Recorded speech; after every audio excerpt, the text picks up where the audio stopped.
Full Cast Audio presents The Rolling Stones by Robert A. Heinlein.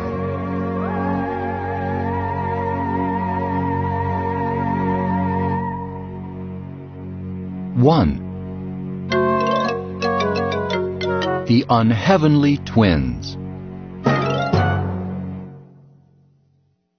The two brothers stood looking the old wreck over. Junk. Decided Castor. Not junk. Objected Pollux. A jalopy, granted. A heap any way you look at it. A clunker, possibly. But not junk. You're an optimist, Junior. Both boys were 15. Castor was 20 minutes older than his brother. I'm a believer, Grandpa. And you had better be too. Let me point out that we don't have money enough for anything better. Scared to gun it? Castor stared up the side of the ship. Not at all, because that thing will never again rise high enough to crash. We want a ship that will take us out to the asteroids, right? This superannuated pogo stick wouldn't even take us to Earth. It will when I get through hopping it up, with your thumb-fingered help. Let's look through it and see what it needs.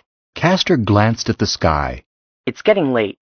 He looked not at the sun making long shadows on the lunar plain, but at Earth, reading the time from the sunrise line now moving across the Pacific. Look, Grandpa, are we buying a ship or are we getting to supper on time? Castor shrugged. As you say, Junior. He lowered his antenna, then started swarming up the rope ladder left there for the accommodation of prospective customers. He used his hands only, and despite his cumbersome vacuum suit, his movements were easy and graceful. Pollux swarmed after him. Castor cheered up a bit when they reached the control room. The ship had not been stripped for salvage as completely as had many of the ships on the lot. True, the ballistic computer was missing, but the rest of the astrogational instruments were in place, and the controls to the power room seemed to be complete. The space-battered old hulk was not a wreck, but merely obsolete. A hasty look at the power room seemed to confirm this. 10 minutes later, Castor, still mindful of supper, herded Pollux down the ladder. When Castor reached the ground, Pollux said, Well, let me do the talking. The sales office of the lot was a bubble dome nearly a mile away. They moved toward it with the easy, fast lope of old moon hands. The office airlock was marked by a huge sign. Dealer Dan, the spaceship man. Craft of all types, scrap metal, spare parts, fueling and service. AEC license number 739024. They cycled through the lock and unclamped each other's helmets. The outer office was crossed by a railing. Back of it sat a girl receptionist. She was watching a newscast while buffing her nails. She spoke without taking her eyes off the TV tank. We're not buying anything, boys. Not hiring anybody. Castor said, You sell spaceships? She looked up. Not often enough. Then tell your boss we want to see him. Her eyebrows went up. Whom do you think you are kidding, sonny boy? Mr. Akesian is a busy man. Pollux said to Castor, Let's go over to the Hungarian, Cass. These people don't mean business. Maybe you're right. The girl looked from one to the other, shrugged, and flipped a switch. Mr. Akesian, there are a couple of Boy Scouts out here who said they want to buy a spaceship. Do you want to bother with them? A deep voice responded, And why not? We got ships to sell. Shortly, a bald-headed, portly man, dressed in a cigar and a wrinkled moonsuit, came out of the inner office and rested his hands on the rail. He looked them over shrewdly, but his voice was jovial. You wanted to see me? You're the owner? Asked Castor. Dealer Dan Akesian, the man himself. What's on your mind, boys? Time is money. Your secretary told you. Castor said ungraciously. Spaceships. Dealer Dan took his cigar out of his mouth and examined it. Really? What would you boys want with a spaceship? Pollux muttered something. Castor said, Do you usually do business out here? He glanced at the girl. Akesian followed his glance. My mistake. Come inside. He opened the gate for them, led them into his office, and seated them. He ceremoniously offered them cigars. The boys refused politely. Now, out with it, kids. Let's not joke. Castor repeated. Spaceships. He pursed his lips. A luxury liner, maybe. I haven't got one on the field at the moment, but I can always broker a deal. Pollux stood up. He's making fun of us, Cass. Let's go see the Hungarian. Wait a moment, Paul. Mr. Akesian, you've got a heap out there on the south side of the field. A Class 7 Model 93 Detroiter. What's your scrap metal price on her, and what does she mass? The dealer looked surprised. That sweet little job? Why, I couldn't afford to let that go as scrap. And anyhow, even at scrap, that would come to a lot of money. If it is metal you boys want, I got it. Just tell me how much and what sort. We were talking about that Detroiter. I don't believe I've met you boys before. Sorry, sir. I'm Castor Stone. This is my brother, Pollux. Glad to meet you, Mr. Stone. Stone! Any relation to the unheavenly twins, that's it. Smile when you say that. Shut up, Paul. We're the Stone twins. The frost-proof rebreather valve. You invented it, didn't you? That's right. Say, I got one in my own suit. A good gimmick. You boys are quite the mechanics. He looked them over again. Maybe you were really serious about the ship. Of course we were. You're not looking for scrap. You want something to get around in. I've got just the job for you. A General Motors jump bug, practically new. It's been out on one grubstake job to a couple of thorium prospectors, and I had to reclaim it. The hold ain't even radioactive. Not interested. Better look at it. Automatic landing and 3 hops takes you right around the equator. Just the thing for a couple of live, active boys. About that Detroiter, what's your scrap price? Akesian looked hurt. That's a deep space vessel, son. It's of no use to you as a ship. And I can't let it go for scrap. That's a clean job. It was a family yacht, never been pushed over 6G, never had an emergency landing. It's got hundreds of millions of miles still in it. I couldn't let you scrap that ship even if you were to pay me the factory price. It would be a shame. I love ships. Now, take this jump bug.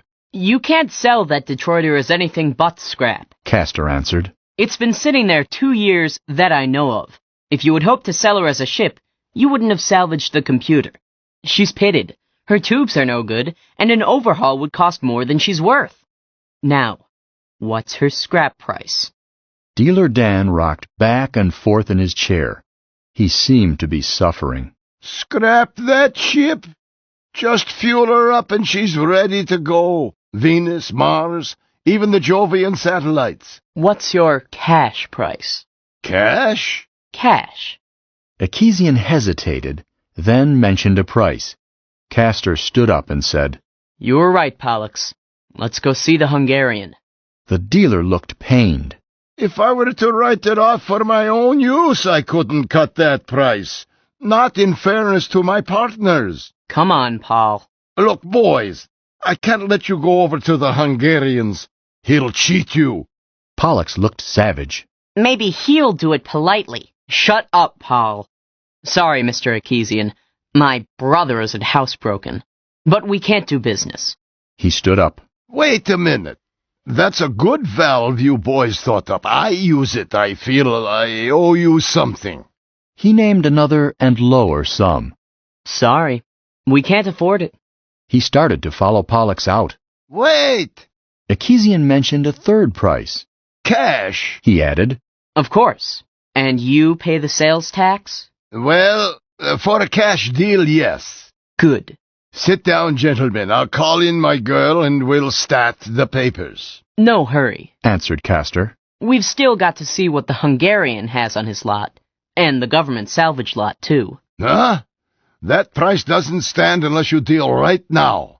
Dealer Dan, they call me. I got no time to waste dickering twice. Nor have we. See you tomorrow. If it hasn't sold, we can take up where we left off. If you expect me to hold that price, I'll have to have a nominal option payment. Oh, no, I wouldn't expect you to pass up a sale for us. If you can sell it by tomorrow, we wouldn't think of standing in your way. Come on, Paul. Akisian shrugged. Been nice meeting you, boys. Thank you, sir. As they closed the lock behind them and waited for it to cycle, Pollux said, You should have paid him an option. His brother looked at him. You're retarded, Junior. On leaving Dealer Dan's office, the boys headed for the spaceport, intending to catch the passenger tube back to the city 50 miles west of the port. They had less than 30 minutes if they were to get home for supper on time. Unimportant in itself, but Castor disliked starting a family debate on the defensive over a side issue. He kept hurrying Pollux along. Their route took them through the grounds of General Synthetics Corporation, square miles of giant cracking plants, sunscreens, condensers, fractionating columns, all sorts of huge machinery to take advantage of the burning heat, the bitter cold, and the endless vacuum for industrial chemical engineering purposes. A Dante-esque jungle of unlikely shapes. The boys paid no attention to it. They were used to it. They hurried down the company road in the flying leaps the moon's low gravity permitted, making 20 miles an hour. Halfway to the port, they were overtaken by a company tractor. Pollux flagged it down. As he ground to a stop, the driver spoke to them via his cab radio. What do you want? Are you meeting the Terra shuttle? Subject to the whims of fate, yes. It's Jefferson, said Pollux. Hey, Jeff, it's Cass and Paul. Drop us at the tube station, will you? Climb on the rack. Mind the volcano, come up the usual way. As they did so, he went on. What brings you two carrot-topped accident-prones to this far reach of culture?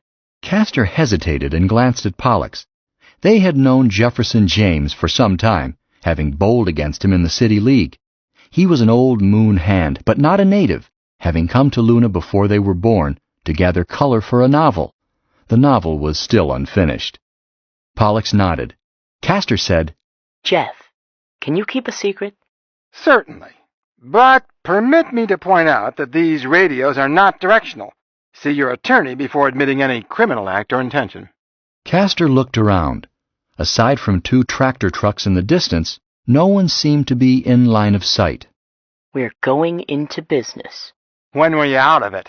This is a new line. Interplanetary trade. We're going to buy our own ship and run it ourselves. The driver whistled. Remind me to sell 4 planet exports short. When does this blitz take place? We're shopping for a ship now. Know of a good buy? I'll alert my spies. He shut up, being busy thereafter with the heavier traffic near the spaceport. Presently he said, Here's your stop. As the boys climbed down from the rack of the truck, he added, If you need a crewman, keep me in mind. Okay, Jeff. And thanks for the lift.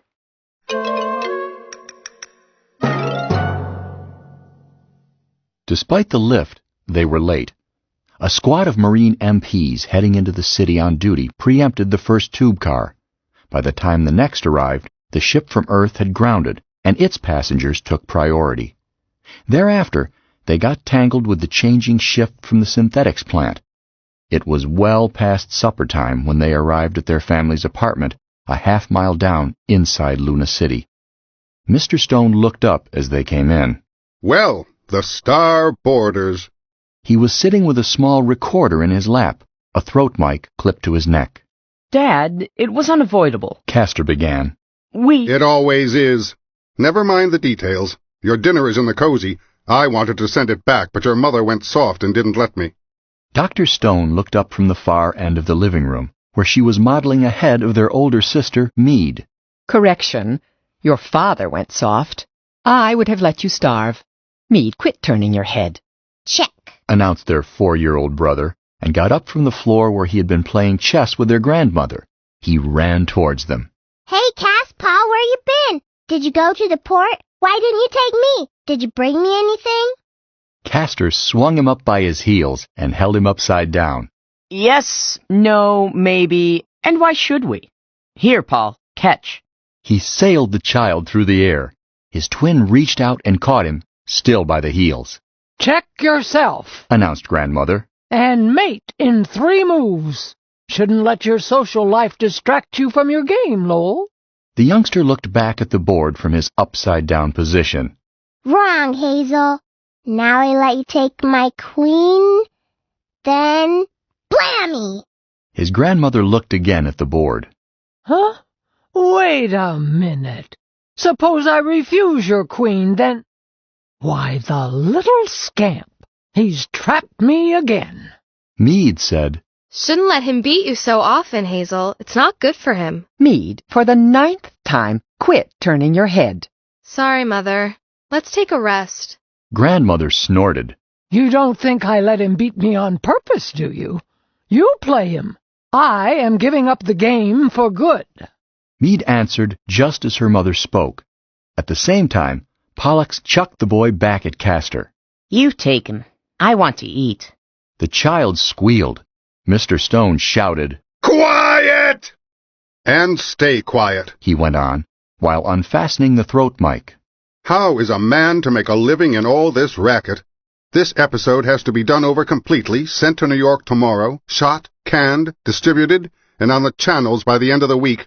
It's not possible. Then don't do it. Dr. Stone answered serenely. Or work in your room. It's soundproof. Mr. Stone turned to his wife. My dear, I've explained 1,000 times that I can't work in there by myself. I get no stimulation. I fall asleep. Castor said, How's it going, Dad? Rough?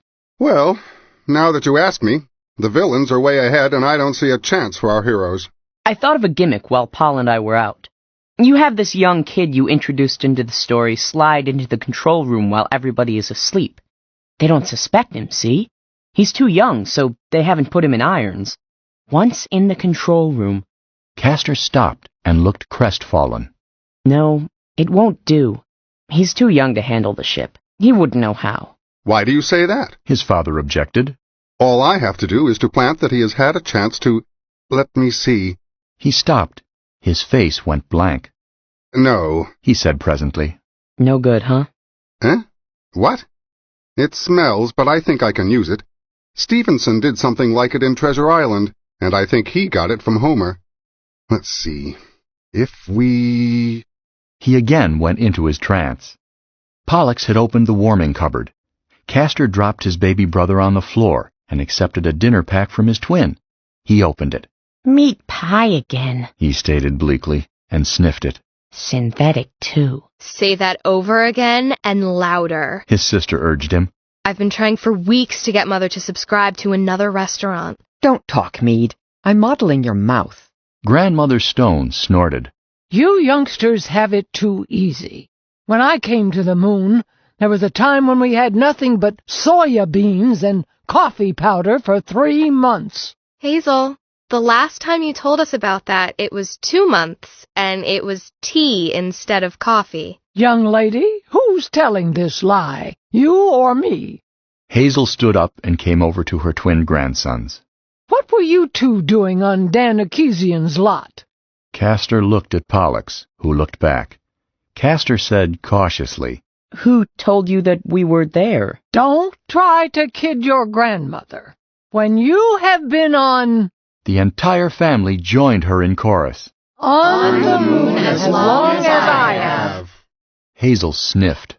Sometimes I wonder why I married. Her son said, Don't try to answer that question. Then continued to his sons. Well, what were you doing there? Castor consulted Pollux by eye, then answered. Well, Dad, it's like this. His father nodded. Your best flights of imagination always start that way. Attend carefully, everybody. Well, you know that money you are holding for us? What about it? 3% isn't very much. Mr. Stone shook his head vigorously. I will not invest your royalties in some wildcat stock. Financial genius may have skipped my generation, but when I turn that money over to you, it will be intact. That's just it. It worries you. You could turn it over to us now and quit worrying about it. No, you are too young. We weren't too young to earn it. His mother snickered. They got you, Roger. Come here and I'll see if I can staunch the blood. Dr. Stone said serenely. Don't heckle Roger when he is coping with the twins, Mother. Meade, turn a little to the left. Mr. Stone answered. You've got a point there, Cass, but you may still be too young to hang on to it. What is this leading up to? Castor signaled with his eyes. Pollux took over. Dad, we've got a really swell chance to take that money and put it to work. Not a wildcat stock. Not a stock at all. We'll have every penny right where we can see it. Right where we could cash in on it at any time. And in the meantime, we'll be making lots more money. How? We buy a ship and put it to work. His father opened his mouth. Castor cut in swiftly. We can pick up a Detroit or 7 cheap and overhaul it ourselves. We won't be out a cent for wages.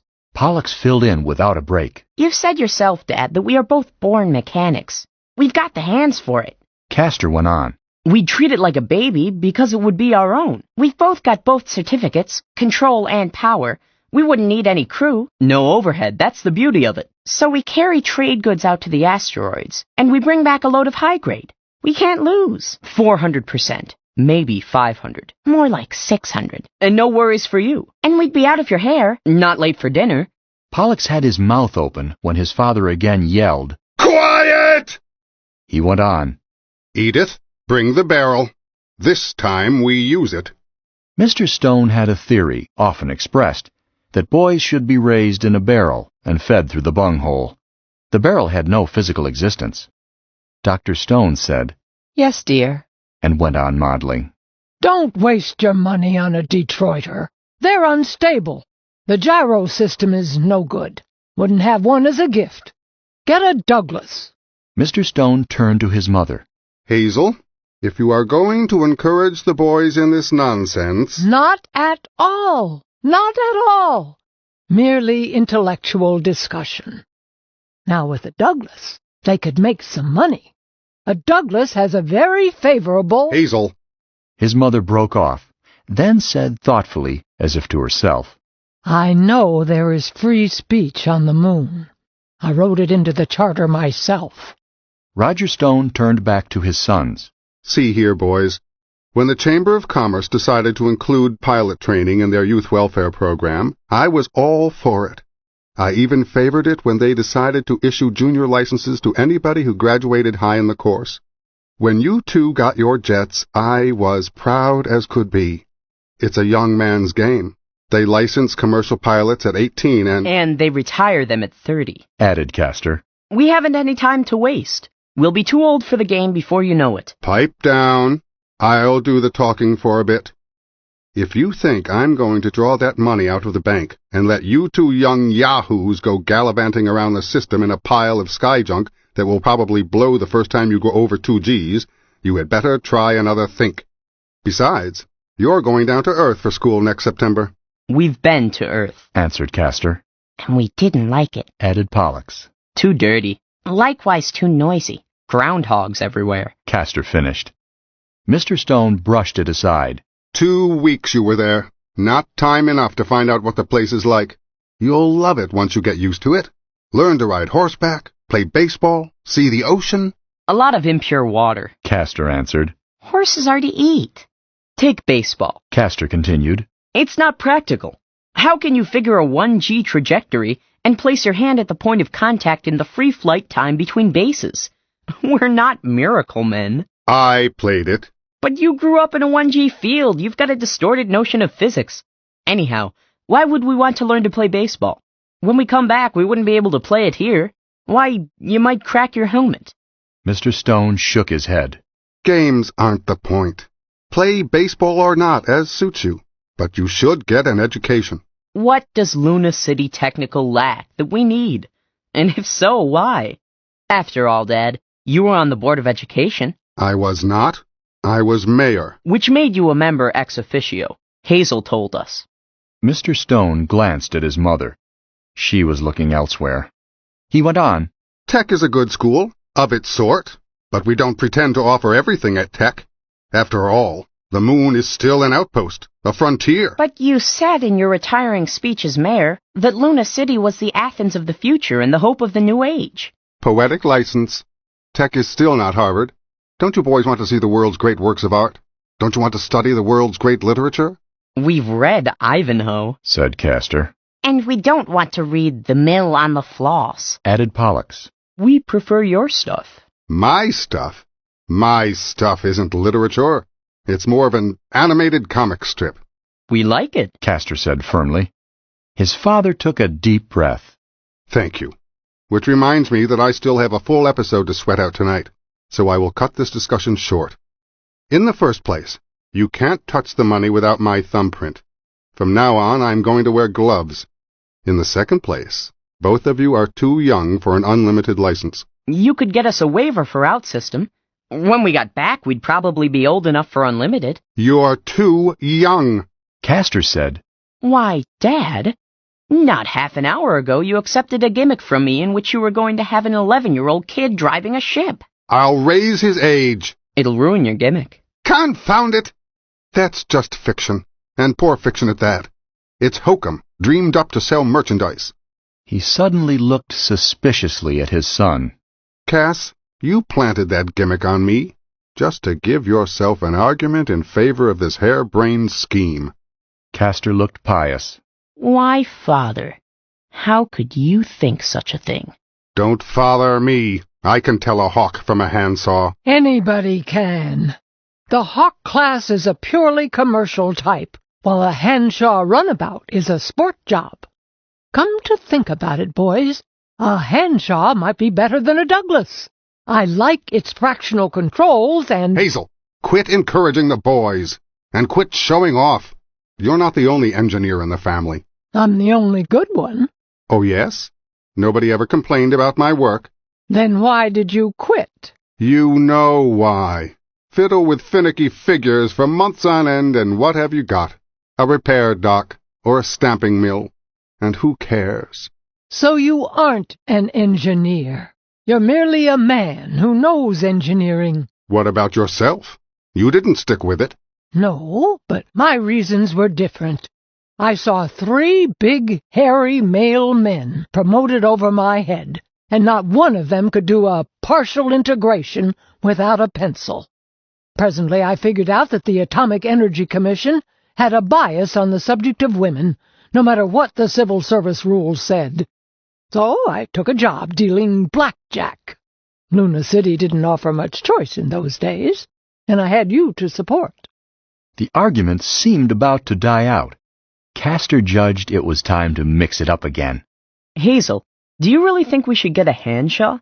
I'm not sure we can afford it. Well now, you really need a 3rd crewman for a— Do you want to buy in? Mr. Stone interrupted. Hazel, I will not stand by and let you encourage this. I'm putting my foot down. You look silly standing there on 1 foot. Don't try to bring me up, Roger. At 95, my habits are fairly well set. 95 indeed. Last week you were 85. It's been a hard week. Back to our muttons. Why don't you buy in with them? You could go along and keep them out of trouble. What, me? Mr. Stone took a deep breath. A Marine Guard couldn't keep those 2 junior model Napoleons out of trouble. I know. I've tried. B, I do not like a Hanshaw. They are fuel hogs. C, I have to turn out 3 episodes a week of The Scourge of the Spaceways, including one which must be taped tonight if this family will ever quiet down. Roger, trouble in this family is like water for fish. And nobody asked you to buy a Hanshaw. As to your 3rd point, give me a blank spool, and I'll dictate the next 3 episodes tonight, while I'm brushing my hair. Hazel's hair was still thick and quite red. So far, no one had caught her dyeing it. It's about time you broke that contract anyway. You've won your bet. Her son winced. 2 years before, he had let himself be trapped into a bet that he could write better stuff than was being channeled up from Earth, and had gotten himself caught in a quicksand of fat checks and options. I can't afford to quit. What good is money if you don't have time to spend it? Give me that spool and the box. You can't write it. Want to bet? Her son backed down. No one yet had won a bet with Hazel. That's beside the point. I'm a family man. I've got Edith and Buster and Meade to think about, too. Meade turned her head again. If you're thinking about me, Daddy, I'd like to go. I've never been any place except that one trip to Venus and twice to New York. Hold still, Meade. Dr. Stone said quietly. She went on to her husband.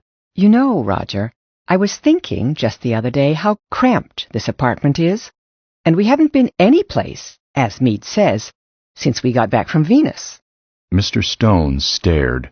You too? Edith, this apartment is bigger than any ship compartment, you know that. Yes, but a ship seems bigger. In free fall, one gets so much more use out of the room. My dear, do I understand that you are supporting this junket? Oh, not at all. I was speaking in general terms. But you do sleep better aboard ship. You never snore in free fall. I do not snore. Dr. Stone did not answer. Hazel snickered. Pollux caught Castor's eye, and Castor nodded. The two slipped quietly away to their own room. It was a lot of trouble to get Mother involved in a family argument, but worth the effort. Nothing important was ever decided until she joined in.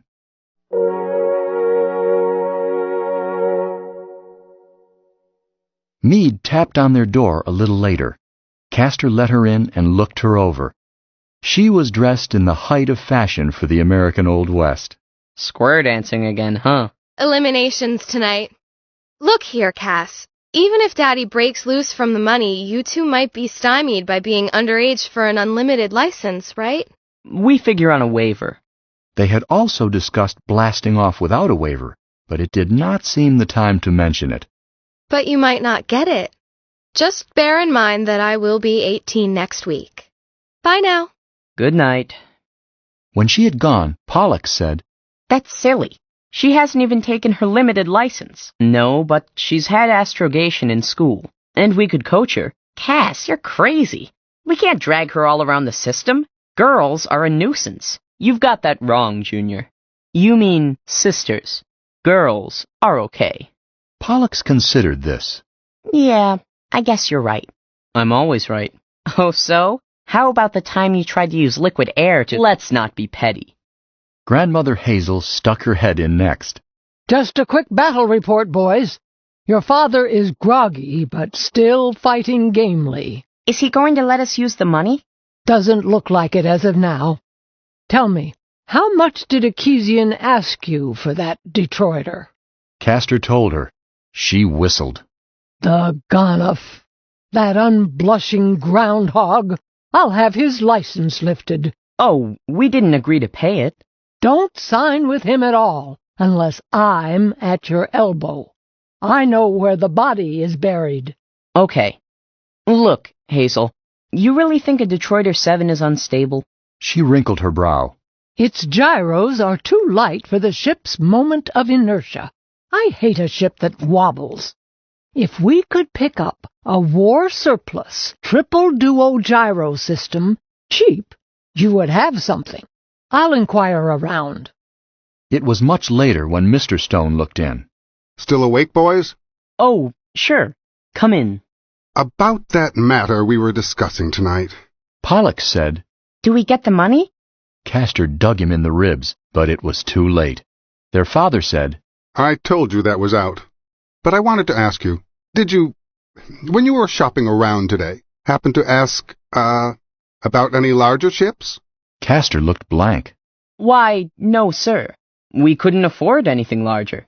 Could we, Paul? Gee, no. Why do you ask, Dad? Oh, nothing. Nothing at all. Good night. He left. The twins turned to each other and solemnly shook hands.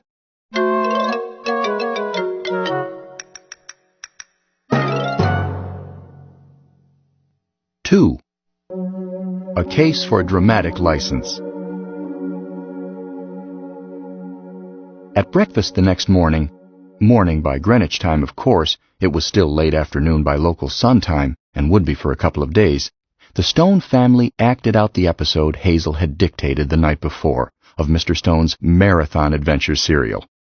Grandma Hazel had stuck the spool of dictation into the autotyper as soon as she had gotten up. There was a typed copy for each of them.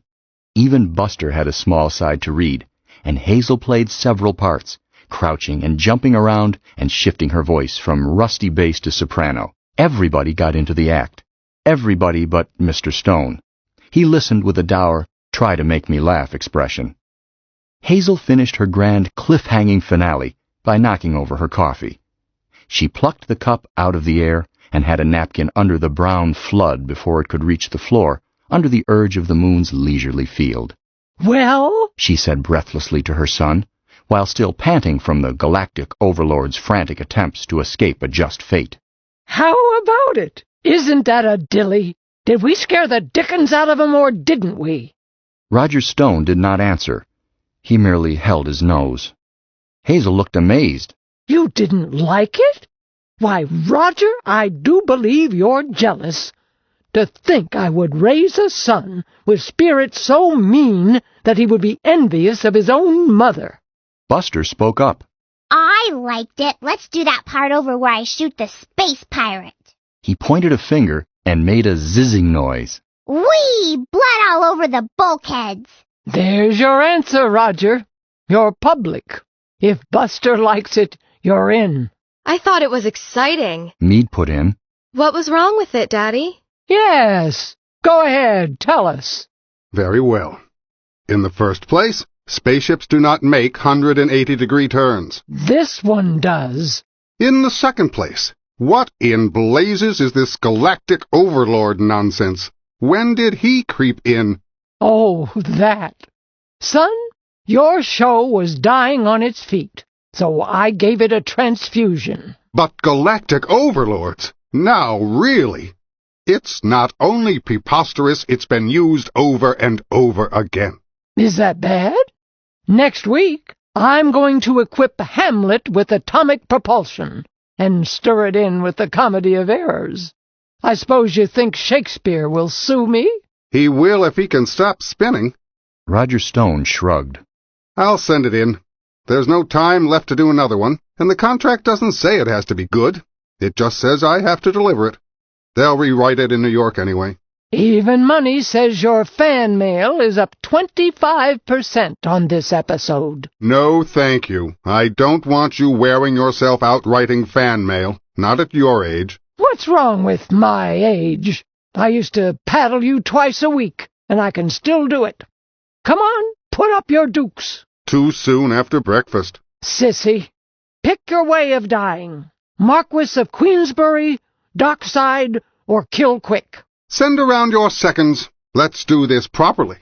In the meantime... He turned to his sons. Boys, have you any plans for today? Castor glanced at his brother, then said cautiously, Well, we were thinking of doing a little more shopping for ships. I'll go with you. Pollux looked up sharply. You mean we get the money? His brother glared at him. Their father answered, No. Your money stays in the bank, where it belongs. Then why bother to shop? He got an elbow in the ribs for this remark. I'm interested in seeing what the market has to offer. Coming, Edith? I trust your judgment, my dear. Hazel gulped more coffee and stood up. I'm coming along. Buster bounced down out of his chair. Me too. Dr. Stone stopped him. No, dear. Finish your oatmeal. No, I'm going too. Can't I, Grandma Hazel? Hazel considered it. Riding herd on the child outside the pressurized city was a full-time chore. He was not old enough to be trusted to handle his vacuum suit controls properly. On this occasion, she wanted to be free to give her full attention to other matters. I'm afraid not, Lowell. Tell you what, Sugar, I'll keep my phone open, and we'll play chess while I'm away. Buster clouded up. It's no fun to play chess by telephone. I can't tell what you are thinking. Hazel stared at him. So that's it. I've suspected it for some time. Maybe I can win a game once. No, don't start whimpering, or I'll take your slide rule away from you for a week. The child thought it over, shrugged, and his face became placid. Hazel turned to her son. Do you suppose he really does hear thoughts? Her son looked at his least son. I'm afraid to find out. He sighed and added, Why couldn't I have been born into a nice, normal, stupid family? Your fault, Hazel. His mother patted his arm. Don't fret, Roger. You pull down the average. Give me that spool. I'd better shoot it off to New York before I lose my nerve. Hazel fetched it, Mr. Stone took it to the apartment phone, punched in the code for RCA New York with a combination set for high-speed transcription relay. As he slipped the spool into its socket, he added, I shouldn't do this. In addition to that galactic overlord nonsense, Hazel, you messed up the continuity by killing off 4 of my standard characters. Hazel kept her eye on the spool. It had started to revolve. Don't worry about it. I've got it all worked out. You'll see. Huh? What do you mean? Are you intending to write more episodes? I'm tempted to go limp and let you struggle with it. I'm sick of it, and it would serve you right. Galactic overlords, indeed. His mother continued to watch the spinning spool in the telephone. At high-speed relay, the 30-minute spool zipped through in 30 seconds. Shortly it went spung and popped up out of the socket. Hazel breathed relief. The episode was now either in New York or was being held automatically in the Luna City telephone exchange, waiting for a break in the live Luna-to-Earth traffic. In either case, it was out of reach, as impossible to recall as an angry word. Certainly I plan to do more episodes. Exactly 7, in fact. Huh? Why 7? Haven't you figured out why I'm killing off characters? 7 episodes is the end of this quarter and a new option date. This time they won't pick up your option because every last one of the characters will be dead and the story will be over. I'm taking you off the hook, son. What? Hazel, you can't do that. Adventure serials never end. Does it say so in your contract? No, but... You've been grousing about how you wanted to get off this golden treadmill. You would never have the courage to do it yourself, so your loving mother has come to your rescue. You're a free man again, Roger. But... His face relaxed. I suppose you're right. Though I would prefer to commit suicide, even literary suicide, in my own way and at my own time. See here, Hazel. When do you plan to kill off John Sterling? Him? Why, our hero has to last until the final episode, naturally. He and the Galactic Overlord do each other in at the very end. Slow music. Yes, surely. That's the way it would have to be. But you can't do it. Why not? Because I insist on writing that scene myself. I've hated that mealy-mouthed Galahad ever since I thought him up. I'm not going to let anyone else have the fun of killing him. He's mine. His mother bowed. Your honor, sir. Mr. Stone's face brightened. He reached for his pouch and slung it over his shoulder. And now let's go look at some spaceships. Geronimo! As the 4 left the apartment and stepped on the slideway that would take them to the pressure lift to the surface, Pollux said to his grandmother, Hazel, what does Geronimo mean? Ancient Druid phrase, meaning let's get out of here even if we have to walk. So pick up your feet.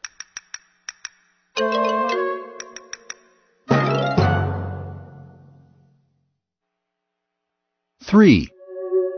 The second-hand market. They stopped at the locker rooms at East Lock and suited up. As usual, Hazel unbelted her gun and strapped it to her vacuum suit. None of the others was armed. Aside from civic guards and military police, no one went armed in Luna City at this late date, except a few of the very old-timers like Hazel herself. Castor said, Hazel, why do you bother with that? To assert my right. Besides, I might meet a rattlesnake. Rattlesnakes? On the moon? Now, Hazel. Now, Hazel, yourself. More rattlesnakes walking around on their hind legs than ever wriggled in the dust. Anyhow, do you remember the reason the White Knight gave Alice for keeping a mousetrap on his horse? Not exactly. Look it up when we get home. You kids are ignorant. Give me a hand with this helmet. The conversation stopped, as Buster was calling his grandmother and insisting that they start their game. Castor could read her lips through her helmet. When he had his own helmet in place and his suit radio switched on, he could hear them arguing about which had the white men last game. Hazel was preoccupied thereafter, as Buster, with the chessboard in front of him, was intentionally hurrying the moves, whereas Hazel was kept busy visualizing the board. They had to wait at the lock for a load of tourists, just arrived in the morning shuttle from Earth, to spill out. One of two women passengers stopped and stared at them. Thelma, She said to her companion. that little man, he's wearing a gun. The other woman urged her along. Don't take notice. She said. It's not polite. She went on, changing the subject. I wonder where we can buy souvenir turtles around here. I promised Herbert. Hazel turned and glared at them. Mr. Stone took her arm and urged her into the now empty lock. She continued to fume as the lock cycled. Groundhogs. Souvenir turtles, indeed. Mind your blood pressure, Hazel. You mind yours. She looked up at him and suddenly grinned. I should have drilled her, pardner, like this. She made a fast draw to demonstrate, then, before returning the weapon to its holster, opened the charge chamber and removed a cough drop. This she inserted through the pass valve of her helmet and caught it on her tongue. Sucking it, she continued. Just the same, son. That did it. Your mind may not be made up. Mine is. Luna's getting to be like any other anthill. I'm going out somewhere to find elbow room. About 250 million miles of it. How about your pension? Pension be hanged. I got along all right before I had it. Hazel, along with the other remaining founding fathers and mothers of the lunar colony, had been awarded a lifetime pension from a grateful city. This might be for a long period, despite her age, as the normal human lifespan under the biologically easy conditions of the moon's low gravity had yet to be determined. The Luna City Geriatrics Clinic regularly revised the estimate upwards. She continued, How about you? Are you going to stay here like a sardine in a can? Better grab your chance, son, before they run you for office again. Queen to King's Bishop 3, Lowell. We'll see. Pressure is down. Let's get moving. Castor and Pollux carefully stayed out of the discussion. Things were shaping up.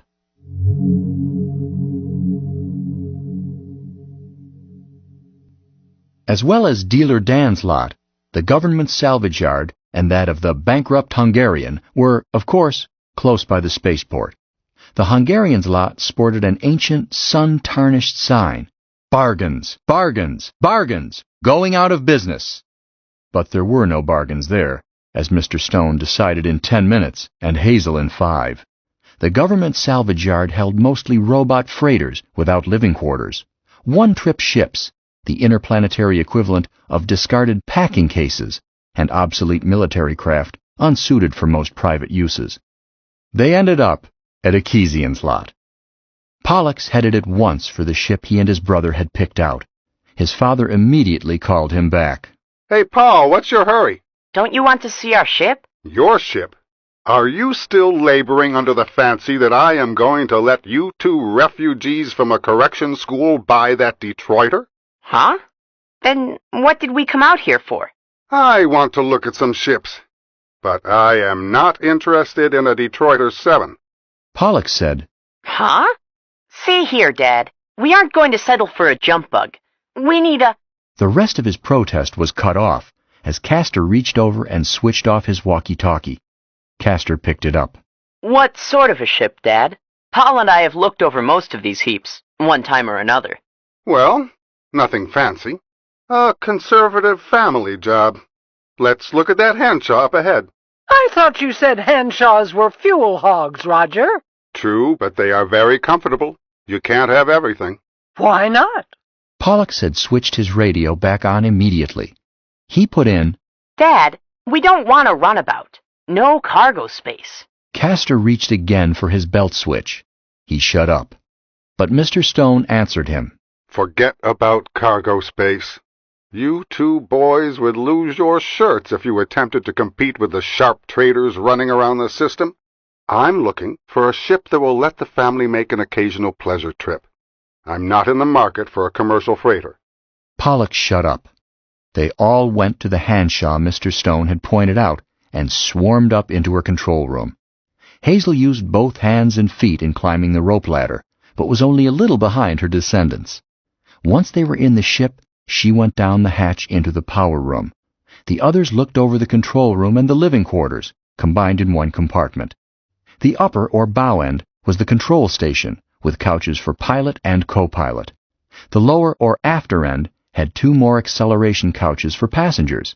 All 4 couches were reversible, for the ship could be tumbled in flight, caused to spin end over end to give the ship artificial gravity through centrifugal force, in which case the forward direction would be down, just the opposite of the down of flight under power.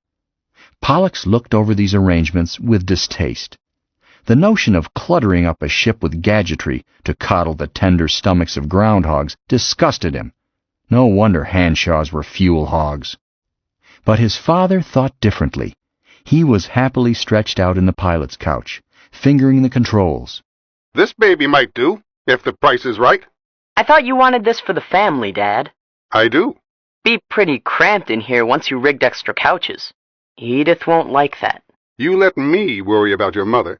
Anyhow, there are enough couches now. With only 4? How do you figure? Me, your mother, your grandmother, and Buster. If Meade is along, we'll rig something for the baby, by which you may conclude that I am really serious about you 2 juvenile delinquents finishing your schooling. Now don't blow your safeties. I have it in mind that you 2 can use this crate to run around in after you finish school, or even during vacations once you get your unlimited licenses. Fair enough? The twins gave him the worst sort of argument to answer. Neither of them said anything. Their expressions said everything that was necessary. Their father went on. See here, I'm trying to be fair, and I'm trying to be generous. But how many boys your age do you know, or have even heard of, who have their own ship? None, right? You should get it through your heads that you are not Supermen. Castor grabbed at it. How do you know that we are not Supermen? Pollux followed through with, Conjecture, pure conjecture. Before Mr. Stone could think of an effective answer, his mother poked her head up the power room hatch. Her expression seemed to say that she had whiffed a very bad odor. Mr. Stone said, What's the trouble, Hazel? Power plant on the blink? On the blink, he says. Why, I wouldn't lift this clunker at 2 gravities. What's the matter with it? I never saw a more disgracefully abused... No, I won't tell you. Inspect it yourself. You don't trust my engineering ability. Now see here, Hazel, I've never told you I don't trust your engineering. No, but you don't. Don't try to sweet-talk me. I know. So check the power room yourself. Pretend I haven't seen it. Her son turned away and headed for the outer door, saying huffily, I've never suggested that you did not know power plants. If you are talking about that gantry design, that was 10 years ago. By now you should have forgiven me for being right about it. To the surprise of the twins, Hazel did not continue the argument, but followed her son docilely into the airlock. Mr. Stone started down the rope ladder. Castor pulled his grandmother aside, switched off both her radio and his, and pushed his helmet into contact with hers, so that he might speak with her in private. Hazel, what was wrong with the power plant? Paul and I went through this ship last week. I didn't spot anything too bad. Hazel looked at him pityingly.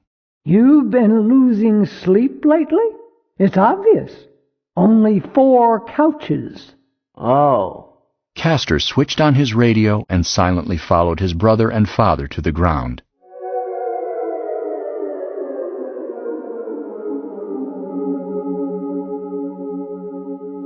Etched on the stern of the next ship they visited was Cherub, Roma, Terra, and she actually was of the Carlotti Motors Angel series, though she resembled very little the giant archangels. She was short, barely 150 feet high, and slender, and she was at least 20 years old. Mr. Stone had been reluctant to inspect her. She's too big for us, and I'm not looking for a cargo ship. Too big how? Too big is a financial term, not a matter of size. And with her cargo hold empty, think how lively she'll be. I like a ship that jumps when I twist its tail. And so do you. Yes. Well, I suppose it doesn't cost anything to look her over. You're talking saner every day, son. Hazel reached for the rope ladder. The ship was old and old-fashioned, and she had plied many a lonely million miles of space. But thanks to the preservative qualities of the moon's airless waste, she had not grown older since the last time her jets had blasted. She had simply slumbered timelessly, waiting for someone to come along and appreciate her sleeping beauty. Her air had been salvaged. There was no dust in her compartments. Many of her auxiliary fittings had been stripped and sold, but she herself was bright and clean and space-worthy. The light Hazel could see in her son's eyes she judged to be love at first sight. She hung back and signaled the twins to keep quiet. The open airlock had let them into the living quarters, a galley saloon, 2 little staterooms, and a bunk room. The control room was separate, above them, and was a combined con and com. Roger Stone immediately climbed up into it. Below the quarters was the cargo space, and below that the power room. The little ship was a passenger-carrying freighter, or conversely, a passenger ship with cargo space. It was this dual nature which had landed her, an unwanted orphan, in Dealer Dan's second-hand lot. Too slow when carrying cargo to compete with the express liners, she could carry too few passengers to make money without a load of freight. Although of sound construction, she did not fit into the fiercely competitive business world. The twins elected to go on down into the power room. Hazel poked around the living quarters, nodded approvingly at the galley, finally climbed up into the control room. There she found her son stretched out in the pilot's couch and fingering the controls.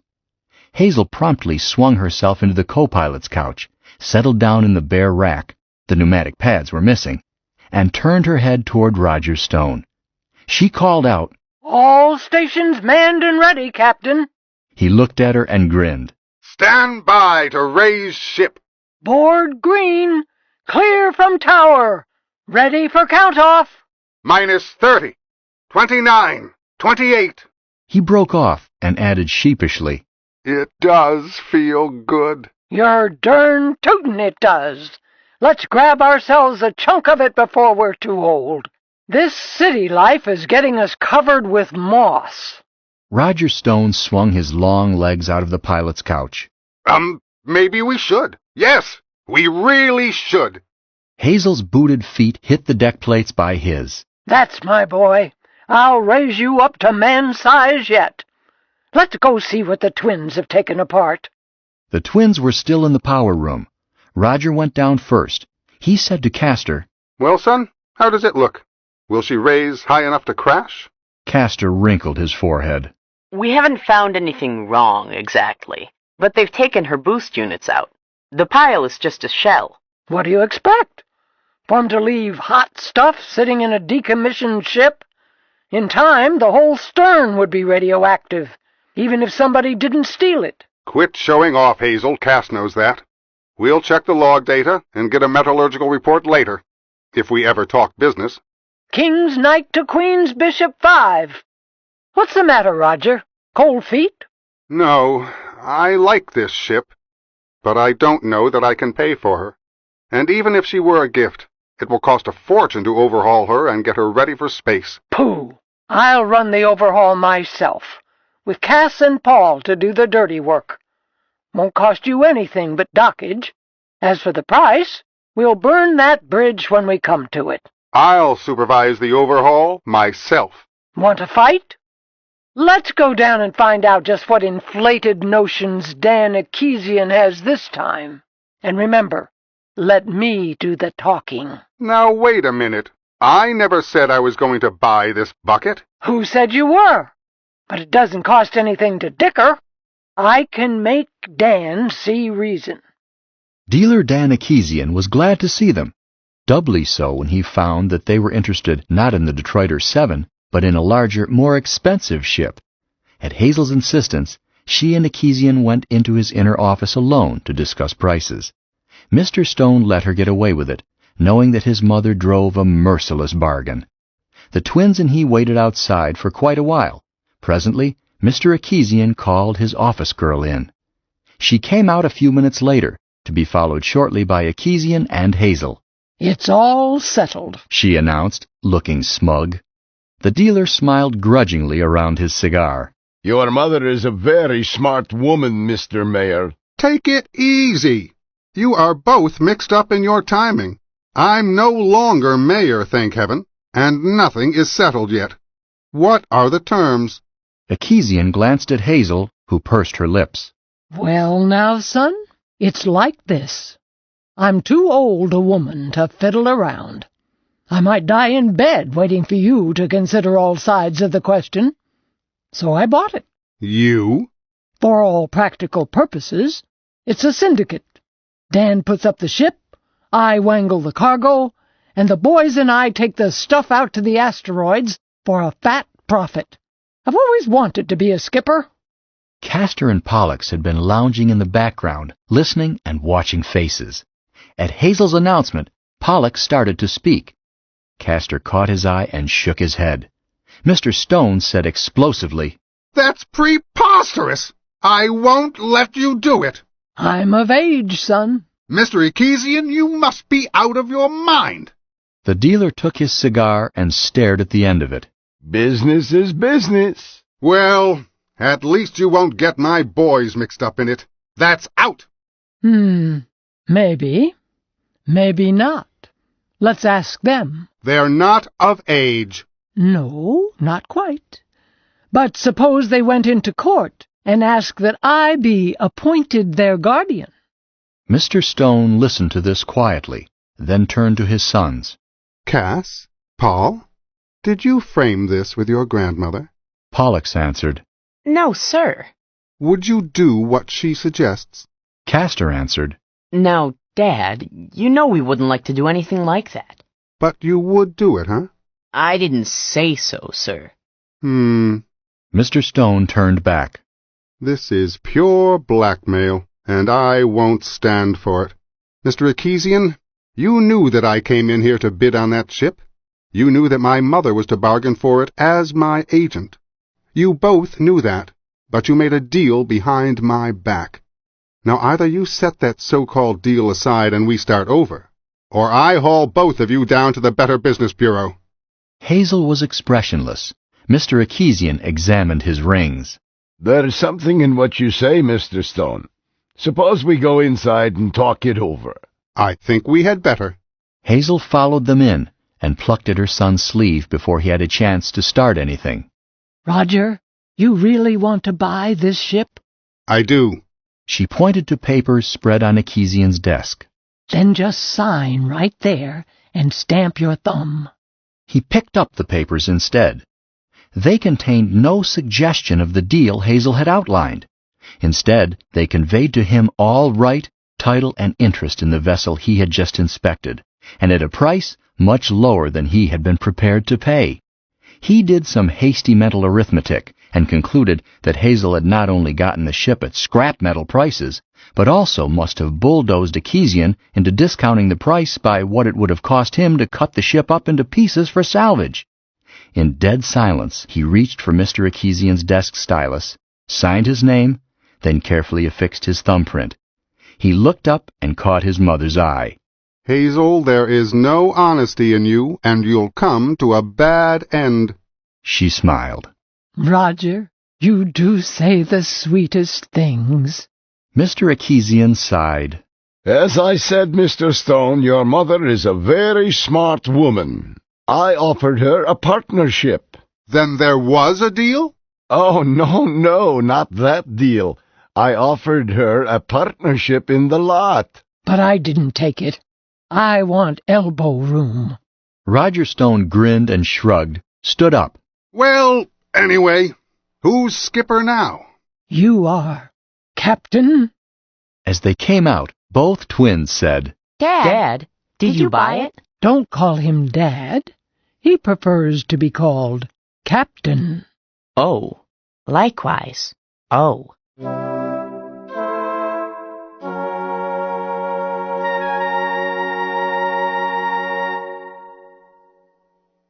Dr. Stone's only comment was, Yes, dear. I gave them notice on the lease. Meade was almost incoherent. Lowell was incoherent. After dinner, Hazel and the twins took Meade and the baby out to see their ship. Dr. Stone, who had shown no excitement even during the great meteor shower, stayed home with her husband. He spent the time making lists of things that must be attended to, both in the city and on the ship itself, before they could leave. He finished by making a list that read as follows. Myself, skipper. Castor, first officer and pilot. Meade, second officer and assistant cook. Hazel, chief engineer. Pollux, assistant engineer and relief pilot. Edith, ship's surgeon and cook. Buster, supercargo. He stared at it for a while, then said softly to himself, Something tells me this isn't going to work.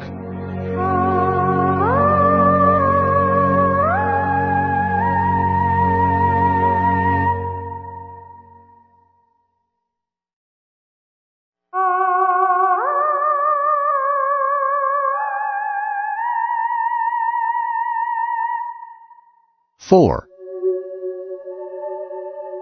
Aspects of domestic engineering. Mr. Stone did not show his ship's organization bill to the rest of the family. He knew in his heart that the twins were coming along, but he was not ready to concede it publicly. The subject was not mentioned while they were overhauling the ship and getting it ready for space. The twins did most of the work, with Hazel supervising, and their father from time to time arguing with her about her engineering decisions. When this happened, the twins usually went ahead and did it the way they thought it ought to be done.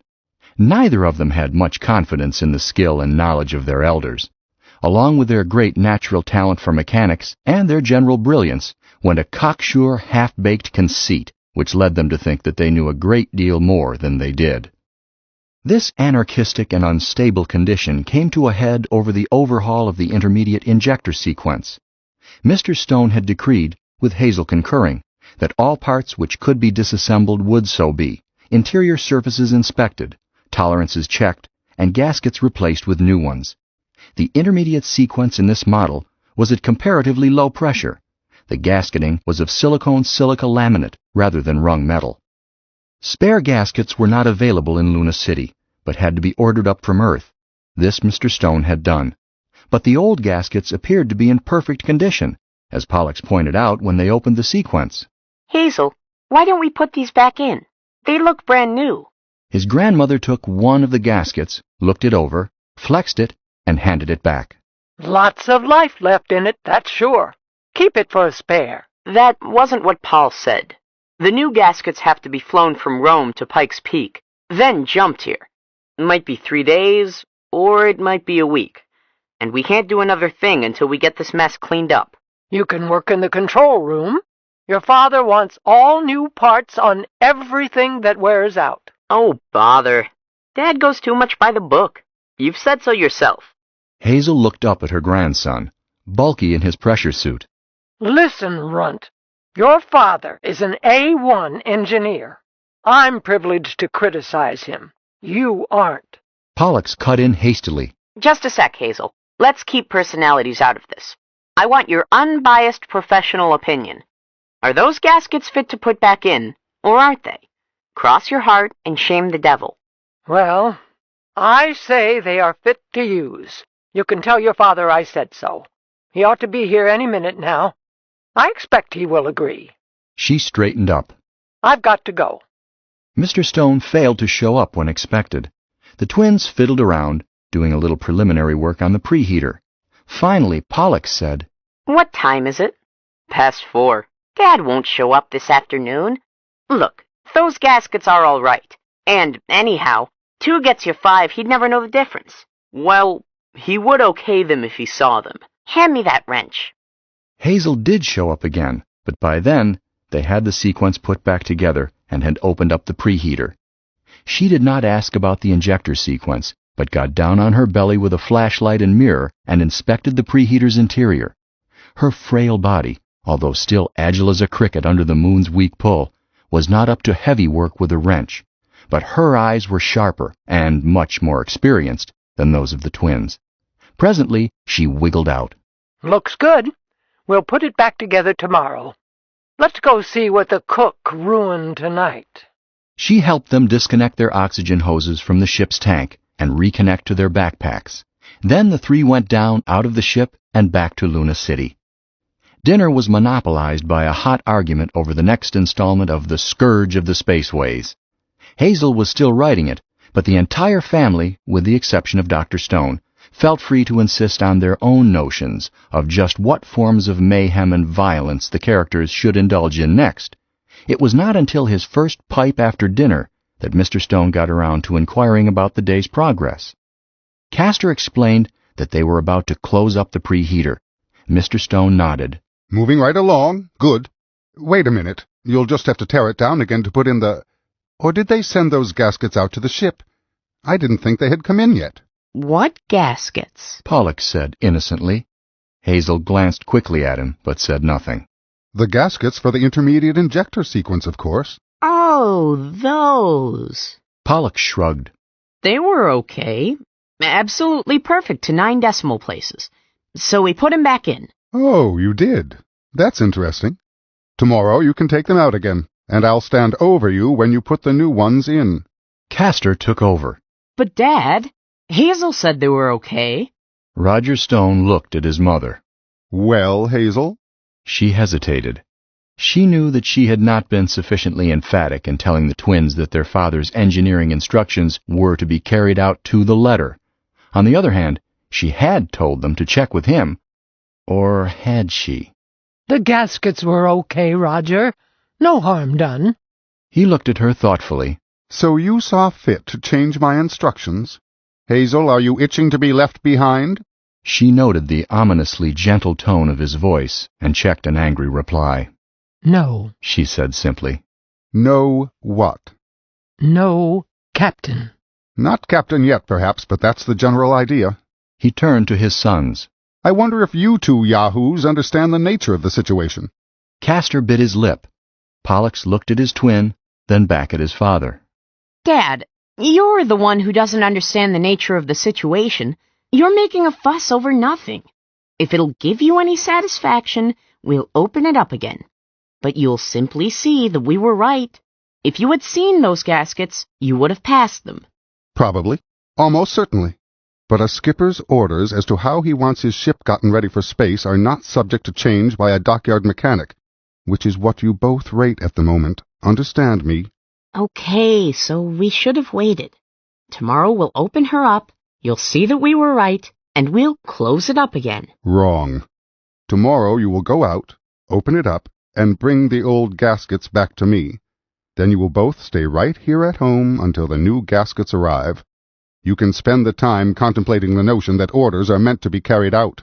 Castor said, Now just a minute, Dad. You'll put us days behind. Pollux added, Not to mention the hours of work you are making us waste already. You can't expect us to get the ship ready if you insist on jiggling our elbows. And don't forget the money we're saving you. Right. It's not costing you a square shilling. And yet, you pull this regulation skipper act on us. Discouraging. That's what it is. Pipe down! Without waiting for them to comply, he stood up and grasped each of them by the scruff of his jacket. Luna's 1/6 gravity permitted him to straight-arm them both. He held them high up off the floor and wide apart. They struggled helplessly, unable to reach anything. Listen to me. Up to now I hadn't quite decided whether to let you two wild men go along or not. But now my mind's made up. There was a short silence from the two. Then Pollux said mournfully, You mean we don't go? I mean you do go. You need a taste of strict ship's discipline a darn sight more than you need to go to school. These modern schools aren't tough enough for the likes of you. I mean to run a taut ship. Prompt, cheerful obedience on the bounce, or I throw the book at you. Understand me, Castor? Yes, sir. Pollux? Aye, aye, sir. See that you remember it. Pull a fast talk like that on me when we're in space and I'll stuff you down each other's throat. He cracked their heads together smartly and threw them away. The next day, on the way back from the field with the old gaskets, the twins stopped for a few minutes at the city library. They spent the 4 days they had to wait boning up on space law. They found it rather sobering reading, particularly the part which asserted that a commanding officer in space, acting independently, may and must maintain his authority against any who might attempt to usurp or dispute it. Some of the cited cases were quite grisly. They read of a freighter captain who, in his capacity as chief magistrate, had caused a mutineer to be shoved out an airlock, there to rupture his lungs in the vacuum of space, drown in his own blood. Pollux made a face. Grandpa, how would you like to be spaced? No future in it. Thin stuff vacuum, low vitamin content. Maybe we had better be careful not to irritate Dad. This captain pose has gone to his head. It's no pose. Once we raise ship, it's legal as church on Sunday. But Dad won't space us, no matter what we do. Don't count on it. Dad is a very tough hombre when he forgets that he's a loving father. Junior, you worry too much. So, when you feel the pressure drop, remember what I said.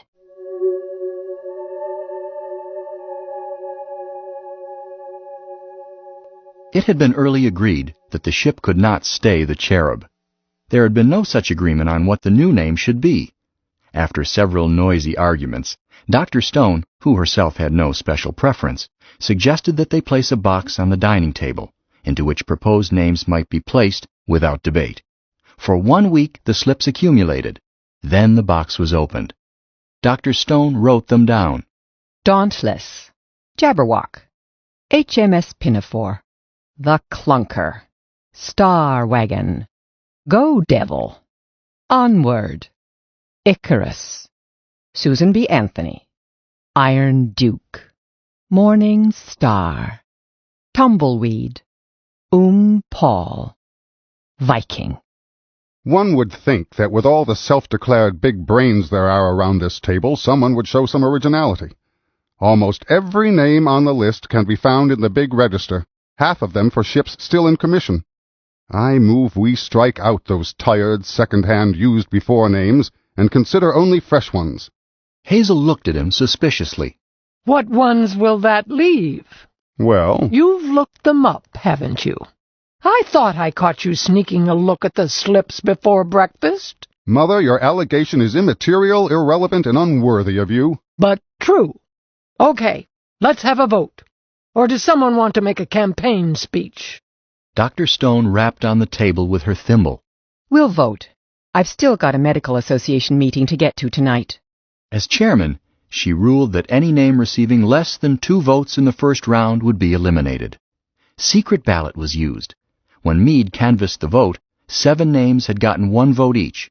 None had received 2. Roger Stone pushed back his chair. Agreement from this family is too much to expect. I'm going to bed. Tomorrow morning I'm going to register her as the R.S. Deadlock. Daddy, you wouldn't. Just watch me. The R.S. Hair Shirt might be better, or the R.S. Madhouse. Not bad. It sounds like us.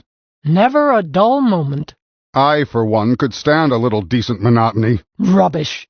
We thrive on trouble. Do you want to get covered with moss? What's moss, Grandma Hazel? Huh? It's what rolling stones don't gather. Roger snapped his fingers. Hazel, you've just named the ship. Come again? The Rolling Stones. No, the Rolling Stone. Dr. Stone glanced up. I like that, Roger. Meade? Sounds good, Daddy. Hazel? This is one of your brighter days, son.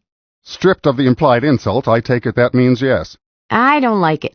Castor and I planned together quite a bit of moss. It's 4-3, even if you get Buster to go along with you and your accomplice. Overruled. The Rolling Stone it is.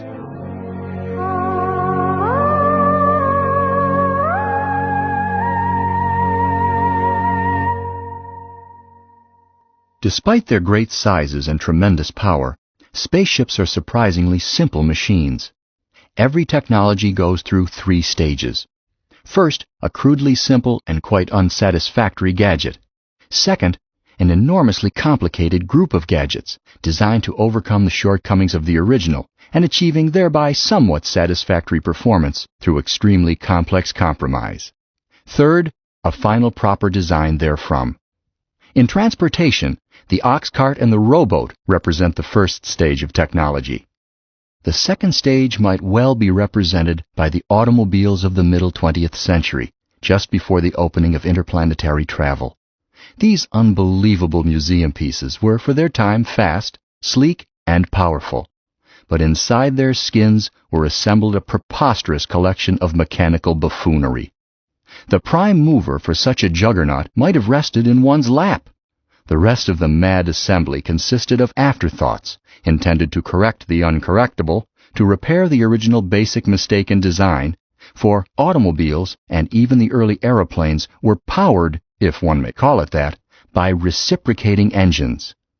A reciprocating engine was a collection of miniature heat engines using, in a basically inefficient cycle, a small percentage of an exothermic chemical reaction, a reaction which was started and stopped every split second. Much of the heat was intentionally thrown away into a water jacket or cooling system, then wasted into the atmosphere through a heat exchanger. What little was left caused blocks of metal to thump foolishly back and forth, hence the name reciprocating, and thence through a linkage to cause a shaft and flywheel to spin around. The flywheel, believe it if you can, had no gyroscopic function. It was used to store kinetic energy in a futile attempt to cover up the sins of reciprocation. The shaft at long last caused the wheels to turn, and thereby propelled this pile of junk over the countryside. The prime mover was used only to accelerate and to overcome friction, a concept then in much wider engineering use. To decelerate, stop, or turn, the heroic human operator used his own muscle power, multiplied precariously through a series of levers. Despite the name automobile, these vehicles had no auto-control circuits. Control, such as it was exercised second by second for hours on end by a human being peering out through a small pane of dirty silica glass and judging unassisted and often disastrously his own motion and those of other objects. In almost all cases, the operator had no notion of the kinetic energy stored in his missile and could not have written the basic equation. Newton's laws of motion were to him mysteries, as profound as the meaning of the universe. Nevertheless, millions of these mechanical jokes swarmed over our home planet, dodging each other by inches, or failing to dodge. None of them ever worked right. By their nature, they could not work right, and they were constantly getting out of order. Their operators were usually mightily pleased when they worked at all. When they did not, which was every few 100 miles, 100, not 100,000, they hired a member of a social class of arcane specialists to make inadequate and always expensive temporary repairs. Despite their mad shortcomings, these automobiles were the most characteristic form of wealth and the most cherished possessions of their time. 3 whole generations were slaves to them.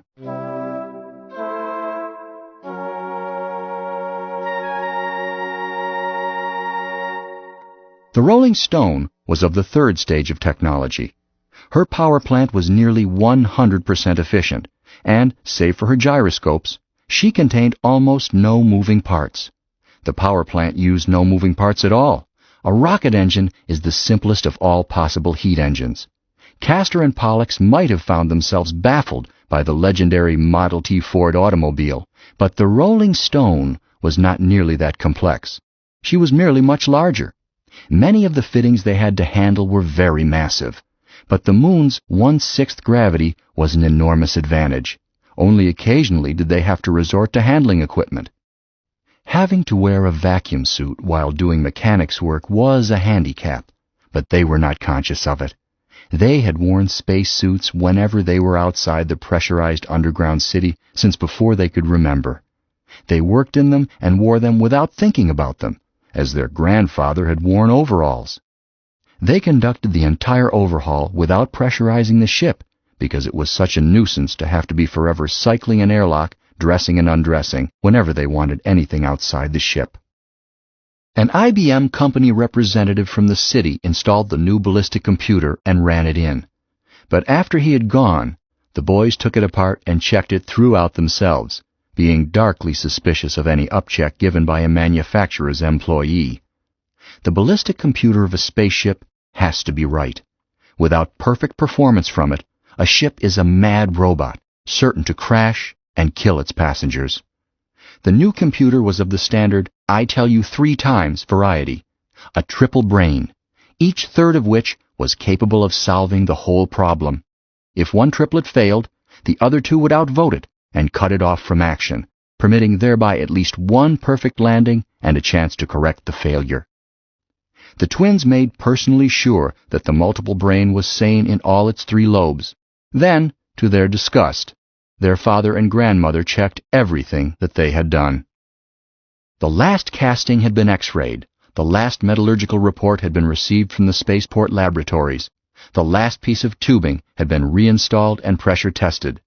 It was time to move the Rolling Stone from Dan Akesian's lot to the port, where a technician of the Atomic Energy Commission, a great monkey with a Ph.D., would install and seal the radioactive bricks which fired her boiler. There, too, she would take on supplies and reactive mass, stabilized monatomic hydrogen. In a pinch, the Rolling Stone could eat anything, but she performed best on single H.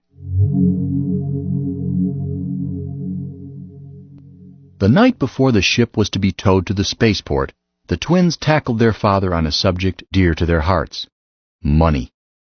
Castor made an indirect approach. See here, Dad. We want to talk with you seriously. So, wait till I phone my lawyer. Aw, Dad. Look, we just want to know whether or not you've made up your mind where we are going. Huh? What do you care?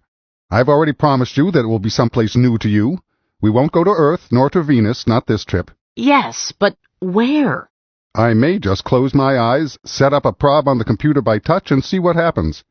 If the prediction takes us close to any rock bigger than the ship, we'll scoot off and have a look at it. That's the way to enjoy traveling. Pollux said. But, Dad, you can't load a ship if you don't know where it's going. Castor glared at him. Roger Stone stared at him. Oh, I begin to see. But don't worry about it. As skipper, it is my responsibility to see that we have whatever we need aboard before we blast. Dr. Stone said quietly. Don't tease them, Roger. I'm not teasing. You're managing to tease me, Daddy.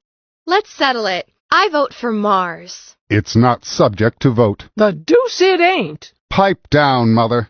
Time was when the senior male member of a family spoke. Everybody did what he... Roger, if you think I am going to roll over and play dead... I said pipe down.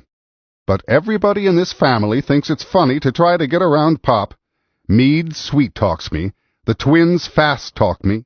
Buster yells until he gets what he wants. Hazel bullies me and pulls seniority. He looked at his wife. You too, Edith. You give in until you get your own way. Yes, dear. See what I mean? You all think Papa is a schnook, but I'm not. I've got a soft head, a pliable nature, and probably the lowest IQ in the family, but this clam bake is going to be run to suit me. What's a clam bake? Lowell wanted to know. Keep your child quiet, Edith. Yes, dear. I'm going on a picnic, a Wanderjahr. Anyone who wants to come along is invited. But I refuse to deviate by as much as 1,000,000 miles from whatever trajectory suits me. I bought this ship from money earned in spite of the combined opposition of my whole family. I did not touch one thin credit of the money I hold in trust for our 2 young robber barons, and I don't propose to let them run the show. Dr. Stone said quietly. They merely asked where we were going. I would like to know, too. So they did. But why? Castor, you want to know so that you can figure a cargo, don't you? Well, yes. Anything wrong with that? Unless we know what market we're taking it to, we won't know what to stock. True enough. But I don't recall authorizing any such commercial ventures. The Rolling Stone is a family yacht. Pollux cut in with, For the love of Pete, Dad! With all that cargo space just going to waste, you'd think that... An empty hold gives us more cruising range. But... Take it easy. This subject is tabled for the moment. What do you 2 propose to do about your educations? Castor said. I thought that was settled. You said we could go along. That part is settled. But we'll be coming back this way in a year or 2. Are you prepared to go down to Earth to school, then, and stay there until you get your degrees? The twins looked at each other. Neither one of them said anything. Hazel butted in. Quit being so offensively orthodox, Roger. I'll take over their educations. I'll give them the straight data. What they taught me in school darn near ruined me before I got wise and started teaching myself. Roger Stone looked bleakly at his mother. You would teach them all right. No thanks. I prefer a somewhat more normal approach. Normal. Roger, that's a word with no meaning. Perhaps not around here, but I'd like the twins to grow up as near normal as possible. Roger, have you ever met any normal people? I never have. The so-called normal man is a figment of the imagination. Every member of the human race, from Jojo the caveman right down to that final culmination of civilization, namely me, has been as eccentric as a pet coon, once you caught him with his mask off. I won't dispute the part about yourself. It's true for everybody. You try to make the twins normal, and you'll simply stunt their growth. Roger Stone stood up. That's enough.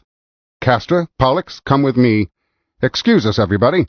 Yes, dear. Sissy, I was just warming up to my rebuttal. He led them into his study, closed the door. Sit down. The twins did so.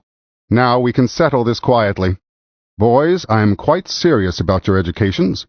You can do what you like with your lives, turn pirate or get elected to the Grand Council. But I won't let you grow up ignorant. Castor answered, Sure, Dad, but we do study. We study all the time.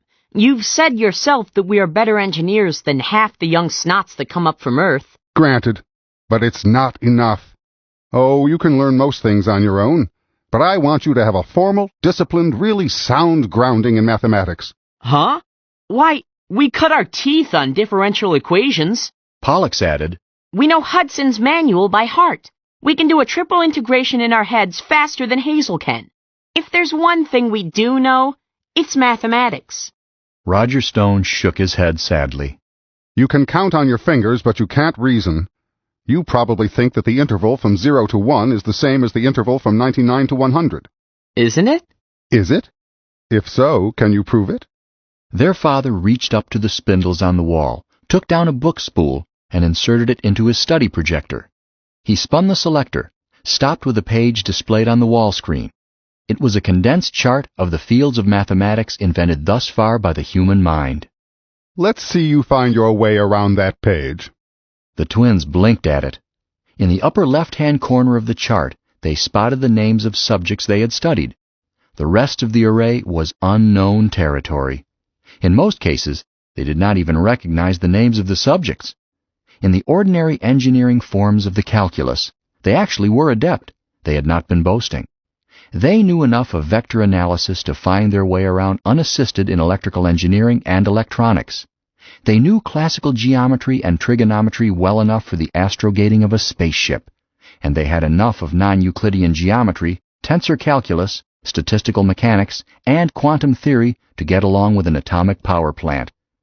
But it had never occurred to them that they had not yet really penetrated the enormous and magnificent field of mathematics. Dad? Asked Pollux in a small voice. What's a hyperideal? Time you found out. Castor looked quickly at his father. How many of these things have you studied, Dad? Not enough. Not nearly enough. But my son should know more than I do. It was agreed that the twins would study mathematics intensively the entire time the family was in space, and not simply under the casual supervision of their father and grandmother, but formally and systematically through ICS correspondence courses ordered up from Earth. They would take with them spools enough to keep them busy for at least a year, and mail their completed lessons from any port they might touch. Mr. Stone was satisfied, being sure in his heart that any person skilled with mathematical tools could learn anything else he needed to know, with or without a master. Now, boys, about this matter of cargo. The twins waited. He went on. I'll lift the stuff for you. Gee, Dad, that's swell. At cost. The twins suddenly looked cautious. How do you figure cost? Castor asked. You figure it, and I'll check your figures. Don't try to flummox me or I'll stick on a penalty. If you're going to be businessmen, don't confuse the vocation with larceny. Right, sir. We still can't order until we know where we are going. True. Well, how would Mars suit you as the first stop? Mars? Both boys got faraway looks in their eyes. Their lips moved soundlessly. Well, quit figuring your profits. You aren't there yet. Mars? Mars is fine, Dad. Very well. One more thing. Fail to keep up your studies, and I won't let you sell a tin whistle. Oh, we'll study. The twins got out while they were ahead. Roger Stone looked at the closed door with a fond smile on his face, an expression he rarely let them see. Good boys. Thank heaven he hadn't been saddled with a couple of obedient, well-behaved little nincompoops. When the twins reached their own room, Castor got down the general catalog of 4 planets export. Pollux said, Cass, don't bother me. Have you ever noticed that Dad always gets pushed around until he gets his own way? Sure. Hand me that slide rule.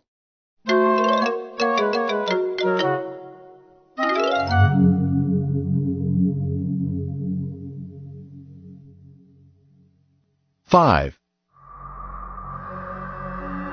Bicycles and Blast-Off. The Rolling Stone was moved over to the spaceport by the port's handling and spotting crew, over the protests of the twins, who wanted to rent a tractor and dolly and do it themselves. They offered to do so at half price, said price to be applied against freightage on their trade goods to Mars. Insurance? Well, not exactly. Paul answered. We'd carry our own risk, added Castor. After all, we've got assets to cover it. But Roger Stone was not to be talked into it. He preferred, not unreasonably, to have the ticklish job done by bonded professionals. A spaceship on the ground is about as helpless and unwieldy as a beached whale. Sitting on her tail fins, with her bow pointed at the sky and with her gyros dead, a ship's precarious balance is protected by her lateral jacks, slanting down in 3 directions. To drag her to a new position requires those jacks to be raised clear of the ground, leaving the ship ready to topple, vulnerable to any jar. The Rolling Stone had to be moved thus through a pass in the hills to the port 10 miles away. First, she was jacked higher until her fins were 2 feet off the ground. Then, a broad dolly was backed under her. To this she was clamped. The bottom handler ran the tractor. The top handler took position in the control room.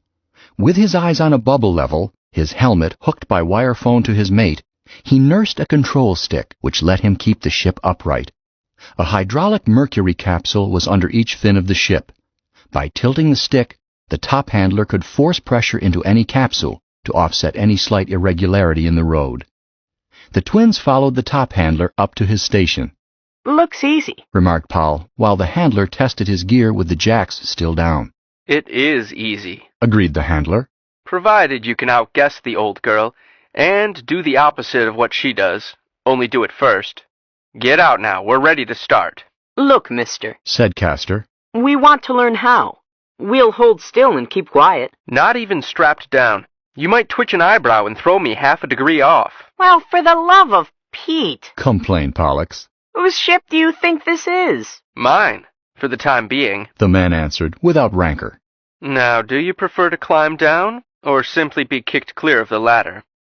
The twins climbed out and clear, reluctantly but promptly.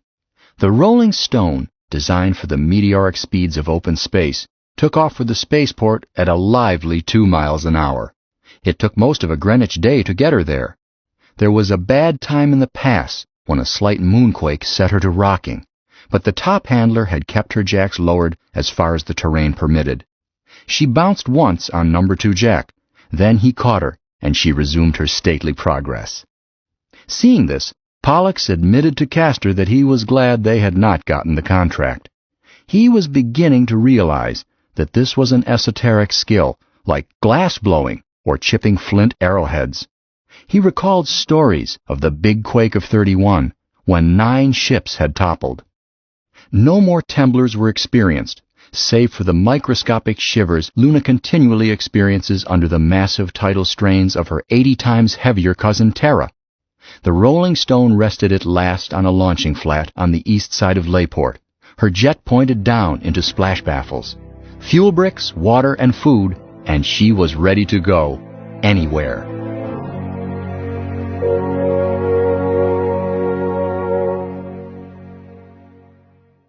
The mythical average man needs 3.5 pounds of food each day, 4 pounds of water, for drinking, not washing, and 34 pounds of air.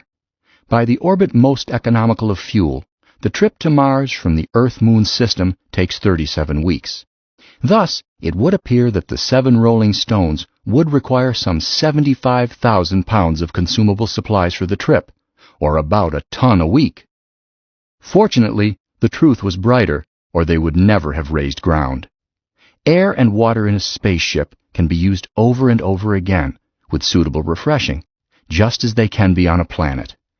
Uncounted trillions of animals for uncounted millions of years have breathed the air of Terra and drunk of her streams.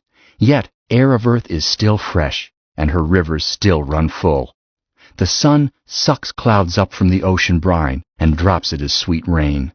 The plants swarming over the cool green hills and lovely plains of Earth take the carbon dioxide of animal exhalation from the winds and convert it into carbohydrates, replacing it with fresh oxygen.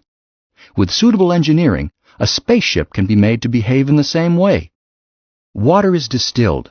With a universe of vacuum around the ship, low-temperature, low-pressure distillation is cheap and easy. Water is no problem, or rather, shortage of water is no problem. The trick is to get rid of excess, for the human body creates water as one of the byproducts of its metabolism, in burning the hydrogen in food. Carbon dioxide can be replaced by oxygen through soilless gardening, hydroponics. Short-jump ships, such as the Earth-Moon shuttles, do not have such equipment, any more than a bicycle has staterooms or a galley. But the Rolling Stone, being a deep space vessel, was equipped to do these things. Instead of 41.5 pounds of supplies per person per day, the Rolling Stone could get along with 2. As a margin of safety and for luxury, she carried about 3, or a total of about 8 tons, which included personal belongings. They would grow their own vegetables en route. Most foods carried along would be dehydrated. Meade wanted them to carry shell eggs, but she was overruled, both by the laws of physics and by her mother. Dried eggs weigh so very much less. Baggage included a tossed salad of books, as well as hundreds of the more usual film spools. The entire family, save the twins, tended to be old-fashioned about books. They liked books with covers, volumes one could hold in the lap. Film spools were not quite the same. Roger Stone required his sons to submit lists of what they proposed to carry to Mars for trade. The first list thus submitted caused him to call them into conference. Castor, would you mind explaining this proposed manifest to me? Huh? What is there to explain? Paul wrote it up. I thought it was clear enough. I'm afraid it's entirely too clear. Why all this copper tubing? Well, we picked it up as scrap. Always a good market for copper on Mars. You mean you've already bought it? Oh, no, we just put down a little to hold it. Same for the valves and fittings, I suppose. Yes, sir. That's good. Now these other items, cane sugar, wheat, dehydrated potatoes, polished rice, how about those? Pollux answered. Cass thought we ought to buy hardware. I favored foodstuffs. So we compromised. Why did you pick the foods you did? Well, they're all things that grow in the city's air conditioning tanks, so they're cheap. No Earth imports on the list, you noticed. I noticed. But most of the stuff we raise here carries too high a percentage of water. You wouldn't want to carry cucumbers to Mars, would you? I don't want to carry anything to Mars. I'm just going for the ride. Mr. Stone put down the cargo list, picked up another. Take a look at this. Pollux accepted it gingerly. What about it? I used to be a pretty fair mechanic myself. I got to wondering just what one could build from the hardware you two want to ship. I figure I could build a fair size still. With the foodstuffs you want to take, a man would be in a position to make anything from vodka to grain alcohol. But I don't suppose you two young innocents noticed that. Castor looked at the list. Is that so? Tell me, did you plan to sell this stuff to the government import agency or peddle it on the open market? Well, Dad, you know you can't make much profit unless you deal on the open market. So I thought. You didn't expect me to notice what the stuff was good for, And you didn't expect the customs agents on Mars to notice either. He looked them over. Boys, I intend to try to keep you out of prison until you are of age. After that, I'll try to come see you each visiting day. He chucked the list back at them. Guess again. And bear in mind that we raise ship Thursday, and that I don't care whether we carry cargo or not. Pollux said, Oh, for pity's sake, Dad. Abraham Lincoln used to sell whiskey. They taught us that in history. And Winston Churchill used to drink it. And George Washington kept slaves, none of which has anything to do with you two, so scram! They left his study and passed through the living room. Hazel was there. She cocked a brow at them. Did you get away with it? No. She stuck out a hand, palm up. Pay me, and next time, don't bet that you can outsmart your pop. He's my boy.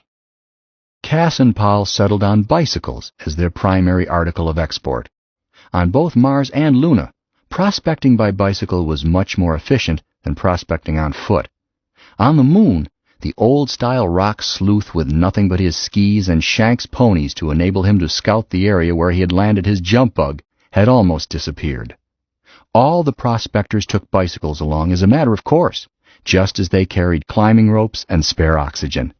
In the Moon's 1/6 gravity, it was an easy matter to shift the bicycle to one's back and carry it over any obstacle to further progress. Mars' surface gravity is more than twice that of Luna, but it is still only slightly more than 1/3 Earth normal, and Mars is a place of flat plains and very gentle slopes. A cyclist could maintain 15 to 20 miles an hour. The solitary prospector, deprived of his traditional burro, found the bicycle an acceptable and reliable, if somewhat less congenial, substitute. A miner's bike would have looked odd in the streets of Stockholm. Oversized wheels, donut sand tires, towing yoke and trailer, battery trickle charger, two-way radio, saddlebags, and Geiger counter mount made it not the vehicle for a spin in the park. But on Mars or on the Moon, it fitted its purpose the way a canoe fits a Canadian stream. Both planets imported their bicycles from Earth, until recently. Lunar Steel Products Corporation had lately begun making steel tubing, wire, and extrusions from native ore.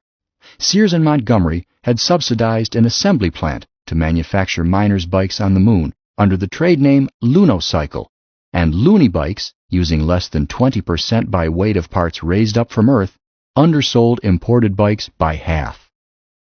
Castor and Pollux decided to buy up second-hand bicycles, which were consequently flooding the market, and ship them to Mars. In interplanetary trade, cost is always a matter of where a thing is gravity-wise, not how far away. Earth is a lovely planet, but all her products lie at the bottom of a very deep gravity well, deeper than that of Venus, enormously deeper than Luna's. Although Earth and Luna average exactly the same distance from Mars in miles, Luna is about 5 miles per second closer to Mars in terms of fuel and shipping cost. Roger Stone released just enough of their assets to cover the investment. They were still loading their collection of tired bikes late Wednesday afternoon, with Cass weighing them in, Meade recording for him, and Paul hoisting. Everything else had been loaded. Trial weight with the crew aboard would be taken by the port weightmaster as soon as the bicycles were loaded. Roger Stone supervised the stowing, he being personally responsible for the ship being balanced on takeoff. Castor and he went down to help Paul unload the last flat. Some of these seem hardly worth shipping. Junk, if you ask me. Nobody asked you, Paul told her. Keep a civil tongue in your head, or go find yourself another secretary. Stow it, Junior. Remember, she's working free. Dad, I admit they aren't much to look at, but wait a bit. Paul and I will overhaul them and paint them in orbit. Plenty of time to do a good job. Like new. Mind you don't try to pass them off as new. But it looks to me as if you had taken too big a bite. When we get these inside and clamped down, there won't be room enough in the hold to swing a cat, much less do repair work. If you were thinking of monopolizing the living space, consider it vetoed. Why would anyone want to swing a cat? The cat wouldn't like it. Speaking of that, why don't we take a cat? No cats. I traveled with a cat once and I was in executive charge of its sandbox. No cats. Please, Captain Daddy. I saw the prettiest little kitten over at the Haleys yesterday and... No cats. And don't call me Captain Daddy. One or the other, but the combination sounds silly. Yes, Captain Daddy. We weren't planning on using the living quarters, Castor answered. Once we are in orbit, we'll string 'em outside and set up shop in the hold. Plenty of room.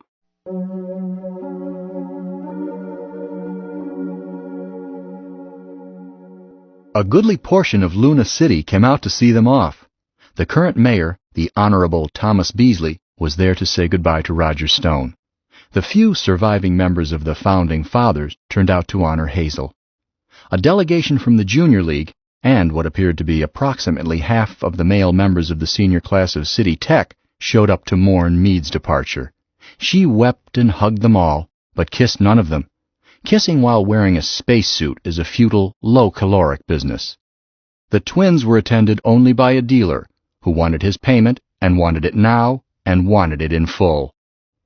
Earth hung in half-phase over them, and long shadows of the obelisk mountains stretched over most of the field. The base of the rolling stone was floodlighted, her slender bow thrust high above the circle of brightness. Beyond her, marking the far side of the field, the peaks of Roger Young Range were still shining in the light of the setting sun. Glorious Orion glittered near Earth. North and east of it, handle touching the horizon, was the homely beauty of the Big Dipper.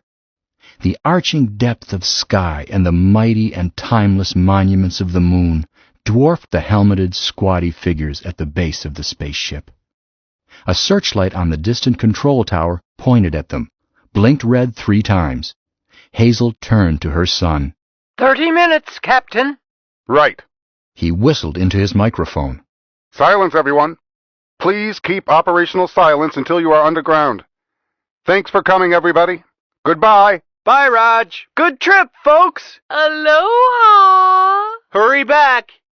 Their friends started filing down a ramp into one of the field tunnels. Mr. Stone turned to his family. 30 minutes. Man the ship. Aye, sir. Hazel started up the ladder with Pollux after her. She stopped suddenly, backed down, and stepped on his fingers. Out of my way, youngster. She jumped down and ran toward the group disappearing down the ramp.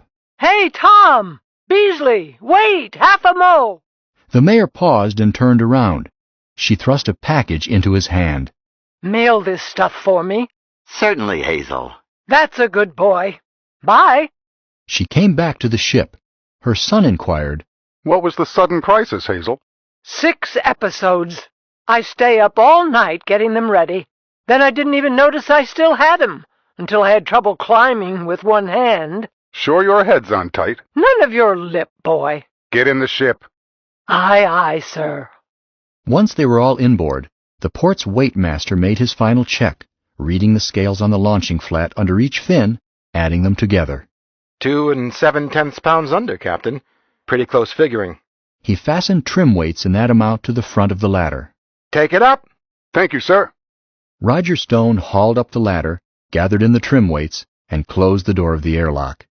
He let himself into the ship proper, closed and dogged the inner door behind him, then stuck his head up into the control room.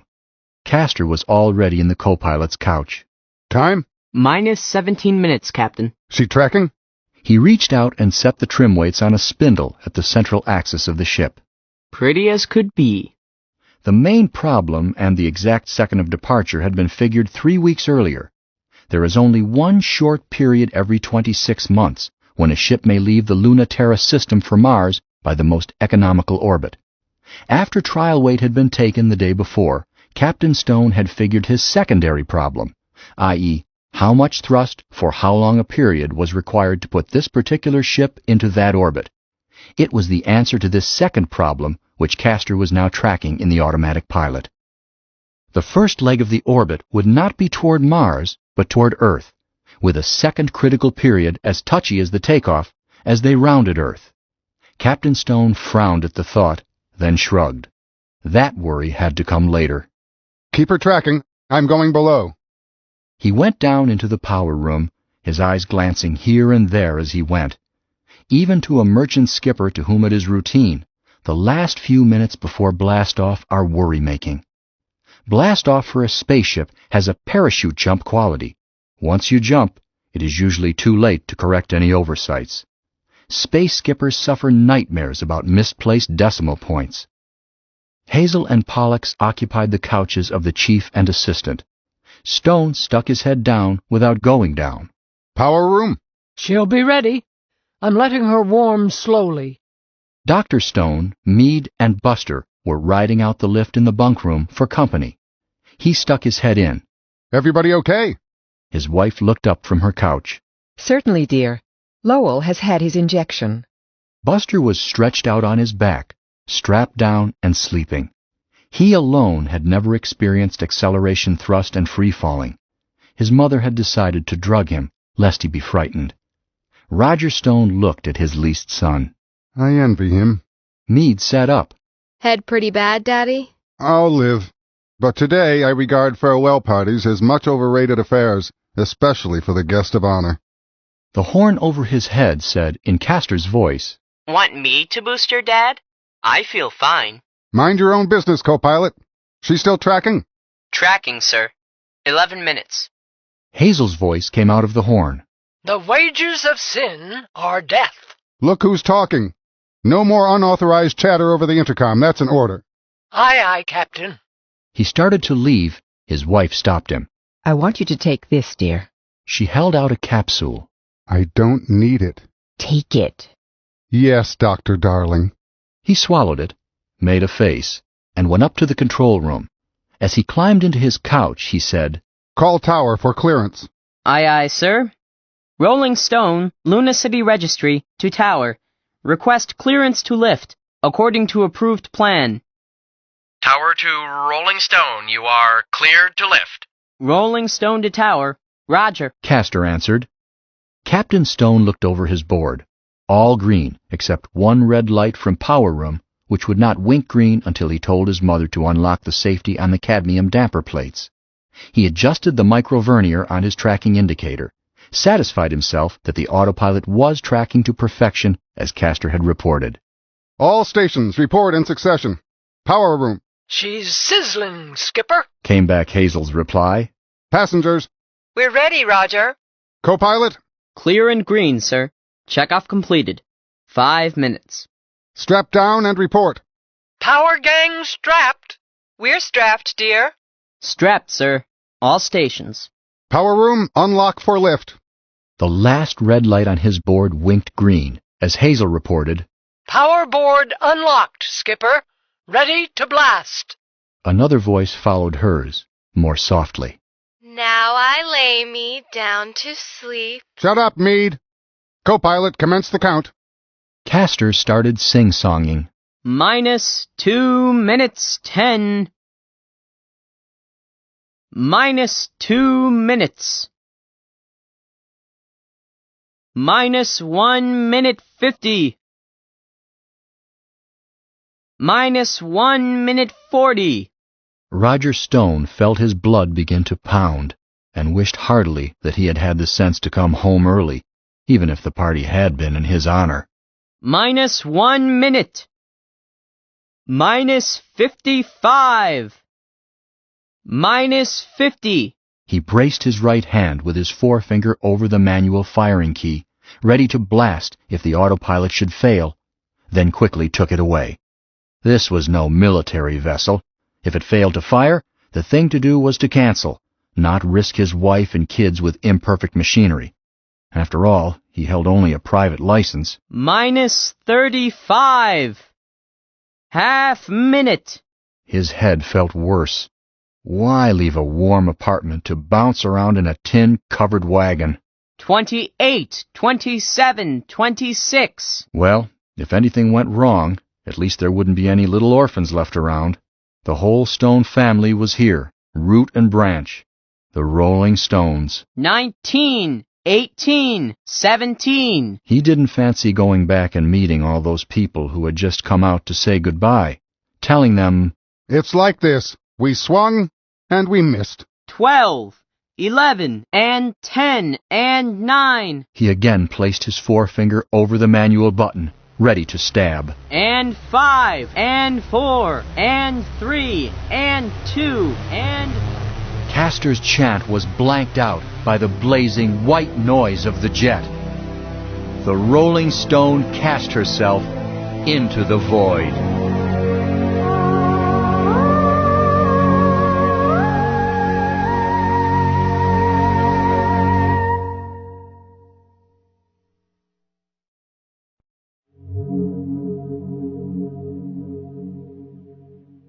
Six. Ballistics and Buster. Blasting off from Luna is not the terrifying and oppressive experience that a lift from Earth is. The Moon's field is so weak, her gravity well so shallow, that a boost of 1 g would suffice, just enough to produce Earth normal weight. Captain Stone chose to use 2 gravities, both to save time and to save fuel, by getting quickly away from Luna. Quickly, because any reactive mass spent simply to hold a spaceship up against the pull of a planet is an overhead cost. It does nothing toward getting one where one wants to go. Furthermore, while the Rolling Stone would operate at low thrust, she could do so only by being very wasteful of reactive mass, i.e., by not letting the atomic pile heat the hydrogen hot enough to produce a really efficient jet speed.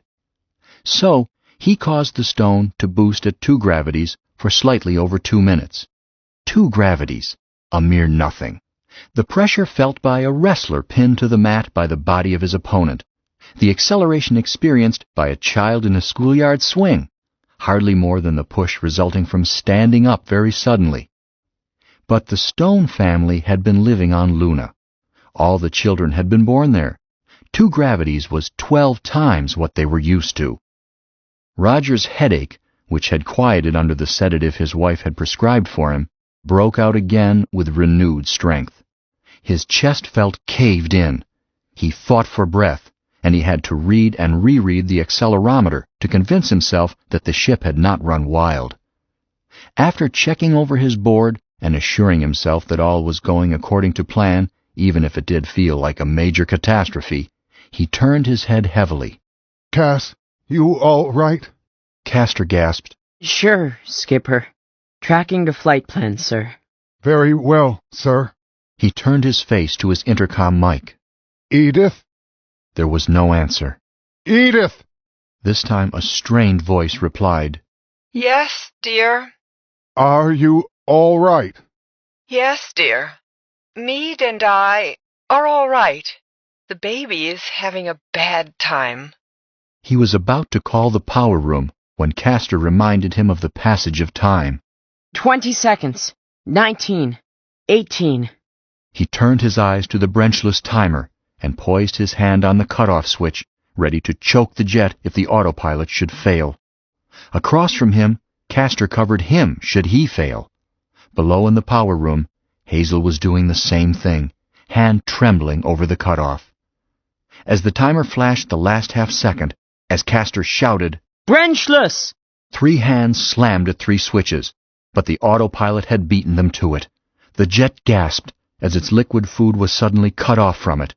Damper plates quenched the seeking neutrons in the atomic pile, and the stone was in free orbit, falling toward Earth in a sudden, aching silence, broken only by the whispering of the air conditioner. Roger Stone re-swallowed his stomach. Power room, report! He could hear Hazel sighing heavily.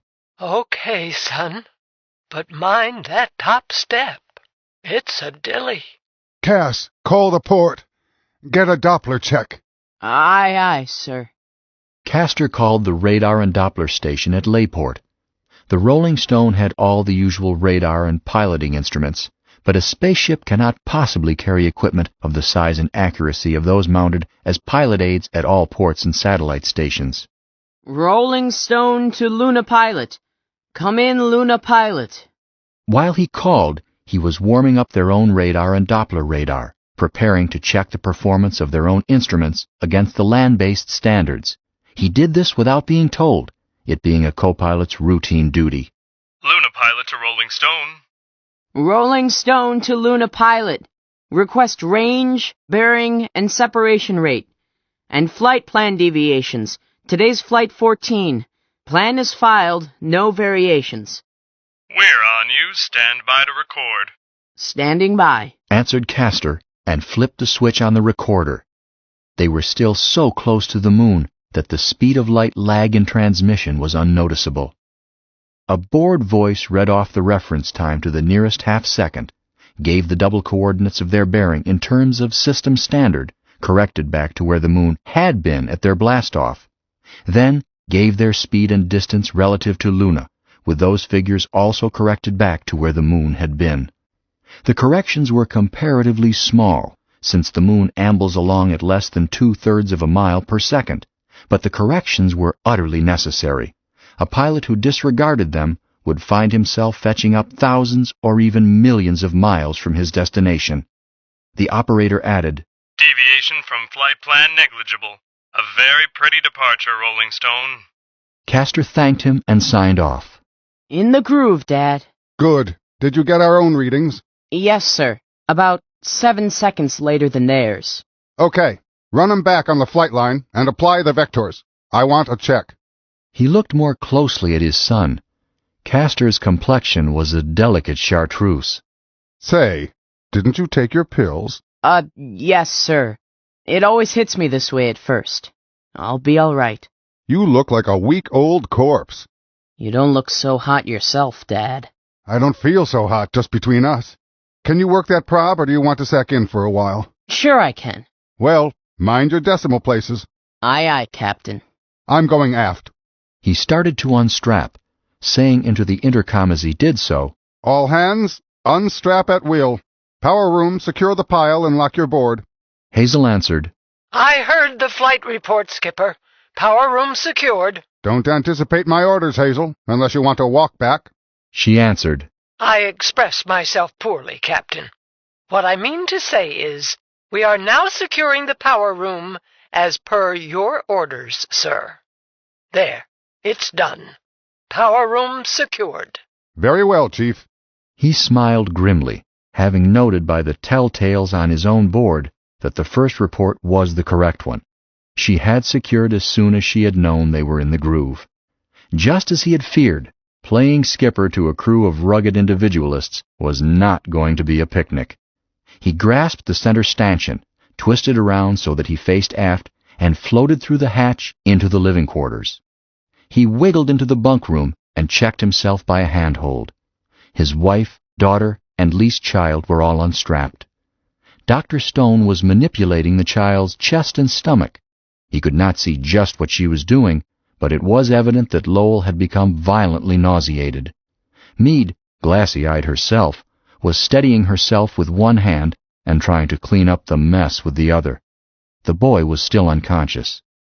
Roger Stone felt suddenly worse himself. Good grief! His wife looked over her shoulder. Get my injection kit. In the locker, behind you. I've got to give him the antidote and get him awake. He keeps trying to swallow his tongue. He gulped. Yes, dear. Which antidote? Neocaffeine, 1 cc. Move! He found the case, loaded the injector, handed it to Dr. Stone. She pressed it against the child's side. What else can I do? Nothing. Is he in any danger? Not while I have an eye on him. Now, get out and ask Hazel to come here. Yes, dear, right away. He swam on aft, found his mother sitting in midair, looking pleased with herself. Pollux was still loosely secured to his control couch. Everything all right back here? Sure, why not? Except my assistant, maybe. I believe he wants off at the next stop. Pollux growled. I'm feeling okay. Quit riding me. Edith could use your help, Mother. Buster has thrown up all over the bunk room. Why, the little devil. He didn't have a thing to eat today. I rode herd on him myself. You must have let him out of your sight for a few minutes from the evidence. Better go give Edith a hand. To hear is to obey, Master. She kicked one heel against the bulkhead behind her and zipped out the hatch. Roger turned to his son. How's it going? I'll be all right in a couple of hours. It's just one of those things you have to go through with, like brushing your teeth. Check. I'd like to rent a small planet myself. Have you written up the engineering log? Not yet. Do so. It will take your mind off your stomach. Roger Stone went forward again and looked into the bunk room. Lowell was awake and crying. Edith had him sheeted to a bunk to give him a feeling of pressure and stability. The child wailed. Mama, make it hold still! Shush, dear. You're all right. Mother is here. I want to go home! She did not answer, but caressed his forehead. Roger Stone backed hastily out and pulled himself forward. By supper time, all hands except Lowell were over the effects of free fall, a sensation exactly like stepping off into an open elevator shaft in the dark. Nevertheless, no one wanted much to eat. Dr. Stone limited the menu to a clear soup, crackers, and stewed dried apricots. Ice cream was available, but there were no takers. Except for the baby, none of them had any reason to expect more than minor and temporary discomfort from the change from planet surface weight to the endless falling of free orbit. Their stomachs and the semicircular canals of their ears had been through the ordeal before. They were inured to it, salted. Lowell was not used to it. His physical being rebelled against it, nor was he old enough to meet it calmly and without fear. He cried and made himself worse, alternating that with gagging and choking. Hazel and Meade took turns trying to quiet him. Meade finished her skimpy dinner and relieved the watch. When Hazel came into the control room where they were eating, Roger Stone said, "How is he now?" Hazel shrugged. I tried to get him to play chess with me. He spit in my face. He must be getting better. Not so you could notice it. Castor said, Gee whiz, Mother. Can't you dope him up till he gets his balance? No, answered Dr. Stone. I'm giving him the highest dosage now that his body mass will tolerate. How long do you think it will take him to snap out of it? I can't make a prediction. Ordinarily, children adapt more readily than adults, as you know, dear, but we know also that some people never do adapt. They simply are constitutionally unable to go out into space. Pollux let his jaw sag. You mean Buster is a natural-born groundhog? He made the word sound like both a crippling disability and a disgrace. Pipe down! I mean nothing of the sort. Lowell is having a bad time, but he may adjust very soon. There was glum silence for some minutes. Pollux refilled his soup bag, got himself some crackers, and eased back to his perch with one leg hooked around a stanchion. He glanced at Castor. The two engaged in a conversation that consisted entirely of facial expressions and shrugs. Their father looked at them and looked away. The twins often talked to each other that way. The code, if it was a code, could not be read by anyone else. He turned to his wife. Edith, do you honestly think there is a chance that Lowell may not adjust? A chance? Of course. She did not elaborate, nor did she need to. Space sickness, like seasickness, does not itself kill, but starvation and exhaustion do. Castor whistled. A fine time to find it out after it's too late. We're already in orbit for Mars. You know better than that, Castor. Huh? Of course, Dopey, his twin answered. We'll have to tack back. Oh. Castor frowned. I forgot for the moment that this was a two-legged jump. He sighed. Well, that's that. I guess we go back. There was one point and one only at which they could decide to return to the moon. They were falling now toward Earth in a conventional S-orbit, practically a straight line. They would pass very close to Earth in an hyperboloid at better than 5 miles per second Earth relative. To continue to Mars, they planned to increase this speed by firing the jet at the point of closest approach, falling thereby into an ellipsoid relative to the Sun, which would let them fall to a rendezvous with Mars. They could reverse this maneuver, check their plunging progress by firing the jet against their motion, and thereby force the stone into an ellipsoid relative to Earth, a curve which, if correctly calculated, would take them back to Luna, back home, before their baby brother could starve or wear himself out with retching. Yep, that's that, agreed Pollux. He suddenly grinned. Anybody want to buy a load of bicycles? Cheap? Don't be in too big a hurry to liquidate, but we appreciate your attitude. Edith, what do you think? I say we mustn't take any chances, announced Hazel. That baby is sick. Dr. Stone hesitated. Roger, how long is it to perigee? He glanced at his control board. About 35 hours. Why don't you prepare both maneuvers? Then we will not have to decide until it's time to turn ship. That makes sense. Hazel, you and Castro work the homing problem. Paul and I will work the Mars vector. First approximations only. We'll correct when we're closer. Everyone work independently. Then we'll swap and check. Mind your decimals. You mind yours. Castor gave his father a sly grin. You picked the easy one, eh, Dad? His father looked at him. Is it too hard for you? Do you want to swap? Oh, no, sir. I can do it. Then get on with it. And bear in mind you are a crew member in space. Aye, aye, sir. He had, in fact, picked the easy one. The basic tack around Earth for Mars problem had been solved by the big computers of Luna Pilot's station before they blasted off.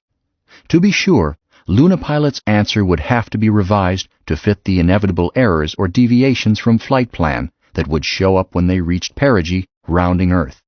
They might be too high, too low, too fast, too slow, or headed somewhat differently from the theoretical curve which had been computed for them.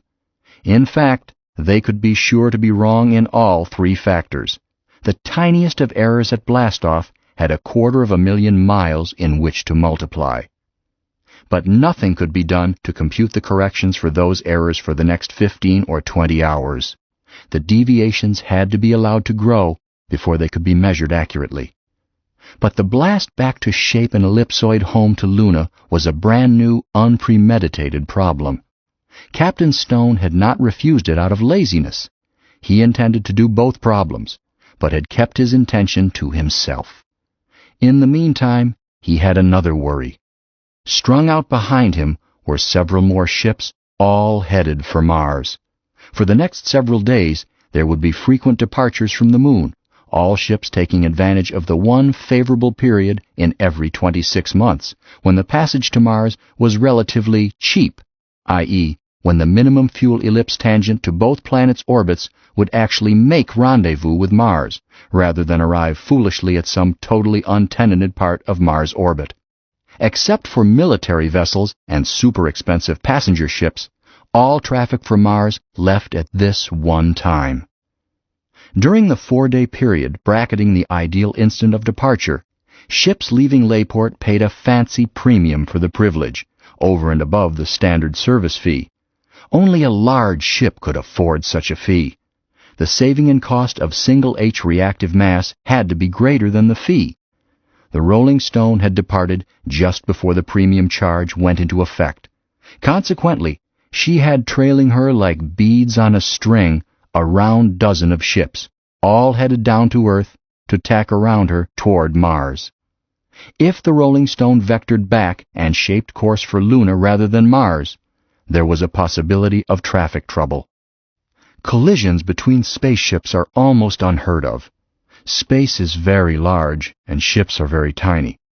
But they are possible, particularly when many ships are doing much the same thing at the same time and the same region of space. Spacemen won't forget the Rising Star and the patrol vessel Trygve Lie. 407 dead, no survivors. Ships for Mars would be departing Luna for the next 3 days and more. The Rolling Stone, in rounding Earth and heading back to Luna, toward where Luna would be on her arrival, would cut diagonally across their paths. Besides these hazards, there were Earth's 3 radio satellites and her satellite space station. Each ship's flight plan, as approved by Luna Pilot Station, took into consideration these 4 orbits, but the possible emergency maneuver of the Rolling Stone had had no such safety check. Roger Stone mentally chewed his nails at the possibility that traffic control might refuse permission for the Rolling Stone to change its approved flight plan, which they would do if there was the slightest possibility of collision, sick child or no. And Captain Stone would ignore their refusal, risk collision, and take his child home, there to lose his pilot's license certainly, and to face a stiff sentence from the Admiralty Court possibly. Besides the space station and the radio satellites, there were the robot atom bomb peace rockets of the patrol, circling the Earth from pole to pole, but it was most unlikely that the Rolling Stone's path would intersect one of their orbits. They moved just outside the atmosphere, lower than a spaceship was allowed to go other than in landing, whereas in order to tack, The Rolling Stone would necessarily go inside the orbits of the radio satellites and that of the space station. Wait a minute. Roger Stone thought over that last idea. Would it be possible to match in with the space station instead of going back to Luna? If he could get Lowell back to wait a couple of days sooner in the spinning part of the space station. The ballistic computer was not in use. Castor and Hazel were still in the tedious process of setting up their problems. Captain Stone moved to it and started making a rough setup directly on the computer itself, ignoring the niceties of ballistics, simply asking the machine, "Can this or can this not be done?" Half an hour later he gave up, let his shoulders sag. Oh yes, he could match in with the space station's orbit, but at best only at a point almost 100 degrees away from the station. Even the most lavish expenditure of reaction mass would not permit him to reach the station itself. He cleared the computer almost violently. Hazel glanced toward him. "What's eating you, son?" "I thought we might make port at the station. We can't." "I could have told you that." He did not answer, but went aft. Lowell, he found, was as sick as ever.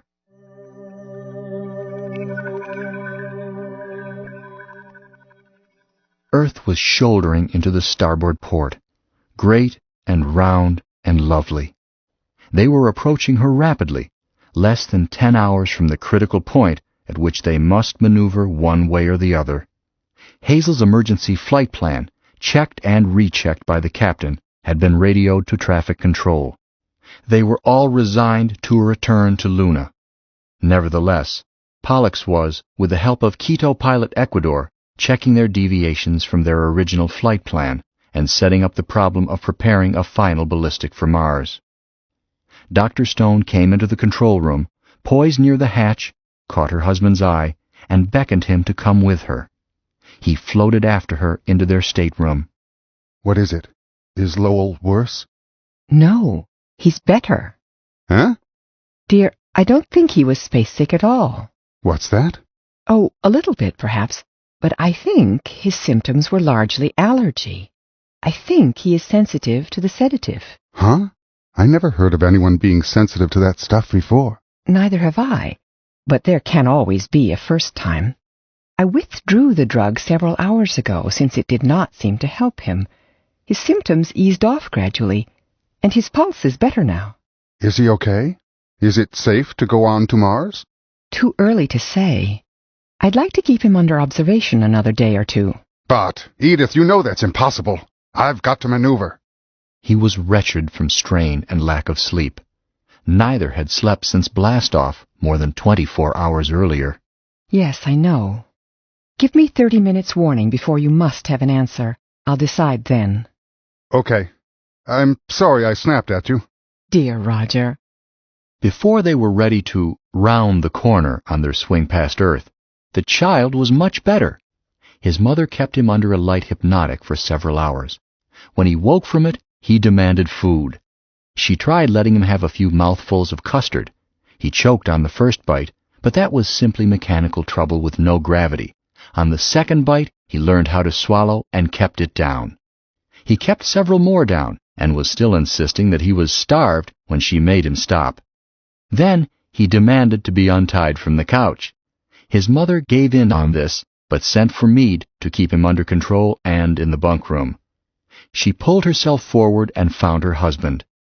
Hazel and Castor were at the computer. Castor was reading off to her a problem program while she punched the keys. Pollux was taking a Doppler reading on Earth. Edith drew Roger Stone away from them and whispered, "Dear, I guess we can relax. He has eaten, and he didn't get sick." "Are you sure?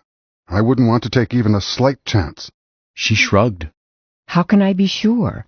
I'm a doctor, not a fortune-teller." "What's your decision?" She frowned. "I would say to go on to Mars." "It's just as well." He sighed. "Traffic turned down my alternate flight plan. I was just coming back to tell you." "Then we have no choice." "You know better than that. I'd rather tell it to the judge than read the burial service. But I have one more card up my sleeve." She looked her query. He went on. The war god is less than 10,000 miles behind us. If necessary, by using our mass margin, in less than a week I could match with her, and you and the baby could transfer. She's a tumbling pigeon, since they refitted her. Anything from lunar surface to a full gravity. I hadn't thought of that. Well, I don't think it will be necessary, but it's a comfort to know that there is help close by. She frowned. I would not like to leave you and the children to shift for yourselves. And besides, it's risky to use your margin. You may need it badly when we approach Mars. Not if we handle the ship properly. Don't you worry. Hazel and I will get it there if we have to get out and push. Pollux had stopped what he was doing and had been trying to overhear his parents' conversation. He was unsuccessful. They had had too many years' practice in keeping the kids from hearing. But he could see their intent expressions and the occasional frowns. He signaled his twin. Castor said, Hold it, Hazel. Time out to scratch. What goes, Paul? Now is the time for all good men. He nodded toward their parents. Right. I'll do the talking. They moved aft. Roger Stone looked at them and frowned. What is it, boys? We're busy. Yes, sir, but this seems like a salubrious time to make an announcement. Yes? Paul and I vote to go back home. Huh? We figure that there's no percentage in taking a chance with Buster. Paul added, Sure, he's a brat, but look how much you've got invested in him. If he died on us, Castor went on, it would spoil all the fun. And even if he didn't, who wants to clean up after him for weeks on end? Right, agreed Paul. Nobody likes to play room steward to a sick groundhog. And if he did die, the rest of you would blame us for the rest of our lives. Longer than that, Paul added. Don't worry about that negat from traffic. Hazel and I are working out a skew path that will let us miss the Queen Mary with minutes to spare. Seconds, anyhow. Of course, it may scare him a little. Quiet. One at a time. Castor, let me get this straight. Do I understand that you and your brother are sufficiently concerned about your younger brother's welfare that you want to return to Luna in any case? Yes, sir. Even if your mother decides that it is safe for him to continue? Yes, sir. We talked it over. Even if he's looking pretty good now, he was one sick pup, and anybody that sick might not make it to Mars. It's a long haul. We don't want to risk it. Hazel had come aft and listened. Now she said, Nobility ill becomes you, Cass. You were more convincing with the other routine. You butt out of this, Mother. Paul? Cass told you. Shucks, we can make other trips. Roger Stone looked at his sons. I must say that it is surprising and gratifying to find so much family solidarity in this aggregation of individualists. Your mother and I will remember it with pride. But I am glad to say that it is unnecessary. We will continue for Mars.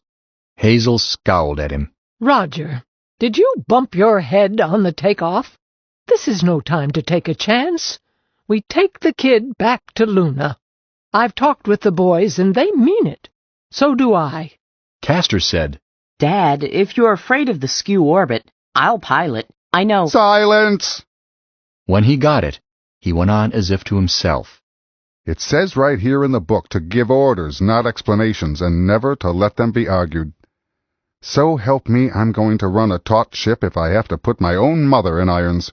He raised his voice. All hands, prepare for maneuvering. Departure for Mars, gravity well procedure. Edith Stone said softly to Hazel, The baby is all right, Mother, I'm sure.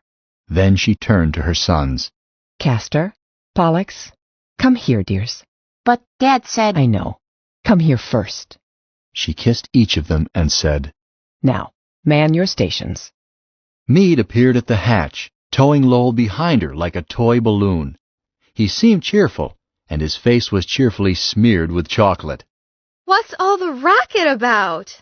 You not only woke us, you must be disturbing people 3 ships behind.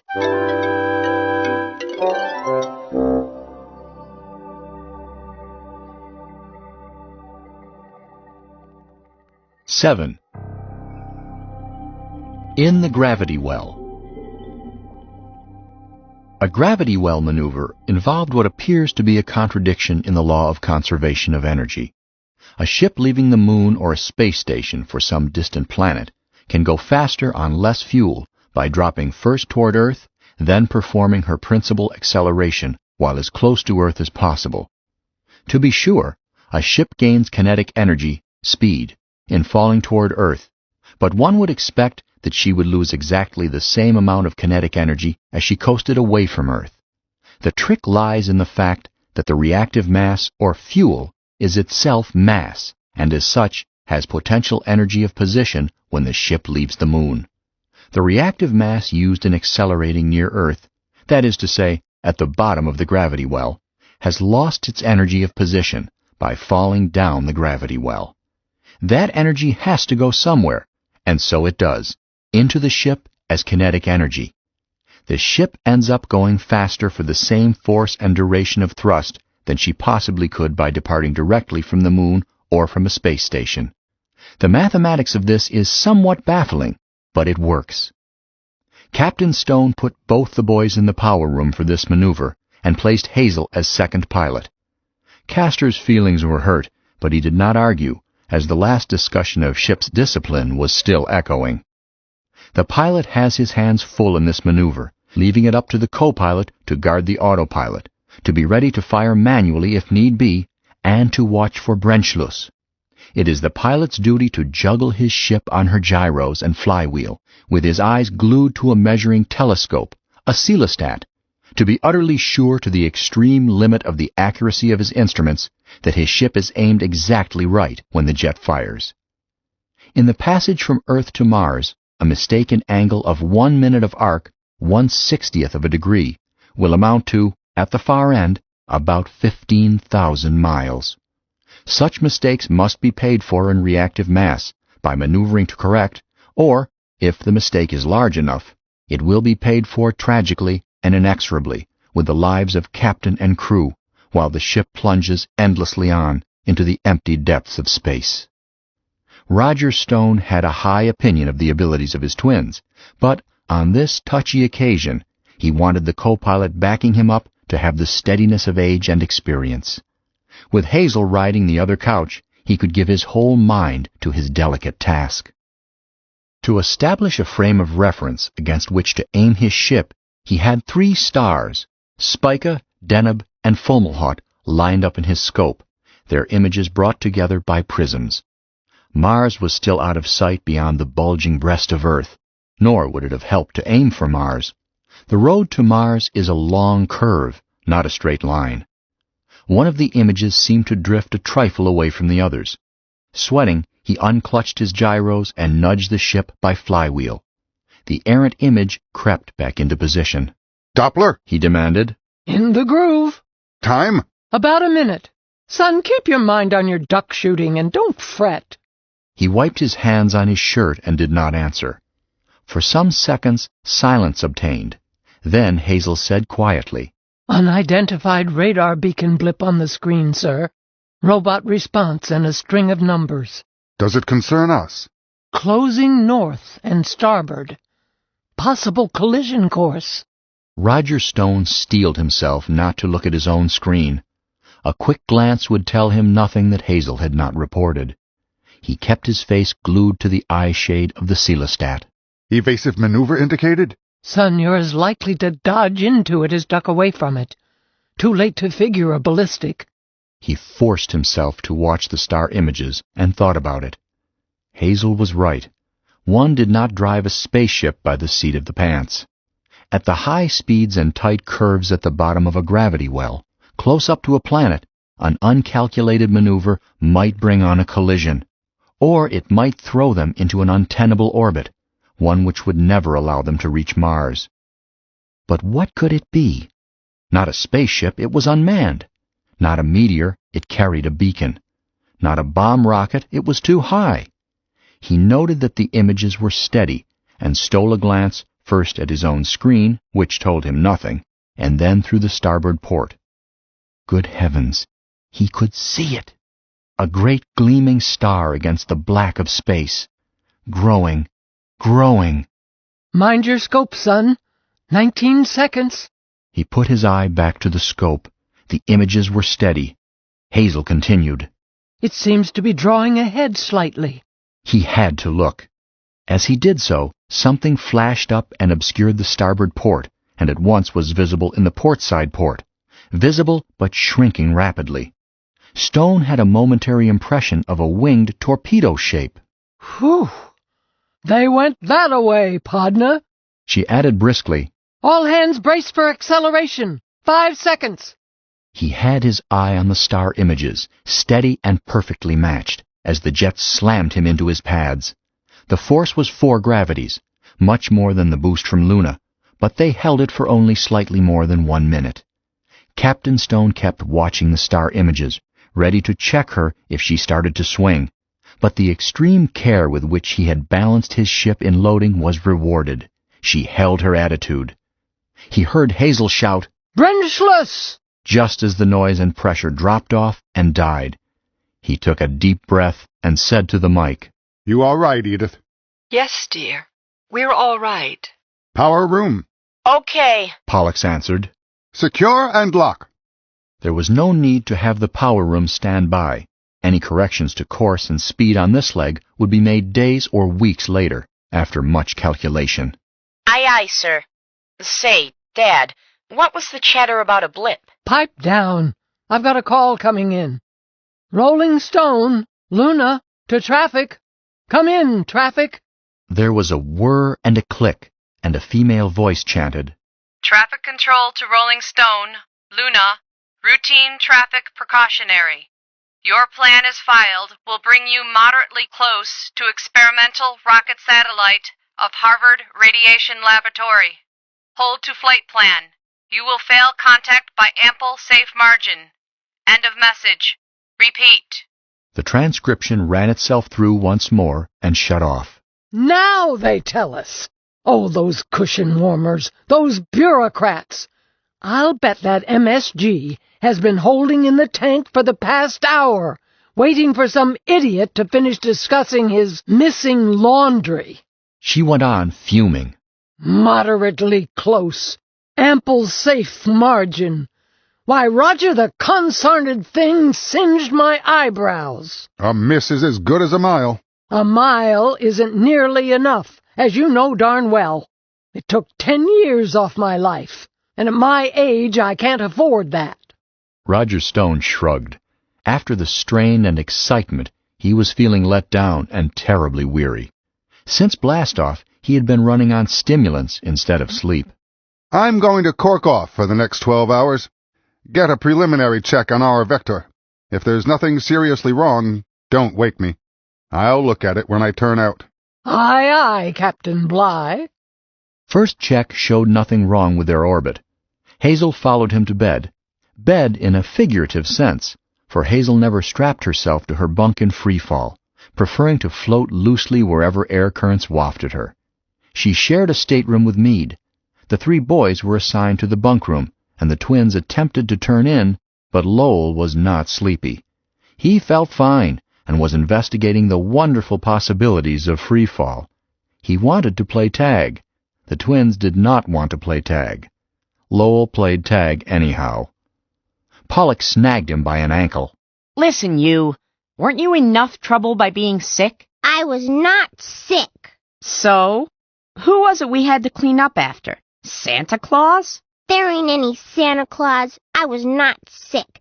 You're a fibber. You're a fibber. You're a fibber! Don't argue with him, Castor advised. Just choke him and stuff him out of the lock. We can explain and correct the ship's mass factor tomorrow. I was not sick! Pollux said, Meade had quite a bit of sack time on the leg down.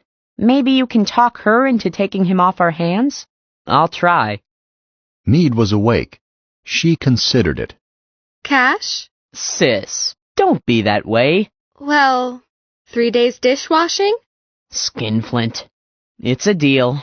Come take charge of the body. Meade had to use the bunk room as a nursery. The boys went forward and slept in the control room, each strapping himself loosely to a control couch as required by ship's regulations, to avoid the chance of jostling instruments during sleep.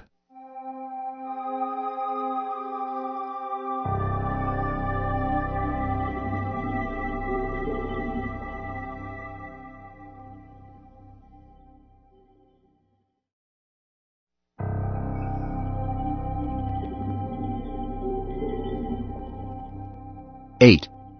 The Mighty Room.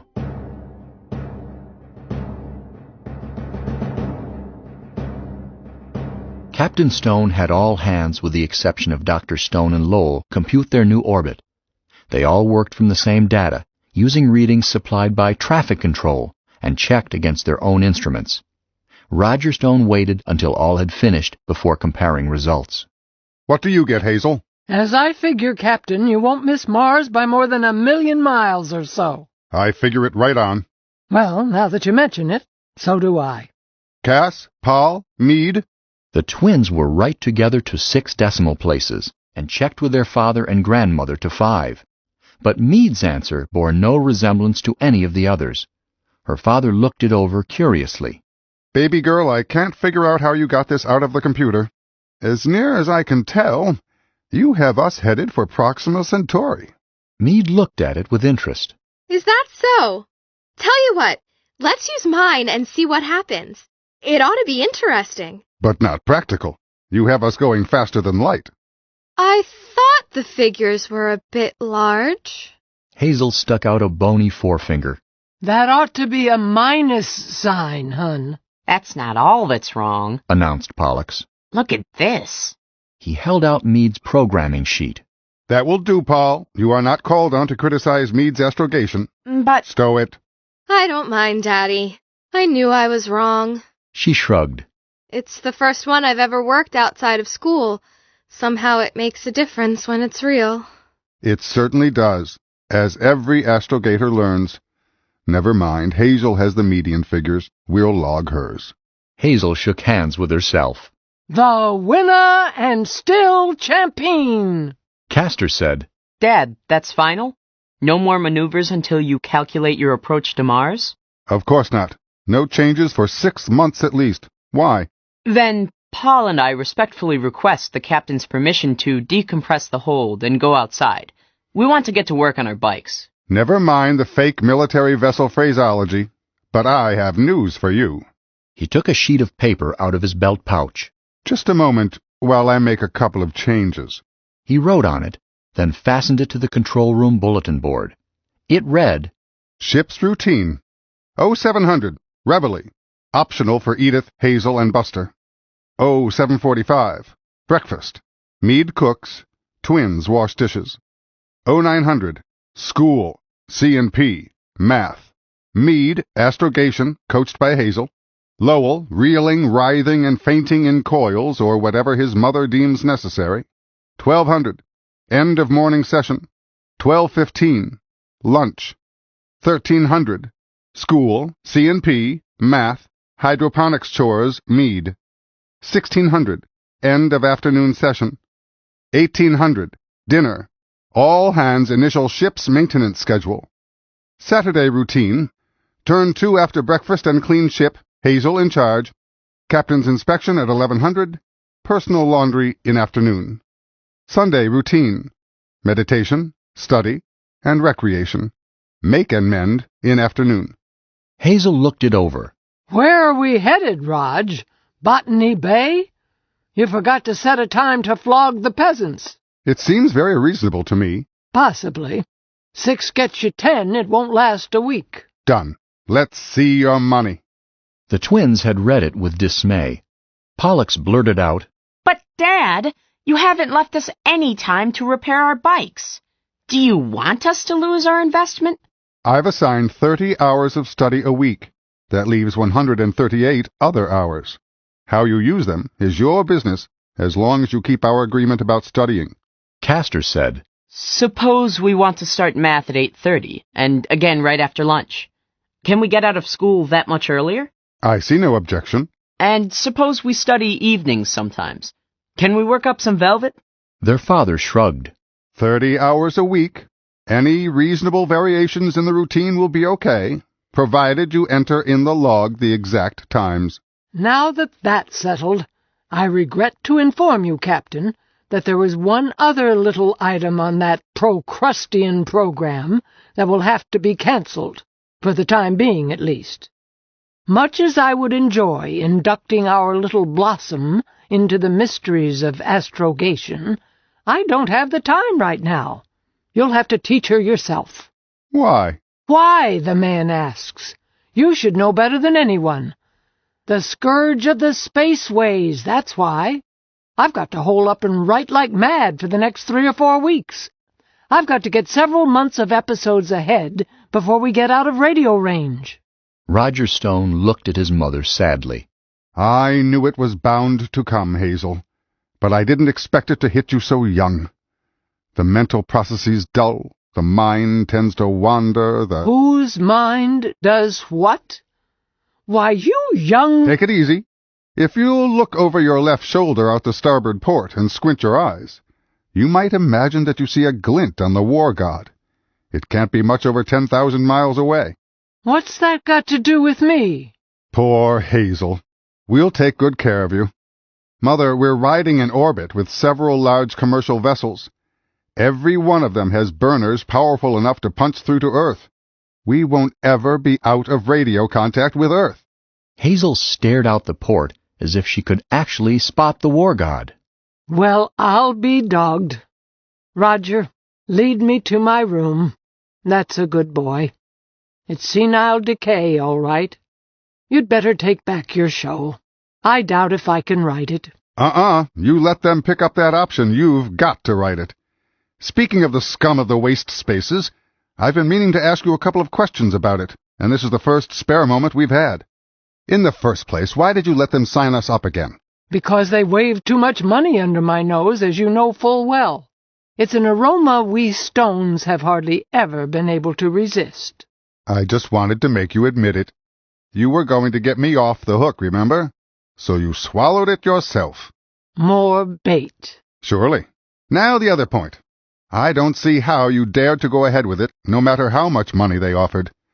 The last episode you showed me, while you had killed off the galactic overlord, you had also left our hero in a decidedly untenable position. Sealed in a radioactive sphere, if I remember correctly, at the bottom of an ammonia ocean on Jupiter.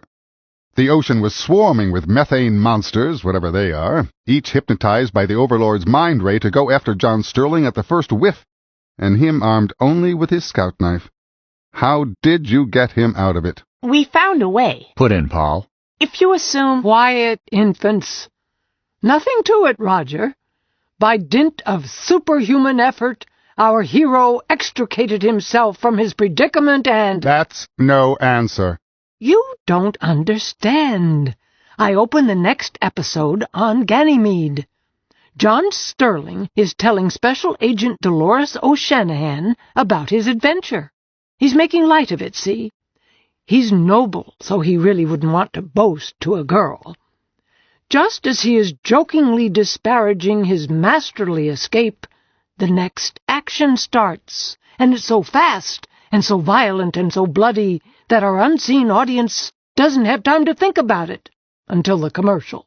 And by then, they've got too much else to think about. Roger shook his head. That's literary cheating. Who said this was literature? I've got 3 new sponsors. Hazel, asked Pollux. Where have you got them now? What's the situation? Hazel glanced at the chronometer. Roger, does that schedule take effect today? Or can we start fresh tomorrow? He smiled feebly. Tomorrow, I guess. If this is going to degenerate into a story conference, I'd better get Lowell. I get my best ideas from Lowell. He's just the mental age of my average audience. If I were Buster, I would resent that. Quiet. She slithered to the hatch and called out, Edith, may I borrow your wild animal for a while?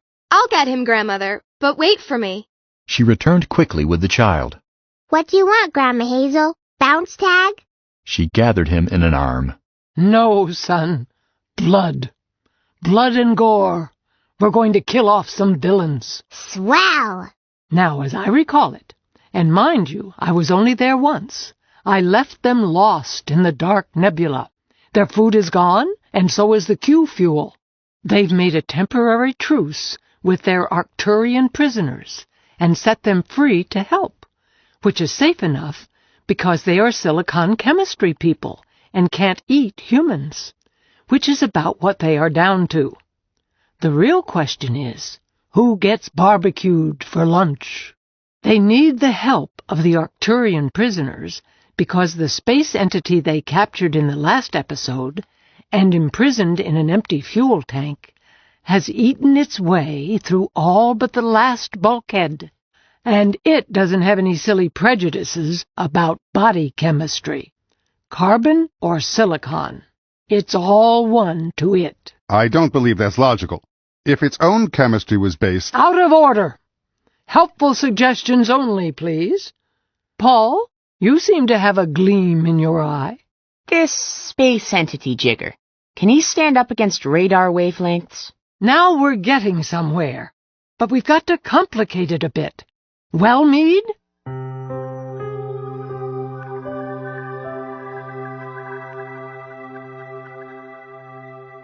The twins started moving their bicycles outside the following day. The suits they wore were the same ones they had worn outdoors on the moon, with the addition of magnetic boots and small rocket motors. These latter were strapped to their backs, with the nozzles sticking straight from their waists. An added pressure bottle to supply the personal rocket motor was mounted on the shoulders of each boy, but, being weightless, the additional mass was little handicap. Now remember, their father warned them, those boost units are strictly for dire emergency, lifelines at all times.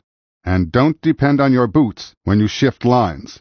Snap on the second line before you loose the first. Shucks, Dad. You'll be careful. No doubt.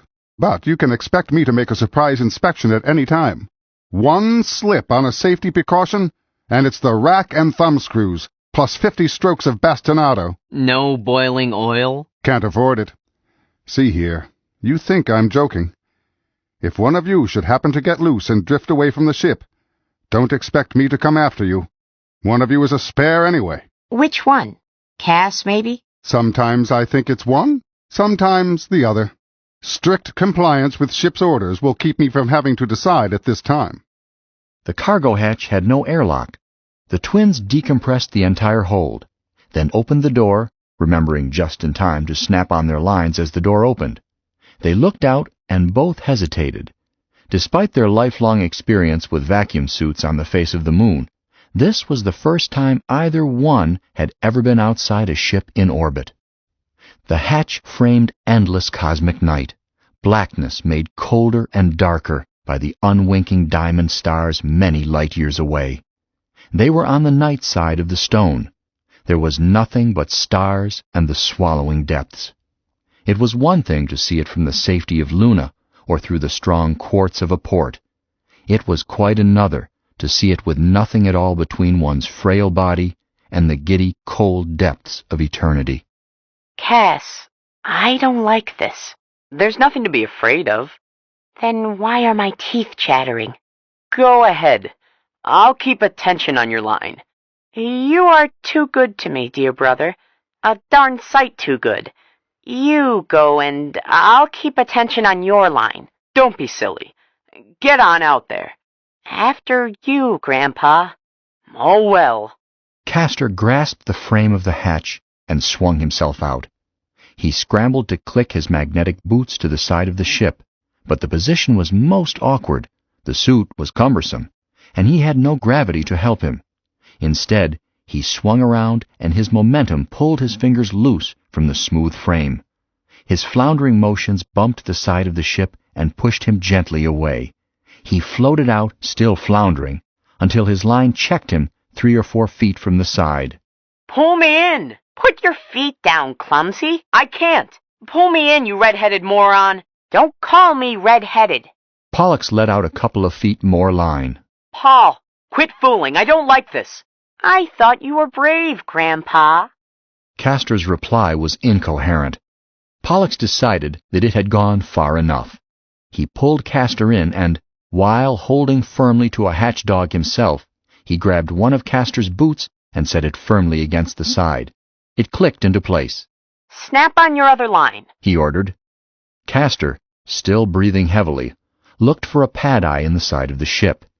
He found one nearby and walked over to it, picking up his feet as if he walked in sticky mud. He snapped his second line to the ring of the pad-eye and straightened up. Catch! Pollux called out and sent his own second line snaking out to his twin. Castor caught it and fastened it beside his own. All set? Asked Pollux. I'm going to unsnap us in here. All secure. Castor moved closer to the hatch. Here I come. So you do. Castor gave Pollux' line a tug. Pollux came sailing out of the hatch, and Castor let him keep on sailing. Castor checked the line gently through his fingers, soaking up the momentum, so that Pollux reached the end of the 50-foot line and stayed there without bouncing back. Pollux had been quite busy on the way out, but to no effect. Sawing vacuum is futile. When he felt himself snubbed to a stop, he quit struggling. Pull me back, say Uncle. Pollux said several other things, some of which he had picked up dockside on Luna, plus some more colorful expressions derived from his grandmother. You had better get off this ship, He concluded. because I'm coming down this line and take your helmet off. He made a swipe for the line with one hand. Castor flipped it away. Say even Steven, then. Pollux had the line now, having remembered to reach for his belt where it was hooked instead of grabbing for the bite. Suddenly he grinned. Okay, even Steven. Even Steven it is. Hold still. I'll bring you in. He towed him in gently, grabbing Paul's feet and clicking them down as he approached.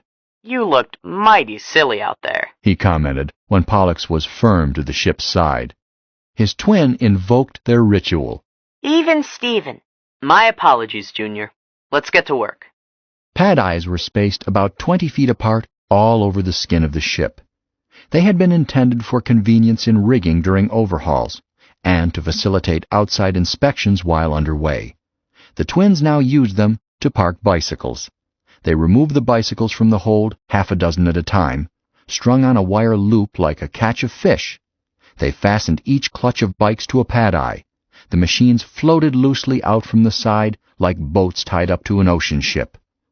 Stringing the clusters of bicycles shortly took them over the horizon to the day side of the ship. Pollux was in front, carrying 6 bicycles in his left hand. He stopped suddenly. Hey, Grandpa, get a load of this. Don't look at the sun, Castor said sharply.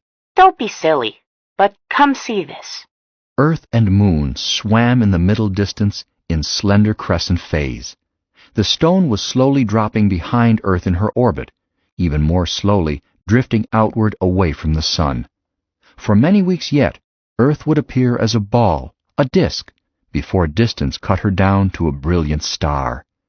Now she appeared about as large as she had from Luna, but she was attended by Luna herself. Her day side was green and dun, and lavished with cottony clouds. Her night side showed the jewels of cities. But the boys were paying no attention to Earth. They were looking at the moon. Pollux sighed. Isn't she beautiful? What's the matter, Junior? Homesick? No, but she's beautiful just the same. Look, Cass, whatever ships we ever own, let's always register them out of Luna City. Home base. Suits. Can you make out the berg? I think so. Probably just a spot on your helmet. I can't. Let's get back to work. They had used all the pad eyes conveniently close to the hatch and were working aft when Pollux said, Whoops, take it easy. Dad said not to go aft of frame 65. Shucks, it must be cool back to 90 at least. We've used the jet less than 5 minutes. Don't be too sure.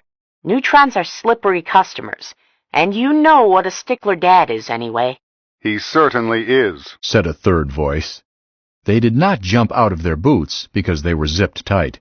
Instead, they turned around and saw their father standing, hands on hips, near the passenger airlock. Pollux gulped and said, Howdy, Dad. You sure gave us a start, Castor added sheepishly. Sorry, but don't let me disturb you. I just came out to enjoy the view. He looked over their work. You've certainly got my ship looking like a junkyard. Well, we had to have room to work. Anyhow, who's to see? In this location, you have the Almighty staring down the back of your neck. But I don't suppose he'll mind. Say, Dad, Paul and I sort of guessed that you wouldn't want us to do any welding inside the hold. You sort of guessed correctly. Not after what happened in the Kong Christian. So we figured we could jury-rig a rack for welding out here. Okay? Okay. But it's too nice a day to talk business. He raised his open hands to the stars and looked out. Swell place. Lots of elbow room.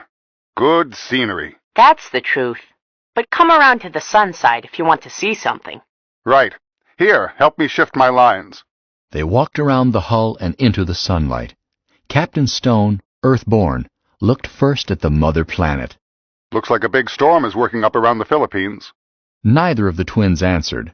Weather was largely a mystery to them, nor did they approve of weather. Presently he turned to them and said softly, I'm glad we came, boys. Are you? Oh, you bet. Sure. They had forgotten how cold and unfriendly the black depths around them had seemed only a short time before. Now it was an enormous room, furnished in splendor, though not yet fully inhabited. It was their own room to live in, to do with as they liked. They stood there for quite a long time, enjoying it. At last Captain Stone said, I've had all the sun I can stand for a while. Let's work around back, into the shade. He shook his head to dislodge a drop of sweat from his nose. We ought to get back to work anyhow. I'll help you. We'll get done faster.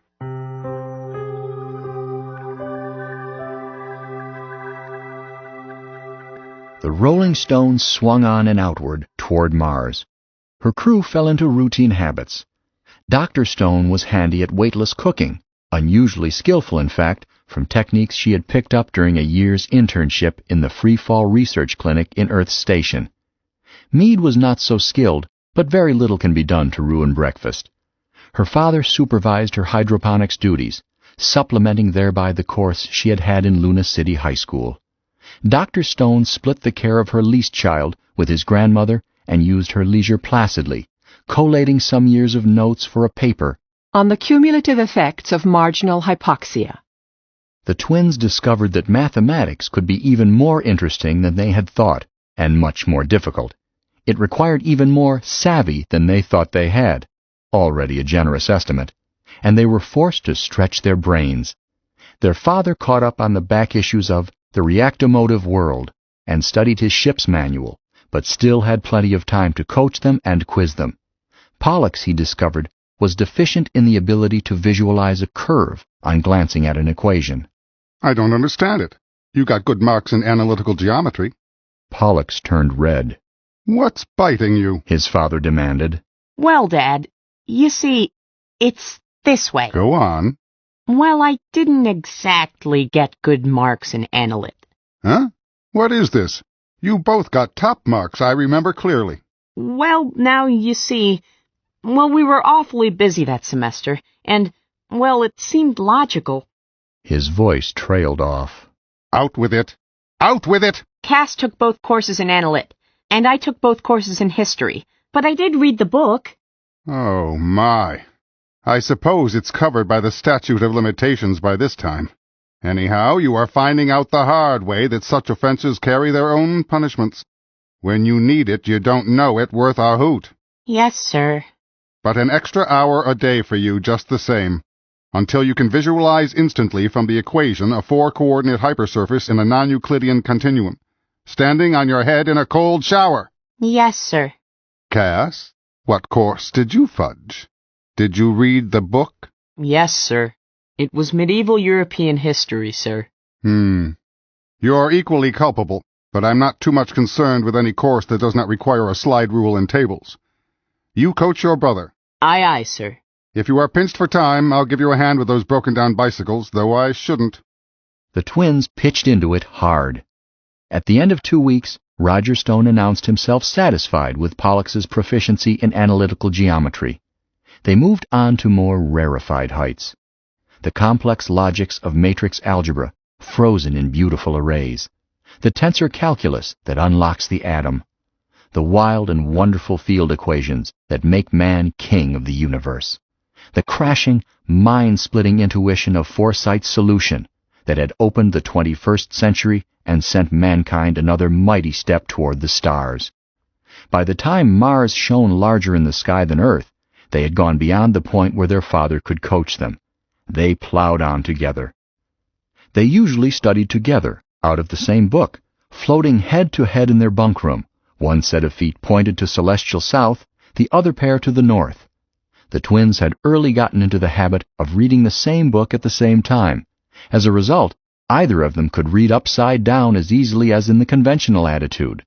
While so engaged, Pollux said to his brother, "You ought to go into research rather than business. After all, money isn't everything." "No, there are also stocks, bonds, and patent rights, not to mention real estate and chattels." "I'm serious." "We'll do both. I finished this page. Flip the switch when you're ready."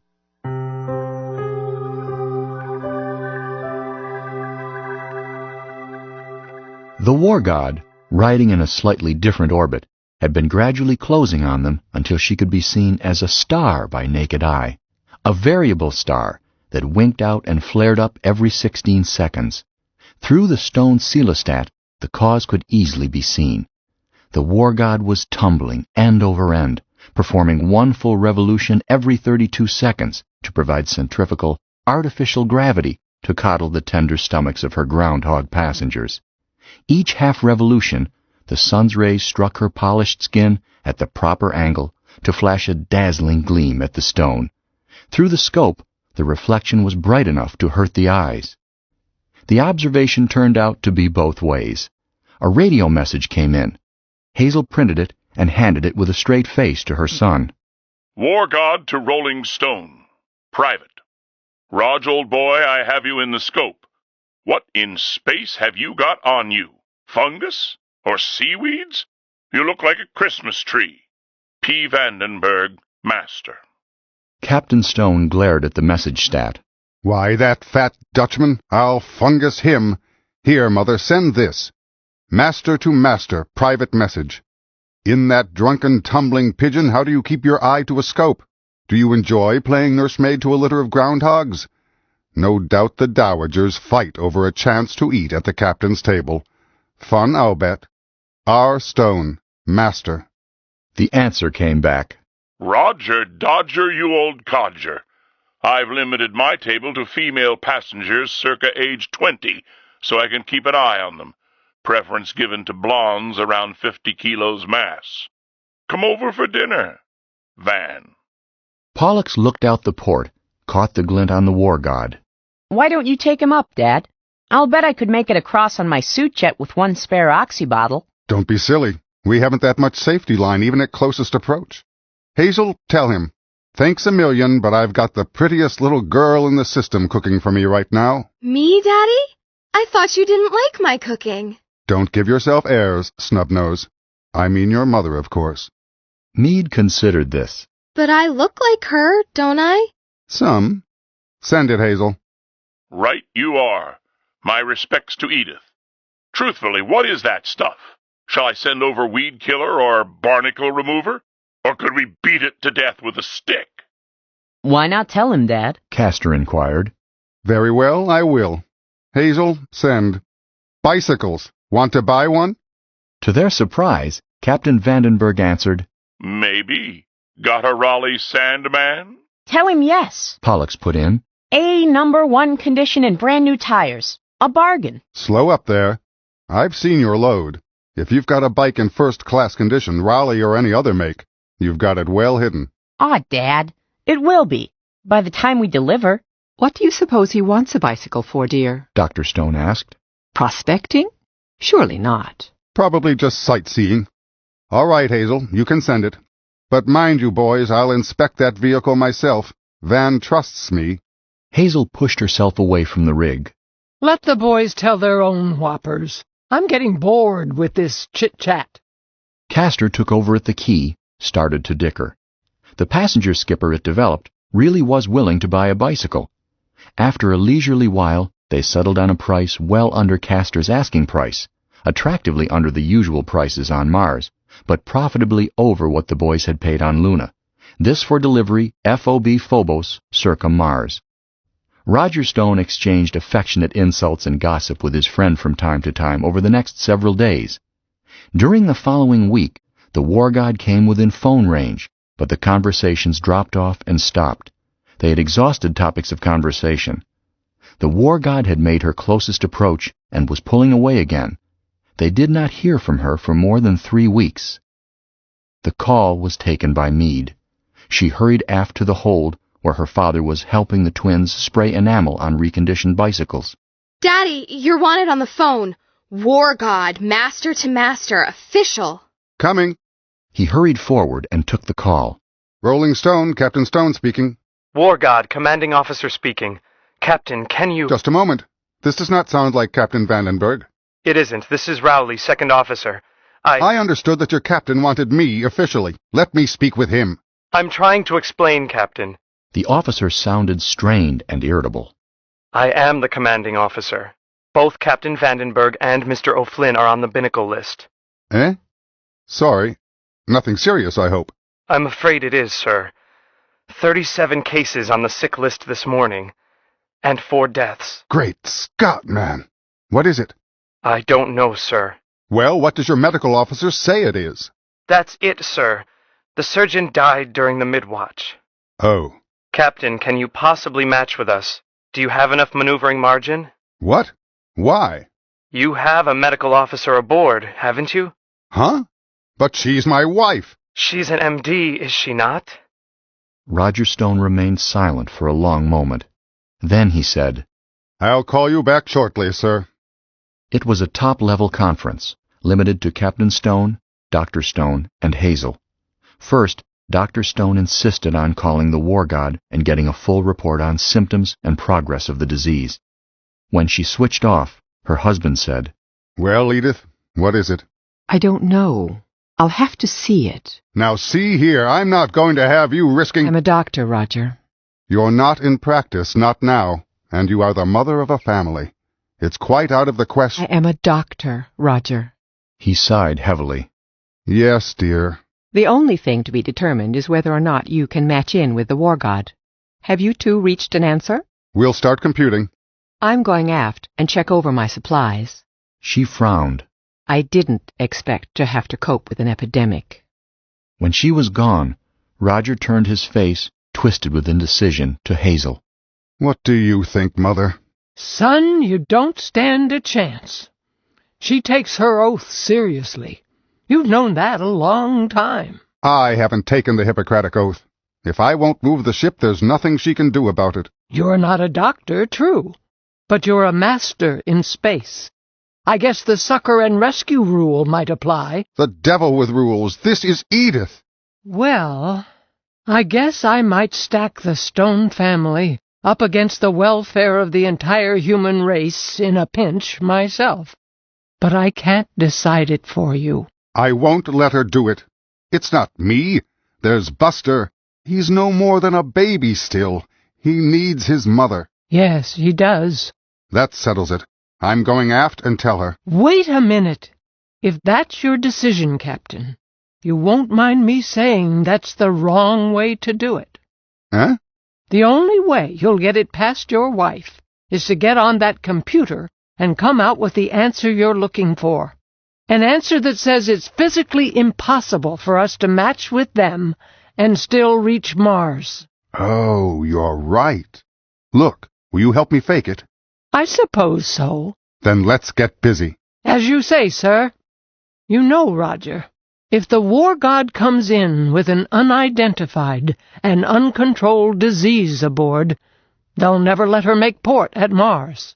They'll swing her in a parking orbit, fuel her up again, and send her back at next optimum. What of it? It's nothing to me if fat tourists and a bunch of immigrants are disappointed. Check. But I was thinking of something else. With Van and the first officer sick, maybe about to check in. If the second officer comes down with it too, the War God might not even get as far as a parking orbit. Roger Stone did not have to have the thought elaborated. A ship approaching a planet, unless maneuvered at the last by a skilled pilot, can do one of only 2 things: crash or swing on past and out, endlessly, into empty space, to take up a comet-like orbit which arrives nowhere, ever. He covered his face with his hands. What do I do, Mother? You are captain, son. He sighed. I suppose I knew it all along. Yes, but you had to struggle with it first. She kissed him. Orders, son? Let's get to it. It's a good thing we didn't waste any margin in departure. That it is. When Hazel told the others the news, Castor asked, Does Dad want us to compute a ballistic? No. A good thing, for we've got to get those bikes inboard fast. Come on, Paul. Meade, how about you suiting up and giving us a hand? Unless Mother needs you? She does. To take care of Lowell and keep him out of the way. But you won't be bringing the bikes inboard. What? You can't balance the ship for maneuvers with them where they are. Besides, the first blast would probably snap the wires and change your mass factor. Cass, where are your brains? Can't you see the situation? We jettison. Huh? We throw away our bikes? After dragging almost to Mars? Your bikes? All our books? And everything else we can do without. The rough run-through on the computer made that clear as quartz. It's the only way we can do this maneuver and still be sure of having a safe margin for homing in. Your father is checking over the weight schedule right now. But... Castor's face suddenly relaxed and became impassive. Aye, ma'am. The twins were suiting up, but had not yet gone outside when Pollux was struck by a notion. Cass, we cut the bikes loose. Then what happens? We charge it off to experience, and try to recover from 4 planets' transit. They won't pay up, of course. Use your skull. Where do the bikes end up? Huh? Why, at Mars. Right. Or pretty near. In the orbit we're in now, they swing in mighty close and then head down Sunside again. Suppose, on closest approach, we are standing there waiting to snag 'em? Not a chance. It will take us just as long to get to Mars, and in a different orbit, same as the war gods. Yes, but just supposing. You know, I wish I had a spare radar beacon to hang on them. Then, if we could reach them, we'd know where they were. Well, we haven't got one. Say, where did you put that used reflecting foil? Huh? Oh, I see. Grandpa, sometimes your senile decay is not quite so noticeable. The stone had started out, of course, covered on one side of her living quarters by mirror-bright aluminum foil. As she drifted farther and farther from the sun, reflecting the sun's heat had grown less necessary, absorbing it more desirable. To reduce the load on the ship's heating and cooling system, square yards of it were peeled up and taken inside to store from week to week. Let's ask Dad. Hazel stopped them at the hatch to the control room. He's at the computer. What's the complaint? Hazel, the reflecting foil we've been salvaging, is it on the jettison list? Certainly. We'll pick up some more on Mars for the trip back. Why? A radar corner. That's why. They explained the plan. She nodded. A long chance, but it makes sense. See here. Wire everything we jettison to the bikes. We might get it all back. Sure thing. The twins got busy, while Pollux gathered together the bunches of bicycles, all but a few in good repair and brave with new paint. Castor constructed a curious geometrical toy. With 8-gauge wire, aluminum foil, and sticky tape, he made a giant square of foil, edged and held flat with wire. This he bisected at right angles with a second square. The 2 squares he again bisected at the remaining possible right angle with a third square. The result was 8 shiny right-angled corners facing among them in all possible directions, a radar reflector. Each corner would bounce radar waves directly back to source, a principle easily illustrated with a rubber ball and any room or box corner. The final result was to step up the effectiveness of radar from an inverse 4th power law to an inverse square law, in theory at least. In practice, it would be somewhat less than perfectly efficient, but the radar response of the assembly would be increased enormously. A mass so tagged would stand out on a radar screen like a candle in a cave. This flimsy giant kite Castor anchored to the ball of bicycles and other jetsam with an odd bit of string. No stronger link was necessary. Out here, no vagrant wind would blow it away. No one would cut it loose. Paul, go bang on the port and tell him we're ready. Pollux walked forward and did so, rapping on the quartz first to attract his grandmother's attention, then tapping code to report. While he was gone, Castor attached a piece of paper reading, "Not for salvage. This cargo is in free transit by intention. The undersigned owner intends to recover it and warns all parties not to claim it as abandoned. UP Rev Stat number 193401. Roger Stone, Master. P.Y. Rolling Stone, Luna. When Pollux came back, he said, Hazel says go ahead, but take it easy. Of course. Castor untwisted the single wire that held the ungainly mass to the ship, then stood back and watched it. It did not move. He reached out and gave it the gentlest shove with his little finger, then continued watching. Slowly, slowly, it separated from the ship. He wished to disturb its orbit as little as possible to make it easy to find. The petty vector he had placed on it, an inch a minute was his guess, would act for all the days from there to Mars. He wanted the final sum to remain small. Pollux twisted around and picked out the winking gleam of the war god. Will the jet be clear of it when we swing ship? He asked anxiously. Quit worrying. I already figured that. The maneuver to be performed was of the simplest. Point to point in space in a region which could be treated as free of gravity strain, since the two ships were practically the same distance from the Sun, and Mars was too far away to matter. There were 4 simple steps. Cancellation of the slight vector difference between the two ships, the relative speed with which the war god was pulling away, acceleration toward the war god, transit of the space between them, deceleration to match orbits and lie dead in space relative to each other on arrival. Steps 1 and 2 would be combined by vector addition. Step 3 was simply waiting time. The operation would be 2 maneuvers, 2 blasts on the jet.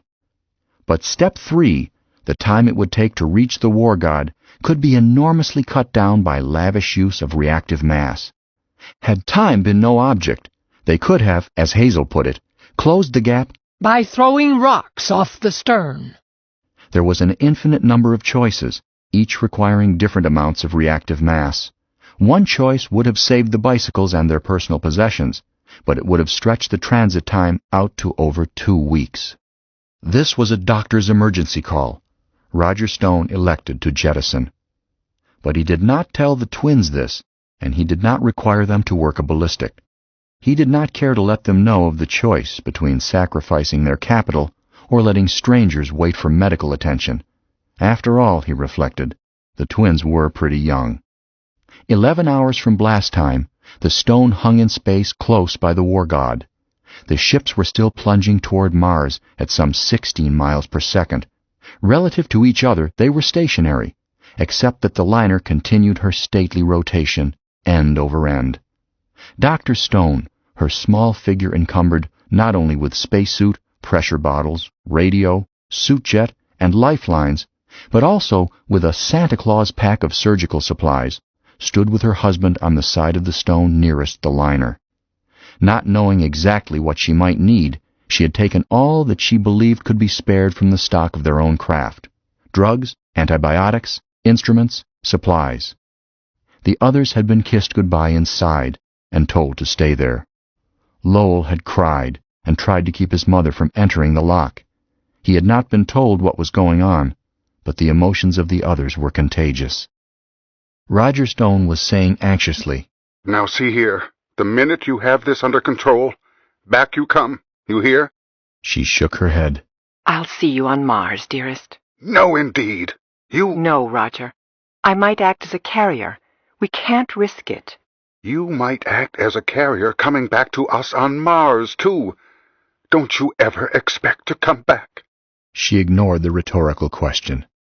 On Mars, there will be hospitals, but I can't risk a family epidemic in space. Edith, I've a good mind to refuse to... They're ready for me, dear. See? Over their heads, 200 yards away, a passenger lock on the rotation axis of the mighty ship had opened. 2 small figures spilled silently out, flipped neatly to boot contact, stood on the ship's side, their heads pointing down at Mr. and Mrs. Stone. Roger Stone called into his microphone. War God! War God! Aye, aye! Are you ready? Whenever you are. Stand by for transfer. Acting Captain Rowley had proposed sending a man over to conduct Dr. Stone across the gap. She had refused, not wishing to have anyone from the infected ship in contact with the Rolling Stone. Now she said, Are my lines free for running, Roger? Yes, dearest. He had bent several lines together, one end to her waist, the other to a pad-eye. Will you do my boots, dear? He kneeled and unzipped her magnetic boots without speaking, his voice having become uncertain. He straightened, and she put her arms around him. They embraced awkwardly, hampered by the suits, hampered by the extra backpack she carried. Adios, my darling. Take care of the children. Edith, take care of yourself. Yes, dear. Steady me now. He slipped his hands to her hips. She stepped out of the boots, was now held against the ship only by his hands. Ready. 1, 2. They crouched down together. 3. She jumped straight away from the ship, her line snaking after her. For long, long seconds she sailed straight out over his head, closing the gap between her and the liner. Presently it became evident that she had not leaped quite straight. Her husband got ready to haul her back in. But the reception committee was ready for that exigency. One of them was swinging a weighted line around his head. He let the end of it swing farther and farther out. As she started to move past the side of the War God, he swung it against her safety line. The weighted end wrapped itself around her line. Back at the Rolling Stone, Roger Stone snubbed her line and stopped her. The man on the liner gently pulled her in. The second man caught her and snapped a hook to her belt, then unfastened the long line from the stone. Before she entered the lock, she waved, and the door closed. Roger Stone looked at the closed door for a moment, then pulled in the line. He let his eyes drop to the pair of little boots left standing empty beside him. He pulled them loose, held them to him, and plodded back to his own airlock.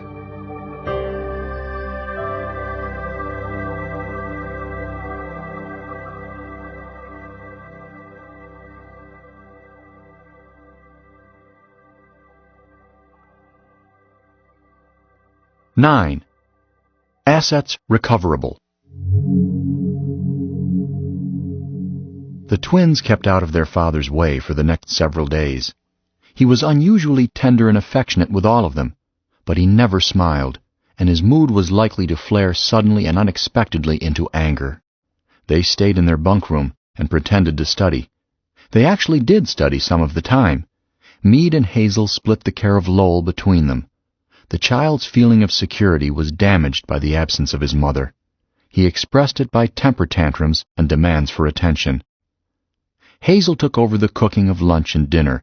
She was no better at it than Meade. She could be heard twice a day, burning herself and swearing and complaining that she was not the domestic type and never had had any ambitions that way. Never. Dr. Stone phoned once a day, spoke briefly with her husband, and begged off from speaking to anyone else, for the reason that she was much too busy. Roger Stone's explosions of temper were most likely to occur shortly after these daily calls. Hazel alone had the courage to quiz him about the calls. On the 6th day at lunch, she said, "Well, Roger, what was the news today? Give." Nothing much. Hazel, these chops are atrocious. They ought to be good. I flavored them with my own blood. She held out a bandaged thumb. Why don't you try cooking? But back on the subject. Don't evade me, boy. She thinks she's on the track of something. So far as she can tell from their medical records, nobody has caught it so far who is known to have had measles. Measles? People don't die of that, do they? Hardly ever, though it can be fairly serious in an adult. I didn't say it was measles, nor did your mother. She thinks it's related to measles, a mutant strain maybe, more virulent. Call it neo-measles. That's a good question-begging tag, and it has an impressive scientific sound to it. Any more deaths, Roger? Well, yes. How many? She wouldn't say. Van is still alive, though, and she says that he is recovering. She told me, he added, as if trying to convince himself, that she thought she was learning how to treat it. Measles, Hazel said thoughtfully. You've never had it, Roger. No. Nor any of the kids. Of course not, put in Pollux. Luna City was by long odds the healthiest place in the known universe. The routine childhood diseases of Earth had never been given a chance to establish. How did she sound, son? Dog-tired. He frowned. She even snapped at me. Not Mummy. Quiet, Meade. Hazel went on. I've had measles 70 or 80 years ago. Roger, I had better go over and help her. He smiled without humor. She anticipated that. She said to tell you thanks, but she had all the unskilled help she could use. Unskilled help. I like that. Why, during the epidemic of '93, there were times when I was the only woman in the colony able to change a bed. Hazel deliberately waited around for the phone call the next day, determined to get a few words at least with her daughter-in-law. The call came in about the usual time. Roger took it. It was not his wife. Captain Stone? Turner, sir. Charlie Turner? I'm the third engineer. Your wife asked me to phone you? What's the matter? She busy? Quite busy. Tell her to call me as soon as she's free. I'll wait by the board. I'm afraid that's no good, sir. She was quite specific that she would not be calling you today. She won't have time. Fiddlesticks. It will only take her 30 seconds. In a big ship like yours, you can hook her in wherever she is. The man sounded embarrassed. I'm sorry, sir. Dr. Stone gave strict orders not to be disturbed. But confound it, I'm very sorry, sir. Goodbye. He left him sputtering into a dead circuit. Roger Stone remained quiet for several moments, then turned a stricken face to his mother. She's caught it, Hazel answered quietly. Don't jump to conclusions, son. But in her own heart, she had already reached the same conclusion. Edith Stone had contracted the disease she had gone to treat.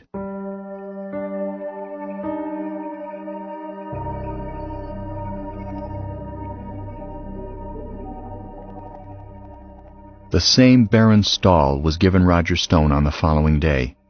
By the third day, they gave up the pretense. Dr. Stone was ill, but her husband was not to worry. She had already, before she gave in to it herself, progressed far enough in standardizing a treatment that all the new cases, hers among them, were doing nicely. So they said. No, they would not arrange a circuit to her bed. No, he could not talk to Captain Vandenberg. The captain was still too ill. I'm coming over. Turner hesitated. That's up to you, Captain. But if you do, we'll have to quarantine you here. Dr. Stone's written orders. Roger Stone switched off. He knew that settled it. In matters medical, Edith was a Roman judge, and he could not abandon his own ship, his family, to get to Mars by themselves. One frail old woman, two cocksure half-trained student pilots. No, he had to take his ship in.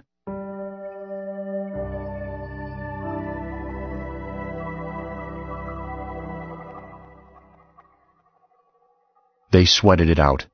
The cooking got worse when anyone bothered to cook.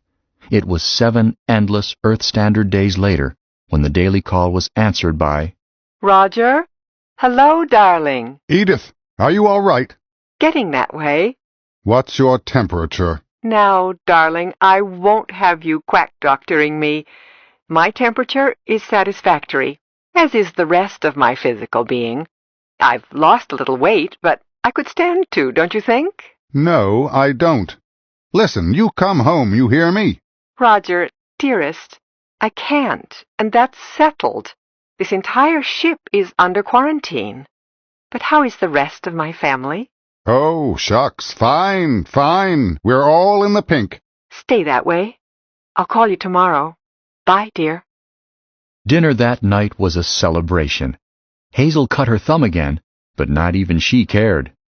The daily calls, no longer a nagging worry, but a pleasure, continued. It was a week later that Dr. Stone concluded by saying, Hold on, dear. A friend of yours wants to speak with you. Okay, darling. Love and stuff. Goodbye. Roger Dodger? Came a bass voice. Van, you square-headed bay window. I knew you were too mean to die. Alive and kicking, thanks to your wonderful wife, but no longer with a bay window. I haven't had time to regrow it yet. You will. No doubt. But I was asking the good doctor about something, and she couldn't give me much data. Your department. Rog, How did this speed run leave you for Single H? Could you use some go juice? Captain Stone considered it. Have you any surplus, Captain? A little. Not much for this wagon, but it might be quite a lot for a kiddie cart like yours. We had to jettison, did you know? I know, and I'm sorry. I'll see that a claim is pushed through promptly. I'd advance it myself, Captain, if alimony on 3 planets left me anything to advance. Maybe it won't be necessary. He explained about the radar reflector. If we could nudge back into the old groove, we just might get together with our belongings. Vandenberg chuckled. I want to meet those kids of yours again. They appear to have grown up a bit in the last 7 years. Don't. They'll steal your bridge work. Now about this Single H, how much can you spare? Enough. Enough, I'm sure.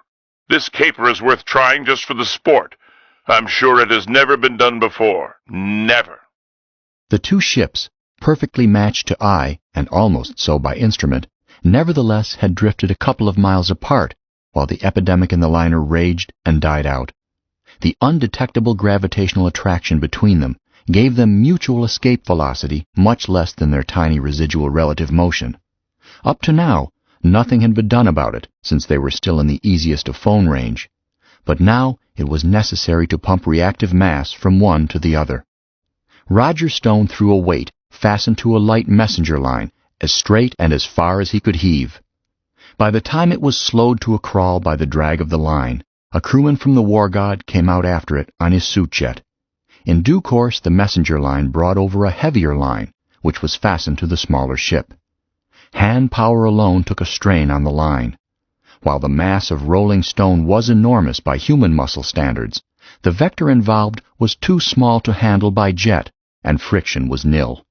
In warping in a spaceship, the lack of brakes is a consideration more important than power, as numerous dents to ships and space stations testify. As a result of that gentle tug, 2.5 days later, the ships were close enough to permit a fuel hose to be connected between them. Roger and Hazel touched the hose only with wrench and spacesuit gauntlet, not enough contact to affect the quarantine, even by Dr. Stone's standards. 20 minutes later, even that connection was broken, and the Stone had a fresh supply of jet juice. And not too soon. Mars was a ruddy gibbous moon, bulging ever bigger in the sky. It was time to prepare to maneuver.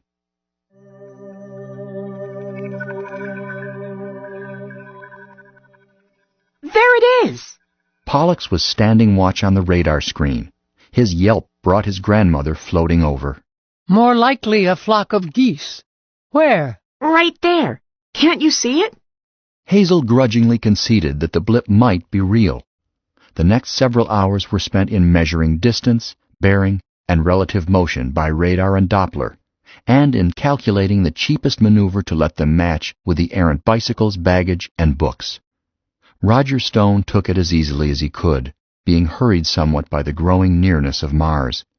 He finally settled them almost dead in space relative to the floating junk pile, with a slight drift which would bring them within 300 yards of the mass, so he calculated, at closest approach a few hours hence.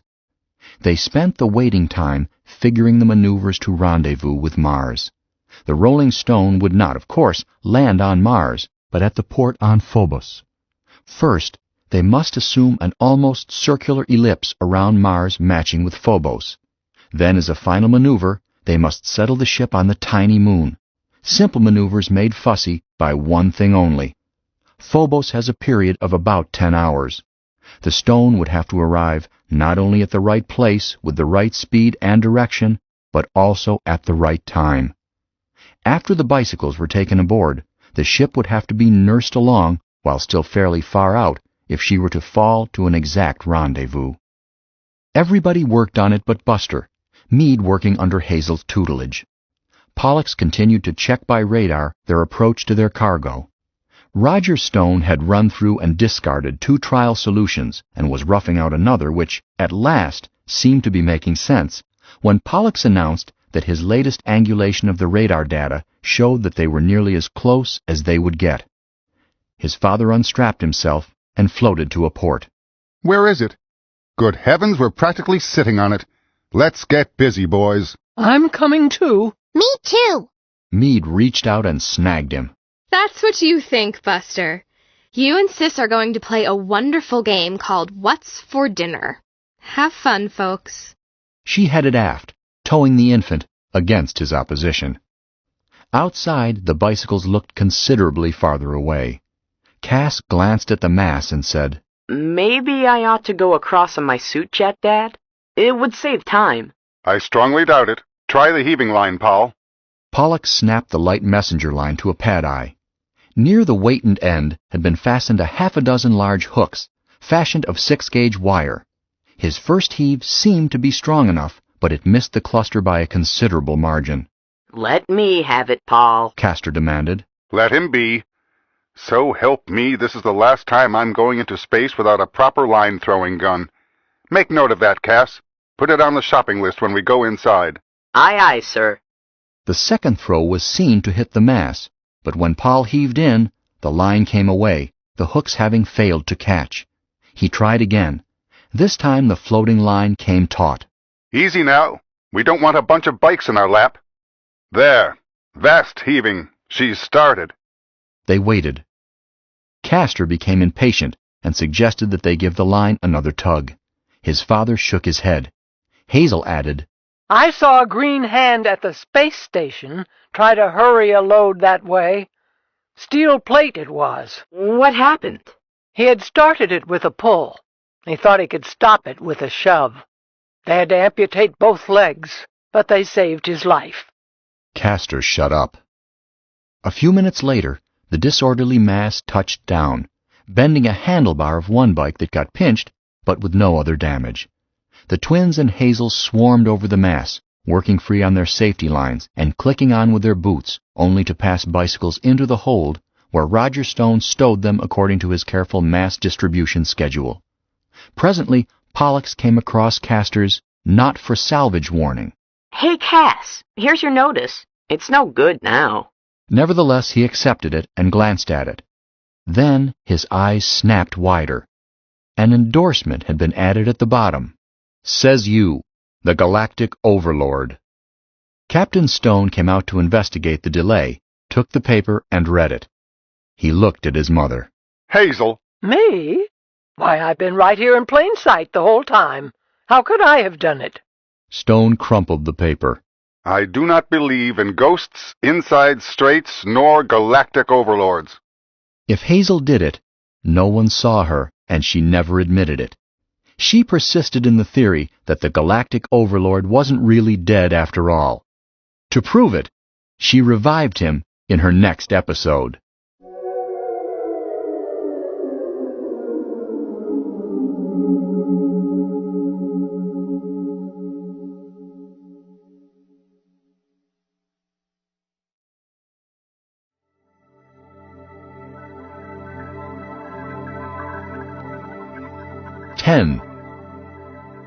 Phobos Port. Mars has two ready-made space stations, her two tiny close-in moons, Phobos and Deimos, the dogs of the war god, fear and panic. Deimos is a jagged, ragged mass of rock. A skipper would be hard put to find a place to put down a ship. Phobos was almost spherical and fairly smooth as we found her. Atomic power has manicured her into one big landing field all around her equator, a tidying up that may have been over-hasty. By one very plausible theory, the Martian ancients used her themselves as a space station. The proof, if such there be, may lie buried under the slag of Phobos Port. The Rolling Stone slid inside the orbit of Deimos, blasted as she approached the orbit of Phobos, and was matched in with Phobos, following an almost identical orbit around Mars, only a scant 5 miles from that moon. She was falling now, falling around Mars, but falling toward Phobos, for no vector had been included as yet to prevent that. The fall could not be described as a headlong plunge. At this distance, 1 radius of Phobos, the moon attracted the tiny mass of the spaceship with a force of less than 3/10,000ths of one Earth surface gravity. Captain Stone had ample time in which to calculate a vector which would let him land. It would take the better part of an hour for the stone to sink to the surface of the satellite. However, he had chosen to do it the easy way, through outside help. The jet of the Rolling Stone, capable of blasting at 6 gravities, was almost too much of a tool for the thin gravity field of a 10-mile rock, like swatting a fly with a pile driver. A few minutes after they had ceased blasting, a small scooter rocket up from Phobos matched with them and anchored to their airlock.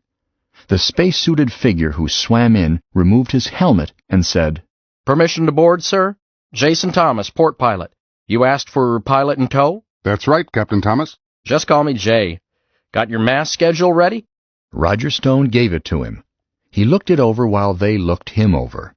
Meade thought privately that he looked more like a bookkeeper than a dashing spaceman, certainly nothing like the characters in Hazel's show. Lowell stared at him gravely and said, "Are you a Martian, mister?" The port pilot answered him with equal gravity. "Sort of, son." "Then where's your other leg?" Thomas looked startled, but recovered. "I guess I'm a cut-rate Martian." Lowell seemed doubtful, but did not pursue the point. The port official returned the schedule and said, "Okay, Captain. Where are your outside control circuit jacks?" "Just forward of the lock. The inner terminals are here on the board." "Be a few minutes." He went back outside, moving very rapidly. He was back inside in less than 10 minutes. "That's all the time it took you to mount auxiliary rockets." "Done it a good many times. Gets to be a routine. Besides, I've got good boys working with me." Quickly, he plugged a small portable control board to the jacks pointed out to him earlier and tested his controls. "All set." He glanced at the radar screen. "Nothing to do but loaf for a bit. You folks immigrating?" "Not exactly. It's more of a pleasure trip." "Now, ain't that nice? Though it beats me what pleasure you expect to find on Mars." He glanced out the port, where the reddish curve of Mars pushed up into the black. "We'll do some sightseeing, I expect." "More to see in the state of Vermont than on this whole planet." "I know." He looked around. "This your whole family?" "All but my wife." Roger Stone explained the situation. "Oh, yes. Read about it in the Daily War Cry. They got the name of your ship wrong, though." Hazel snorted in disgust. "Newspapers." "Yes, Mum. I put the War God down just 4 hours ago. Berths 32 and 33. She's in quarantine, though." He pulled out a pipe. "You folks got static precipitation?" "Yes. Go ahead and smoke, young man." "Thanks, on both counts." He made almost a career of getting it lighted. Pollux began to wonder when he intended to figure his ballistic. But Jason Thomas did not bother even to glance at the radar screen. Instead, he started a long and meandering story about his brother-in-law back Earthside. It seemed that this connection of his had tried to train a parrot to act as an alarm clock. The twins knew nothing of parrots and cared less. Castor began to get worried. Was this moron going to crash the stone? He began to doubt that Thomas was a pilot of any sort. The story ambled on and on. Thomas interrupted himself to say, "Better hang on, everybody. And somebody ought to hold the baby." "I'm not a baby." "I wish I was one, youngster." His hand sought his control panel as Hazel gathered Lowell in. "But the joke of the whole thing was—" A deafening rumble shook the ship, a sound somehow more ear-splitting than their own jet. It continued for seconds only. As it died, Thomas continued triumphantly, "The bird never did learn to tell time." "Thanks, folks. The office will bill you." He stood up with a cat-like motion, slid across the floor without lifting his feet. "Glad to have met you. Goodbye." They were down on Phobos.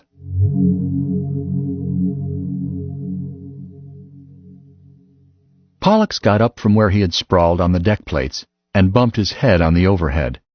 After that, he tried to walk like Jason Thomas. He had weight, real weight, for the first time since Luna, but it amounted to only 2 ounces in his clothes. "I wonder how high I can jump here." "Don't try it.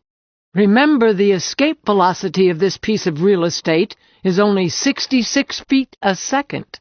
"I don't think a man could jump that fast." "There was Ole Gunderson. He dived right around Phobos. A free circular orbit 35 miles long. Took him 85 minutes. He'd have been traveling yet if they hadn't grabbed as he came back around." "Yes, but wasn't he an Olympic jumper or something? And didn't he have to have a special rack or some such to take off from? You wouldn't have to jump. Castor put in.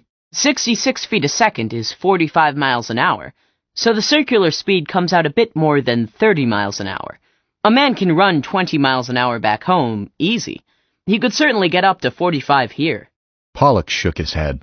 No traction. Special spiked shoes. And maybe a tangent launching ramp for the last 100 yards. Then, whoosh.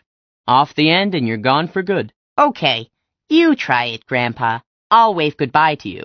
Roger Stone whistled loudly. Quiet, please. If you armchair athletes are quite through, I have an announcement to make. Do we go groundside now, Dad? Not if you don't quit interrupting me. I'm going over to the War God. Anyone who wants to come along or wishes to take a stroll outside may do so, just as long as you settle the custody of Buster among you. Wear your boots. I understand they have steel strip walkways for the benefit of transients.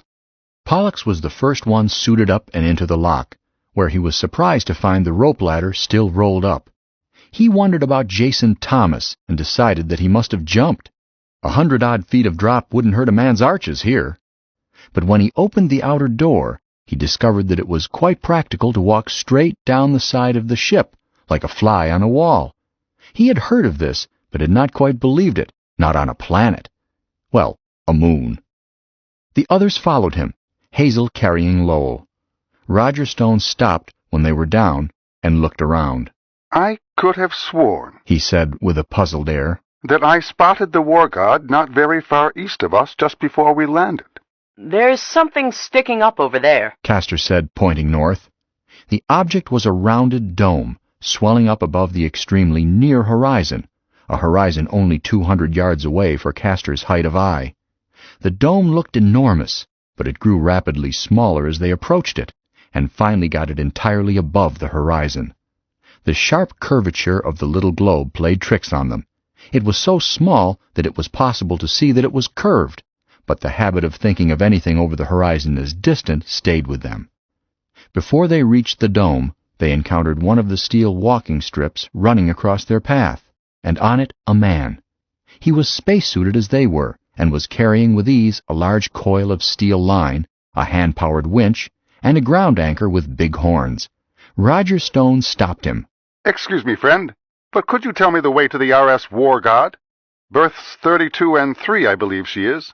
Off east there. Just follow this strip about 5 miles. You'll raise her. Say, are you from the Rolling Stone? Yes, I'm her master. My name's Stone, too. Glad to know you, Captain. I'm just on my way out to respot your ship. You'll find her in berth 13, west of here when you come back. The twins looked curiously at the equipment he was carrying.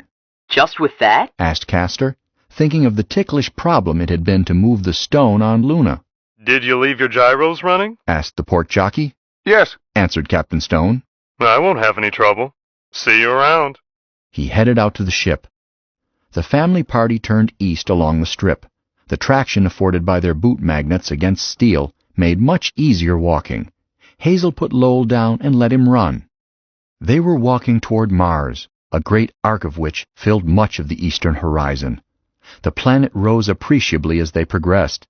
Like Earth in the lunar sky, Mars never rose nor set for any particular point of the satellite's surface, but they were moving over the curb of Phobos so rapidly that their own walking made it rise. About a mile farther along, Meade spotted the bow of the War God, silhouetted against the orange-red face of Mars. They hurried, but it was another 3 miles before they had her in sight down to her fins. At last they reached her, to find a temporary barrier of line and posts around her, and signs prominently displayed. Warning, quarantine, no entrance by order of Phobos Port Authority. I can't read. Roger Stone pondered it. The rest of you stay here or go for a walk, whatever you please. I'm going in. Mind you stay off the field proper. Shucks. There's plenty of time to see a ship coming in and run for it, the way they float in here. That's all the residents do. But don't you want me to come with you, boy? Nope, it's my pigeon. He left them at the barrier, went toward the liner. They waited. Hazel passed the time by taking a throat lozenge from her gun and popping it in through her mouth valve. She gave one to Lowell. Presently, They saw Roger walk up the side of the ship to a viewport. He stayed there quite a while, then walked down again. When he got back to them, his face was stormy. Hazel said, "No go, I take it." None at all. Oh, I saw Van, and he rapped out some irrelevant insults. But he did let me see Edith through the port. How did she look? Wonderful. Just wonderful. A little bit thinner, perhaps, but not much. She blew a kiss for all of you. He paused and frowned. But I can't get in, and I can't get her out. You can't blame Van. Hazel pointed out. It would mean his ticket. I'm not blaming anybody. I'm just mad, that's all. Well, what next? He thought about it. The rest of you do what you like for the next hour or so. I'm going to the administration building. It's that dome back there.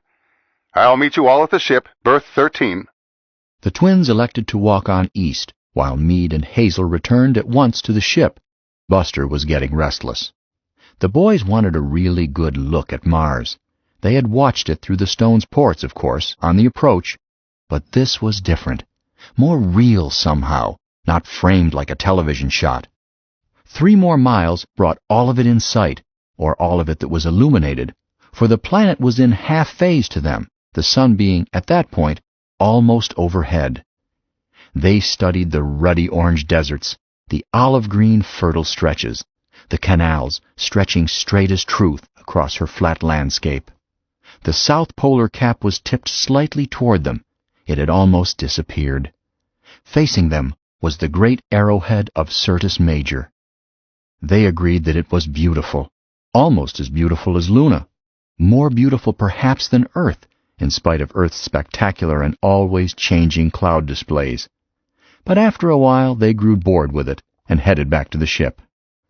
They found berth 13 without trouble and walked up into the ship.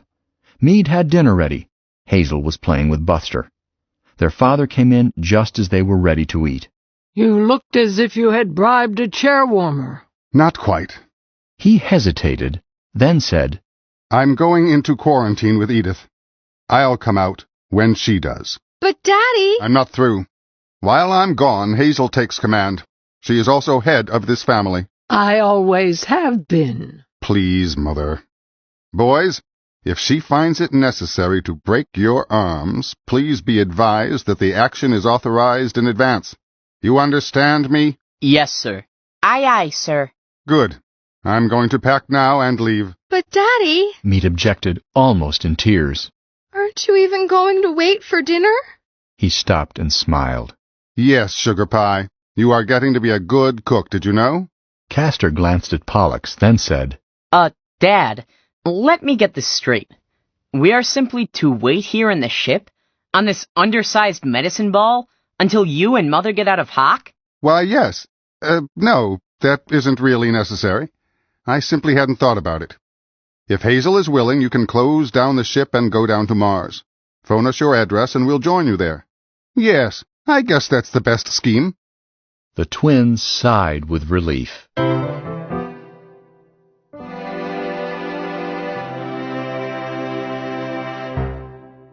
"11. Welcome to Mars." Roger Stone promptly caught the epidemic disease and had to be nursed through it, and thereby extended the quarantine time. It gave the twins that much more time in which to exercise their talent for trouble. The truncated family went from Phobos down to Marsport by shuttle. Not the sort of shuttle operating between Pikes Peak and Earth Station, but little glider rockets, hardly more powerful than the ancient German war rockets. Mars' circular orbit speed is only a trifle over 2 miles per second. Nevertheless, the fares were high, and so were freight charges. The twins had unloaded their cargo, moved it to the freight lots between the customs shed and the administration building, and arranged for it to follow them down, all before they boarded the shuttle. They had been horrified when they were presented with the bill, payable in advance. It had come to more than the amount they had paid their father for the added ship's costs of boosting the bicycles all the way to Mars. Castor was still computing their costs and possible profits as the 5 stones were strapping down for the trip down to Marsport. Paul, He said fretfully. we'd better buy a darn sight, get a good price for those bikes. We will, Grandpa, we will. They're good bikes. The shuttle swooped to a landing on the Grand Canal and was towed into a slip, rocking gently the while. The twins were glad to climb out. They had never before been in a waterborne vehicle, and it seemed to them an undependable, if not outright dangerous, mode of travel. The little ship was unsealed with a soft sigh, and they were breathing the air of Mars. It was thin, but the pressure was not noticeably lower than that they had maintained in the Rolling Stone. A generation of the atmosphere project had made skin suits and respirators unnecessary. It was not cold. The sun was right at the zenith. Meade sniffed as she climbed to the dock. What's that funny smell, Hazel? Fresh air. Odd stuff, isn't it? Come on, Lowell. They all went inside the Hall of Welcome, that being the only exit from the dock. Hazel looked around, spotted a desk marked Visas, and headed for it. Come on, kids. Let's stick together. The clerk looked over their papers as if he had never seen anything of the sort before and didn't want to now. You had your physical examinations at Phobosport? He said doubtfully. See for yourself. They're all endorsed. Well, you don't have your property declaration filled out for immigration. We're not immigrants. We're visitors. Why didn't you say so? You haven't posted a bond. All terrestrial citizens have to post bonds. Pollux looked at Castor and shook his head. Hazel counted up to 10 and replied, We're not terrestrials. We're citizens of Luna Free State and entitled to full reciprocity under the Treaty of 07. Look it up and see. Oh. The clerk looked baffled and endorsed and stamped their papers. He stuck them in the stat machine, then handed them back. That'll be £5. 5 pounds? Pounds Martian, of course.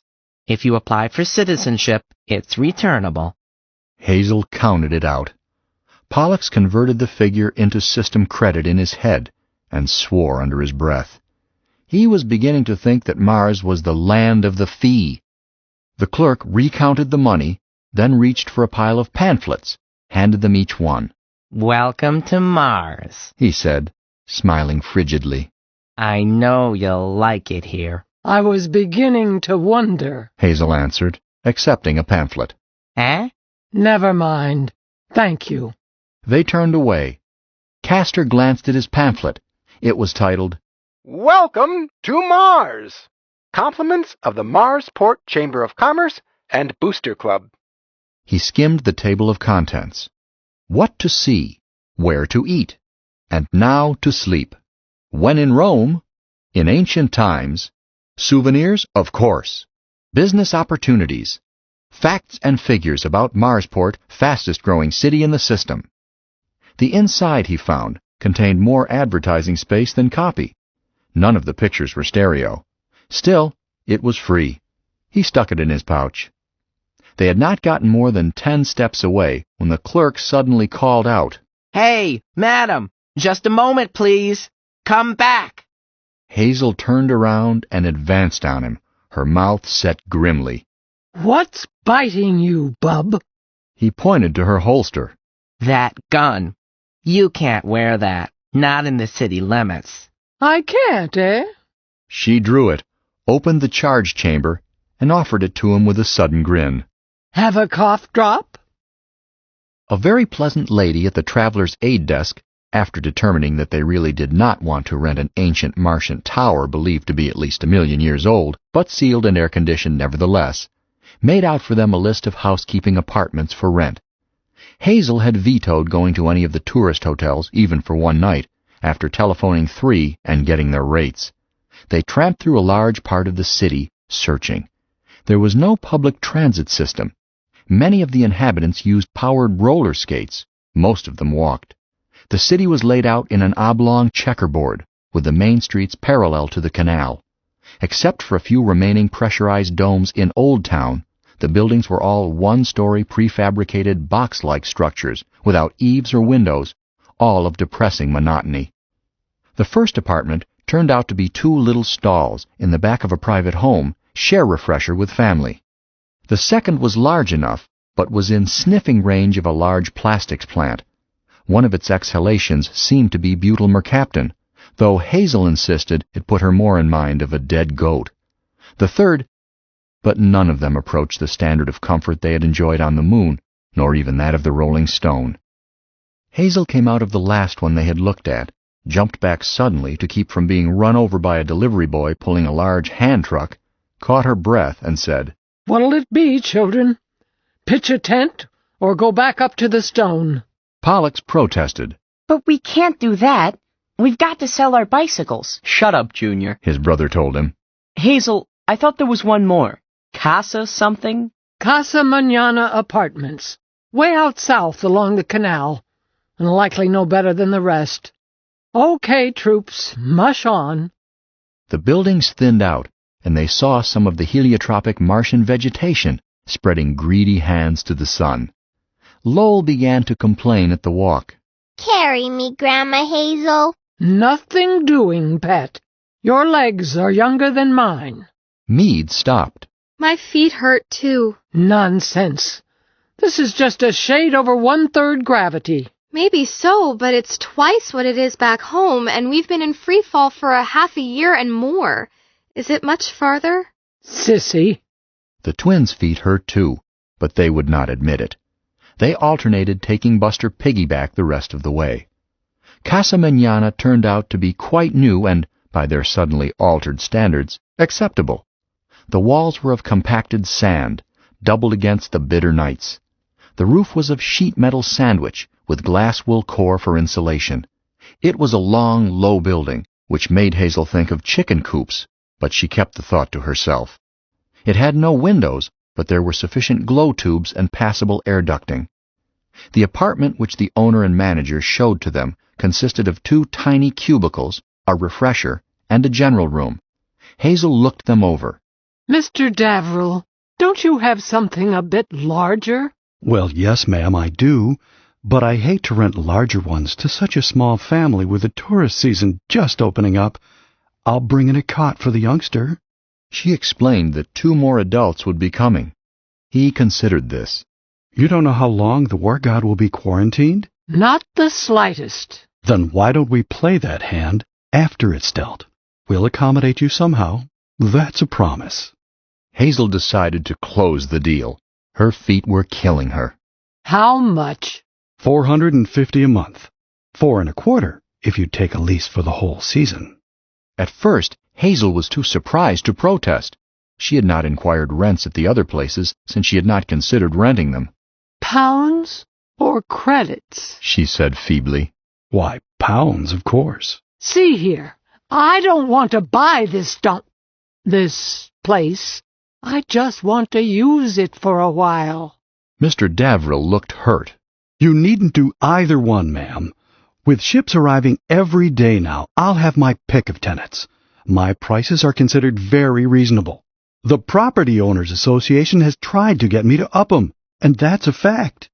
Hazel dug into her memory to recall how to compare a hotel price with a monthly rental. Add a 0 to the daily rate, that was it. Why, the man must be telling the truth, if the hotel rates she had gotten were any guide. She shook her head. "I'm just a country girl, Mr. Daverill.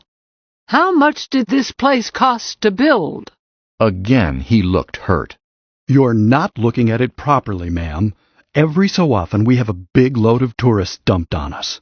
They stay a while, then they go away, and we have no rent coming in at all. And you'd be surprised how these cold nights nibble away at a house. We can't build the way the Martians could." Hazel gave up. "Is that season discount you mentioned good from now to Venus departure?" "Sorry, ma'am. It has to be the whole season." The next favorable time to shape an orbit for Venus was 96 Earth Standard Days away, 94 Mars days, whereas the whole season ran for the next 15 months, more than half a Martian year before Earth and Mars would again be in a position to permit a minimum fuel orbit. "We'll take it by the month. May I borrow your stylus? I don't have that much cash on me." Hazel felt better after dinner. The sun was down, and the night would soon be too bitter for any human not in a heated suit. But inside Casa Manana, it was cozy, even though cramped. Mr. Davrill, for an extra charge only mildly extortionate, had consented to plug in television for them, and Hazel was enjoying for the first time in months one of her own shows. She noted that they had rewritten it in New York as usual, and, again as usual, she found the changes no improvement. But she could recognize some of the dialogue and most of the storyline. That galactic overlord, he was a baddie, he was. Maybe she should kill him off again. They could try to find a cheaper place tomorrow. At least as long as the show kept up its audience rating, the family wouldn't starve. But she hated to think of Roger's face when he heard what rent he was paying. Mars. All right to visit, maybe, but no place to live. She frowned. The twins were whispering in their own cubicle about some involved financial dealing. Meade was knitting quietly and watching the screen. She caught Hazel's expression. What were you thinking about, Grandmother? I know what she's thinking about. If you do, keep it to yourself. Nothing much, Meade. That pipsqueak clerk. Imagine the nerve of him, saying I couldn't pack a gun.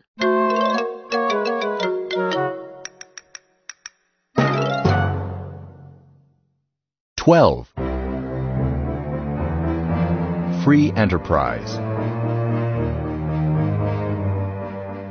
The twins started out to storm the marts of trade next morning after breakfast. Hazel cautioned them. Be back in time for dinner, and try not to commit any capital crimes. What are they here? Let me see. Abandonment without shelter, pollution of the water supply, violation of treaty regulations with the natives. I think that's about all. Murder? Killing is largely a civil matter here, but they stick you for the prospective earnings of your victim, for whatever his life expectancy was. Expensive. Very expensive. If the prices we've run into are any guide. Probably leave you indentured the rest of your life. We'll be careful. Take note of that, Paul. Don't kill anybody. You take note of it. You're the one with the bad temper. Back sharp at 6, boys. Have you adjusted your watches? Paul slowed his down. I'm leaving mine on Greenwich rate. Sensible. Paul, Cass, take me along. Can't do it, Sprout. Business. Take me. I want to see a Martian. Grandma Hazel, when am I going to see a Martian? She hesitated. Ever since an unfortunate but instructive incident 40 years earlier, a prime purpose of the planetary government had been to keep humans as far away from the true Martians as possible, tourists most especially. Lowell had less chance of getting his wish than a European child visiting Manhattan would have of seeing an American Indian. Well, Lowell, it's like this. The twins left hastily, not wishing to be drawn into what was sure to be a fruitless debate. They soon found the street catering to the needs of prospectors. They picked a medium-sized shop displaying the sign of Angelo & Sons Limited, General Outfitters, which promised bedrolls, Geiger counters, sand cycles, assaying service, black light lamps, firearms, hardware ironmongery. Ask for it, we've got it, or can get it. Inside, they found a single shopkeeper leaning against a counter while picking his teeth and playing with something that moved on the countertop. Pollux glanced curiously at it. Aside from the fact that it was covered with fur and seemed to be roughly circular, he could not make out what it was. Some sort of Martian dingus, probably. He would investigate later. Business first. The shopkeeper straightened up and remarked with professional cheer. Good morning, gentlemen. Welcome to Mars. How did you know? Asked Castor. Know what? That we had just gotten here. That's hard to say. You've still got some free fall in your walk, and, I don't know, little things that add up automatically. You get to know. Pollux shot Castor a glance of warning. Castor nodded. This man's ancestors, he realized subconsciously, had plied the Mediterranean, sizing up customers, buying cheap and selling dear. You're Mr. Angelo? I'm Tony Angelo. Which one did you want? No one in particular, Mr. Angelo. We were just looking around. Help yourselves. Looking for souvenirs? Well, maybe. How about this? Mr. Angelo reached into a box behind him and pulled out a battered face mask. A sandstorm mask with the lenses pitted by the sands of Mars. You can hang it up in your parlor and tell a real thriller about how it got that way and how lucky you are to be alive. It won't add much to your baggage weight allowance, and I can let you have it cheap. I'd have to replace the lenses before I could sell it to the trade. Pollux was beginning to prowl the stock, edging toward the bicycles.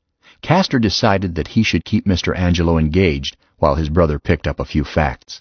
Well, I don't know, he replied. I wouldn't want to tell a string of lies about it. Not lies, just creative storytelling. After all, it could have happened. It did happen to the chap that wore it. I know him, but never mind. He put the mask back. I've got some honest-to-goodness Martian gems. Only Carath himself knows how old. But they're very expensive. And I've got some others that can't be told from the real ones, except in a laboratory under polarized light. They come from New Jersey and aren't expensive at all. What's your pleasure? Well, I don't know, Castor repeated. Say, Mr. Angelo, what is this? At first I thought it was a fur cap. Now I see it's alive. Castor pointed to the furry heap on the counter. It was slowly slithering toward the edge. The shopkeeper reached out and headed it back to the middle. That's a flat cat. Flat cat? It has a Latin name, but I never bothered to learn it. Angelo tickled it with a forefinger. It began to purr, like a high-pitched buzzer. It had no discernible features, being merely a pie-shaped mass of sleek red fur, a little darker than Castor's own hair. They're affectionate little things, and many of the sand rats keep them for pets. A man has to have someone to talk to when he's out prospecting. And a flat cat is better than a wife, because it can't talk back. It just purrs and snuggles up to you. Pick it up. Castor did so, trying not to seem gingerly about it.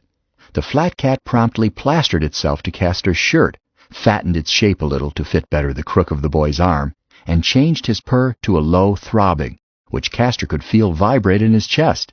He looked down, and 3 beady little eyes stared trustfully back up at him, then closed and disappeared completely.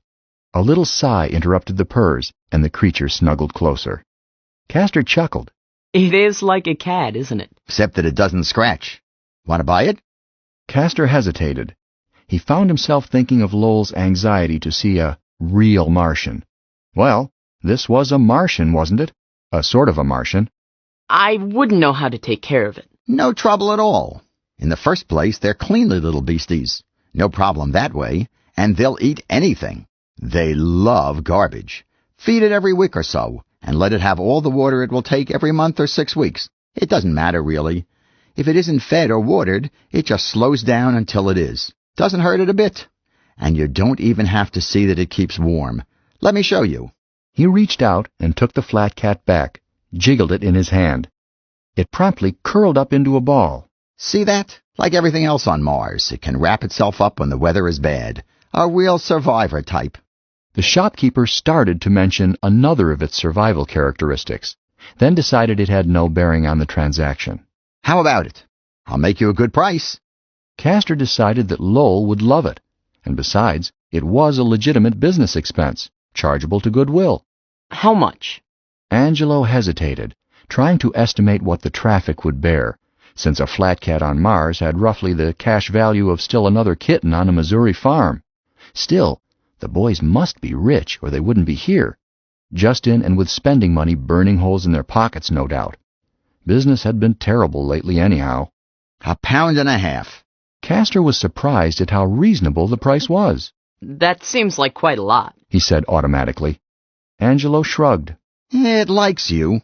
Suppose we say £1 pound. Castor was again surprised, this time at the speed and the size of the markdown. I don't know, he murmured. Well, 10% off for cash. Out of the corner of his eye, Castor could see that Pollux had finished inspecting the rack of bicycles and was coming back. He decided to clear the decks and establish that goodwill, if possible, before Paul got down to business. Done. He fished out a pound note, received his change, and picked up the flat cat. Come to Papa, Fuzzy Britches. Fuzzy Britches came to Papa, snuggled up and purred. Pollux came back, stared at the junior Martian. What in the world? Meet the newest member of the family. We just bought a flat cat. We? Pollux started to protest that it was no folly of his, but caught the warning in Castor's eye in time. Mr. Angelo, I don't see any prices marked. The shopkeeper nodded. That's right.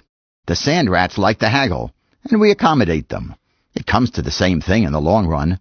We always settle at list. They know it, and we know it, but it's part of their social life. A prospector doesn't get much. That Raleigh special over there. What's the list on it? Pollux had picked it because it looked very much like the sand cycle their father had delivered for them to Captain Vandenberg when he had gone into quarantine. You want to buy that bike? Castor shook his head 1/16 of an inch. Pollux answered, Well, no. I was just pricing it. I couldn't take it sunside, you know. Well, seeing that there are no regular customers around, I'll tell you. List is $375 and a bargain. Woo! That seems high. A bargain. She's a real beauty. Try any of the other dealers. Mr. Angelo, Castor said carefully. Suppose I offered to sell you one just like it. Not new, but reconditioned as good as new, and looking new, for just half that. Huh? I'd probably say you were crazy. I mean it. I've got it to sell. You might as well have the benefit of the low price as one of your competitors. I'm not going to offer it retail. This is for dealers. You didn't come in here to buy souvenirs, did you? No, sir. If you had come to me with that proposition 4 months ago and could have backed it up, I'd have jumped at it. Now, well, no. Why not? It's a good bike I'm offering you. A real bargain. I'm not disputing it. He reached out and stroked the flat cat. Shucks, it can't hurt anything to tell you why. Come along. He led them into the rear, past shelves crammed with merchandise, and on out behind the store. He waved a hand at stacks of merchandise that looked all too familiar. See that? Second-hand bikes. That shed back there is stuffed with them. That's why I've got these stored in the open. Castor tried to keep surprise and dismay out of his voice. So you've got second-hand bikes, all beat up and sand-pitted. I've got second-hand bikes that look like new and will wear like new, and I can sell them cheaper than you can sell these. A lot cheaper. Don't you want to bid on them at least? Angelo shook his head. Brother, I admit that I didn't take you for a jobber, but I have bad news for you. You can't sell them to me. You can't sell them to my competitors. You can't sell them anywhere. Why not? Because there aren't any retail customers. Huh?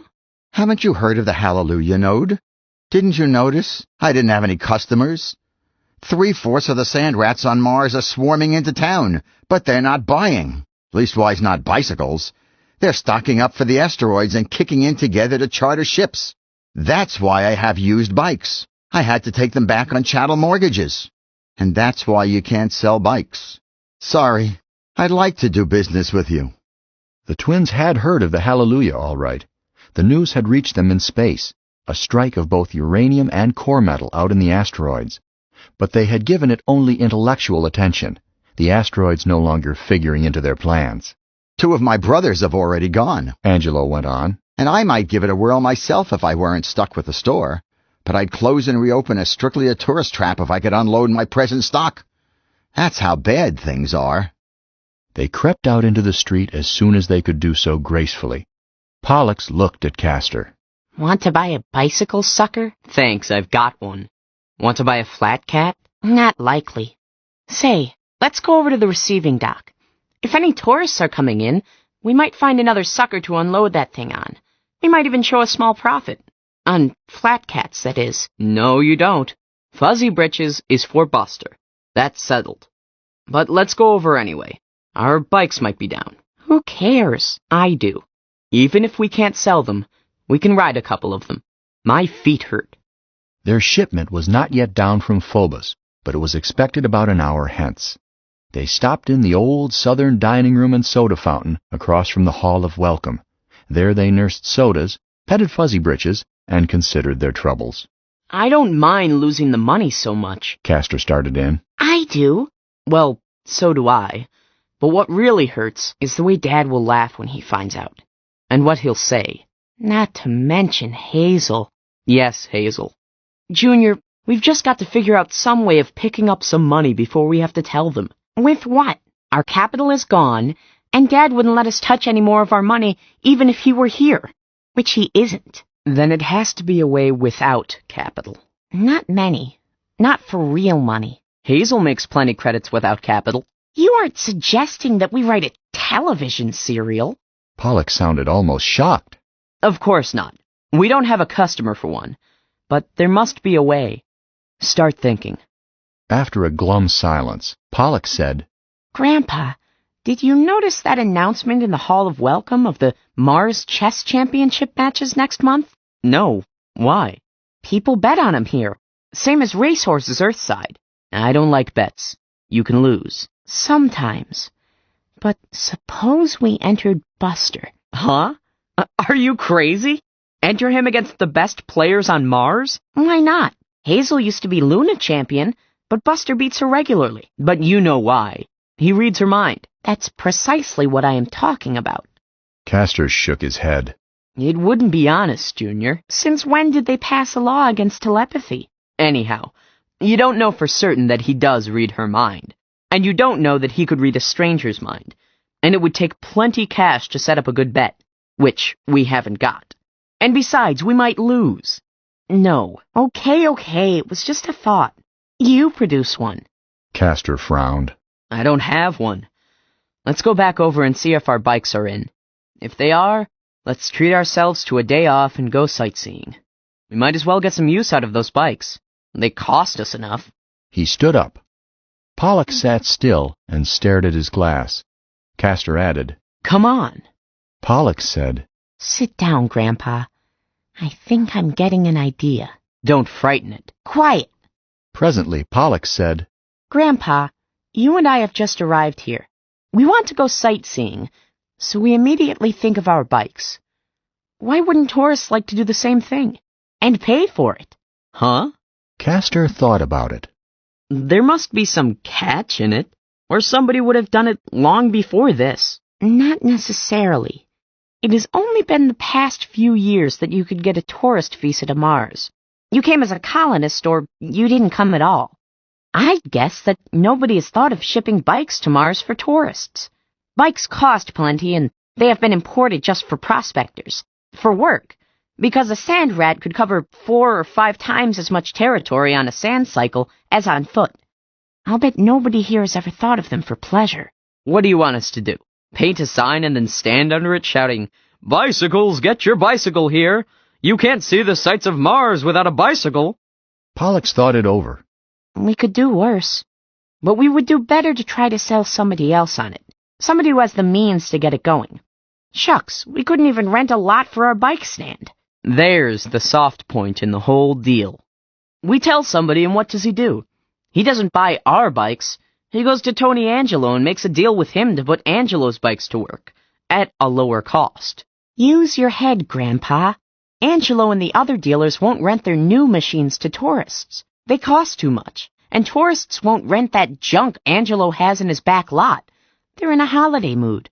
They'll go for something new and shiny and cheerful. And for rental purposes, remember, our bikes aren't just practically new, they are new. Anybody who rents anything knows it has been used before. He's satisfied if it looks new. Castor stood up again. Okay, you've sold me. Now let's see if you can sell it to somebody else. Pick a victim. Sit down. What's your hurry? Our benefactor is probably right under this roof. Huh? What's the first thing a tourist sees when he first comes out of the Hall of Welcome? The old Southern dining room. That's what. The bike stand ought to be right out in front of this restaurant. Let's find the owner. Joe Papalopoulos was in the kitchen. He came out wiping his hands on his apron. What's the matter, boys? You don't like your soda? Oh, the sodas were swell. Look, Mr. Papalopoulos, can you spare us a few minutes? Call me Papa. You wear yourself out. Sure. Thanks. I'm Cass Stone. This is my brother Paul. We live on Luna, and we came in with a load you might be interested in. You got a load of imported food? I don't use much. Just coffee and some flavors. No, not food. How would you like to add a new line that would fit right in with your restaurant business? Twice as much volume, and only one overhead. The owner took out a knife and began to pare his nails. Keep talking. Pollux took over, explained his scheme with infectious enthusiasm. Popolopoulos looked up from time to time, said nothing. When Pollux seemed to be slowing down, Castor took over.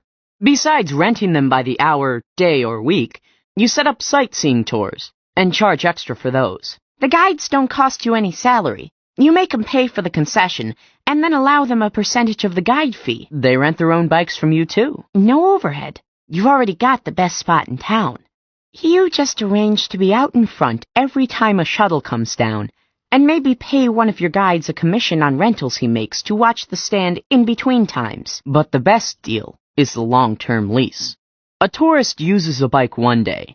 You point out to him how cheap he can get it for the full time of his stay, and you get the full price of the bike back in one season. From then on, you're operating on other people's money. The restaurateur put his knife away and said, Tony Angelo is a good businessman. Why don't I buy second-hand bikes from him? Cheap. Castor took the plunge. Go look at his bikes. Just look at them. Sand pits and worn-out tires and all. Then we'll meet his price. With better bikes. Any pricey names? Any firm price. Not a phony. If his price is really low, we'll buy his bikes ourselves. Pollux looked a warning, but Castor ignored it. We can undersell any legitimate price he can afford to make, with better merchandise. Let's go see his bikes. Popolopoulos stood up. I've seen bikes in from the desert. We go see yours. They may not be down yet. But they were down. Joe Papa looked them over without expression, but the twins were very glad of the hours they had spent making them brave with paint, gaudy with stripes, polish, and new decals. Castor picked out 3 he knew to be in tip-top shape and said, How about a ride? I'd like to do some sightseeing myself. Free. Popolopoulos smiled for the first time. Why not? They rode north along the canal, clear to the power pile station, then back to the city, skirted it, and right down Clark Boulevard to the Hall of Welcome and the old Southern dining room. After they had dismounted and returned the vehicles to the pile, Castor signaled Pollux and waited silently. The cafe owner said nothing for several moments. At last he said, Nice ride, boys. Thanks. Don't mention it. He stared at the heap of bikes. How much? Castor named a price. Popolopoulos shook his head sadly. That's a lot of money. Before Pollux could name a lower price, Castor said, Make it easy on yourself. We'd rather be cut in on the gravy, but we thought you might prefer to own them yourself. So let's make it a partnership. You run the business, we put up the bikes. Even split on the gross, and you absorb the overhead. Fair enough? Popolopoulos reached over and stroked the flat cat. Partnerships make quarrels. Have it your own way, Castor answered. 5% for cash. Popolopoulos pulled out a roll that would have choked a medium-large Venerian sandhog. I buy 'em. The twins spent the afternoon exploring the city on foot and looking for presents for the rest of the family. When they started home, their way led them back through the square between the receiving station and Papa's restaurant. The sign now read, The Old Southern Dining Room and Tourist Bureau. Sodas, souvenirs, candy, sightseeing trips, bicycles rented, guide service. See the ancient Martian ruins. Pollux looked at it. He's a fast operator, all right. Maybe you should have insisted on a partnership. Don't be greedy. We turned a profit, didn't we? I told you we would. Well, let's get Fuzzy Britches home to Buster.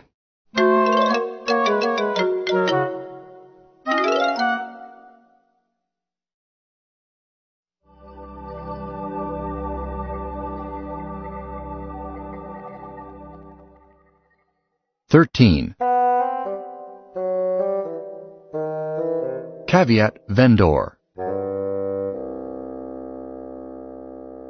Fuzzy Britches was not an immediate success with Lowell. Where's its legs? If it's a Martian, it ought to have 3 legs. Well, some Martians don't have legs. Prove it. This one doesn't. That proves it. Meade picked Fuzzy Britches up. It immediately began to buzz, whereupon Lowell demanded to hold it. Meade passed it over. I don't see why anything as helpless as that would have such bright colors. Think again, honey lamb.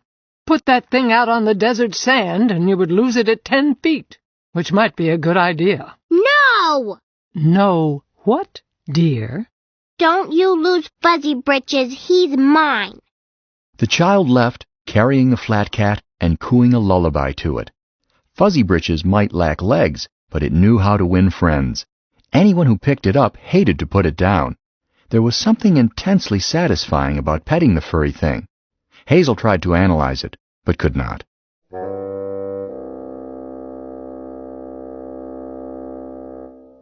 No one knew when the quarantine of the war god would be lifted. Therefore, Meade was much surprised one morning to return to Casa Mañana and find her father in the general room. Daddy! She yelled, swarming over him. When did you get down? Just now. Mummy, too? Yes, she's in the fresher. Lowell stood in the doorway, watching them impassively. Roger Stone loosed himself from his daughter and said, Good morning, Buster. Good morning, Daddy. This is Fuzzy Britches. He's a Martian. He's also a flat cat. Glad to know you, Fuzzy Britches. Did you say flat cat? Yes. Very well, but it looks more like a wig. Dr. Stone entered, was subjected to the same treatment by Meade, then turned to Lowell. He permitted her to kiss him, then said, Mama, this is Fuzzy Britches. Say hello to him. How do you do, Fuzzy Britches? Meade, where are your brothers? And your grandmother? Meade looked upset. I was afraid you would get around to that. The twins are in jail again. Roger Stone groaned. Oh, no, not again. Edith, we should have stayed on Phobos. Yes, dear. Well, let's face it. What is the charge this time, Meade? Fraud and conspiring to evade the customs duties. I feel better. The last time but one, you'll remember, it was experimenting with atomics inside the city limits and without license. But why aren't they out on bail? Or is there something worse you haven't told us? No, it's just that the court has tied up their bank account and Hazel wouldn't get them bond. She said they were safer where they were. Good for Hazel. Daddy, if we hurry, we can get back downtown for the hearing. I'll tell you and Mummy about it on the way. The fraud part of it came from Mr. Papalopoulos. The rest of it came straight from the planetary government. Mars, being in a state of expanding economy, just beginning to be self-supporting and only recently of declared sovereignty, had a strongly selective tariff. Being forced to import much and having comparatively little to export, which could not be had cheaper Earthside, all her economic statutes and regulations were bent toward relieving her chronic credit gap. Articles not produced on Mars, but needed for her economy, came in duty-free. Articles of luxury or pleasure carried very high rates. Articles manufactured on Mars were completely protected by embargo against outside competition. Bicycles were classed by the Import Commission as duty-free, since they were necessary to prospecting. But bicycles used for pleasure became luxury items. The customs authorities had gotten around to noticing the final disposition of the cargo of the Rolling Stone. Of course, somebody put them up to it. But Mr. Angelo swears he didn't do it, and I believe him. He's nice. That's clear enough. What's the fraud angle? Oh, that. The bicycles had at once been impounded for unpaid duty penalties and costs, whereupon their new owner had sworn an information charging fraud. He's getting a civil suit, too, but I think Hazel has it under control. Mr. Papa says he just wants his bicycles back. He's losing business. He's not mad at anybody. I would be. I intend to skin those two boys with a dull knife. What makes Hazel think she can square Mr. Papa, etc.? Just what, I'd like to know. She got a temporary court order freeing the bicycles to Mr. Papa pending the outcome of the hearing. She had to put up a delivery bond on the bicycles, so Mr. Papa dropped the fraud matter and is waiting on the civil suit to see if he's hurt.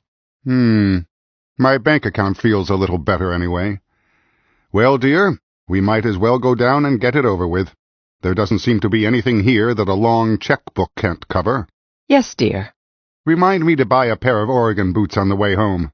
Meade, how much is this tariff? 40%. Not too bad. They probably made more profit than that. But that's not all, Daddy. 40% plus another 40% penalty plus confiscation of the bicycles. Plus 2 weeks in pillory, I hope. Don't do anything hasty, Daddy. Hazel is arguing the case. Since when was she admitted to the bar? I don't know, but it seems to be all right. She got that court order. Dear, shouldn't the boys have a regular lawyer? Your mother is a wonderful person, but she is sometimes just a bit impetuous. If you mean she's as crazy as a skew orbit, I agree with you. But I'm betting on Hazel anyhow. We'll let her have her turn at the board. It probably won't cost me much more.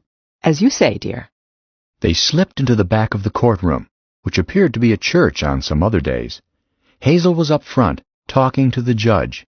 She saw them come in, but did not appear to recognize them.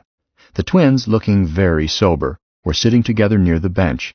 They recognized their parents, but took their cue from their grandmother. May it please the court. I am a stranger here in a strange land. I am not skilled in your laws, nor sophisticate in your customs.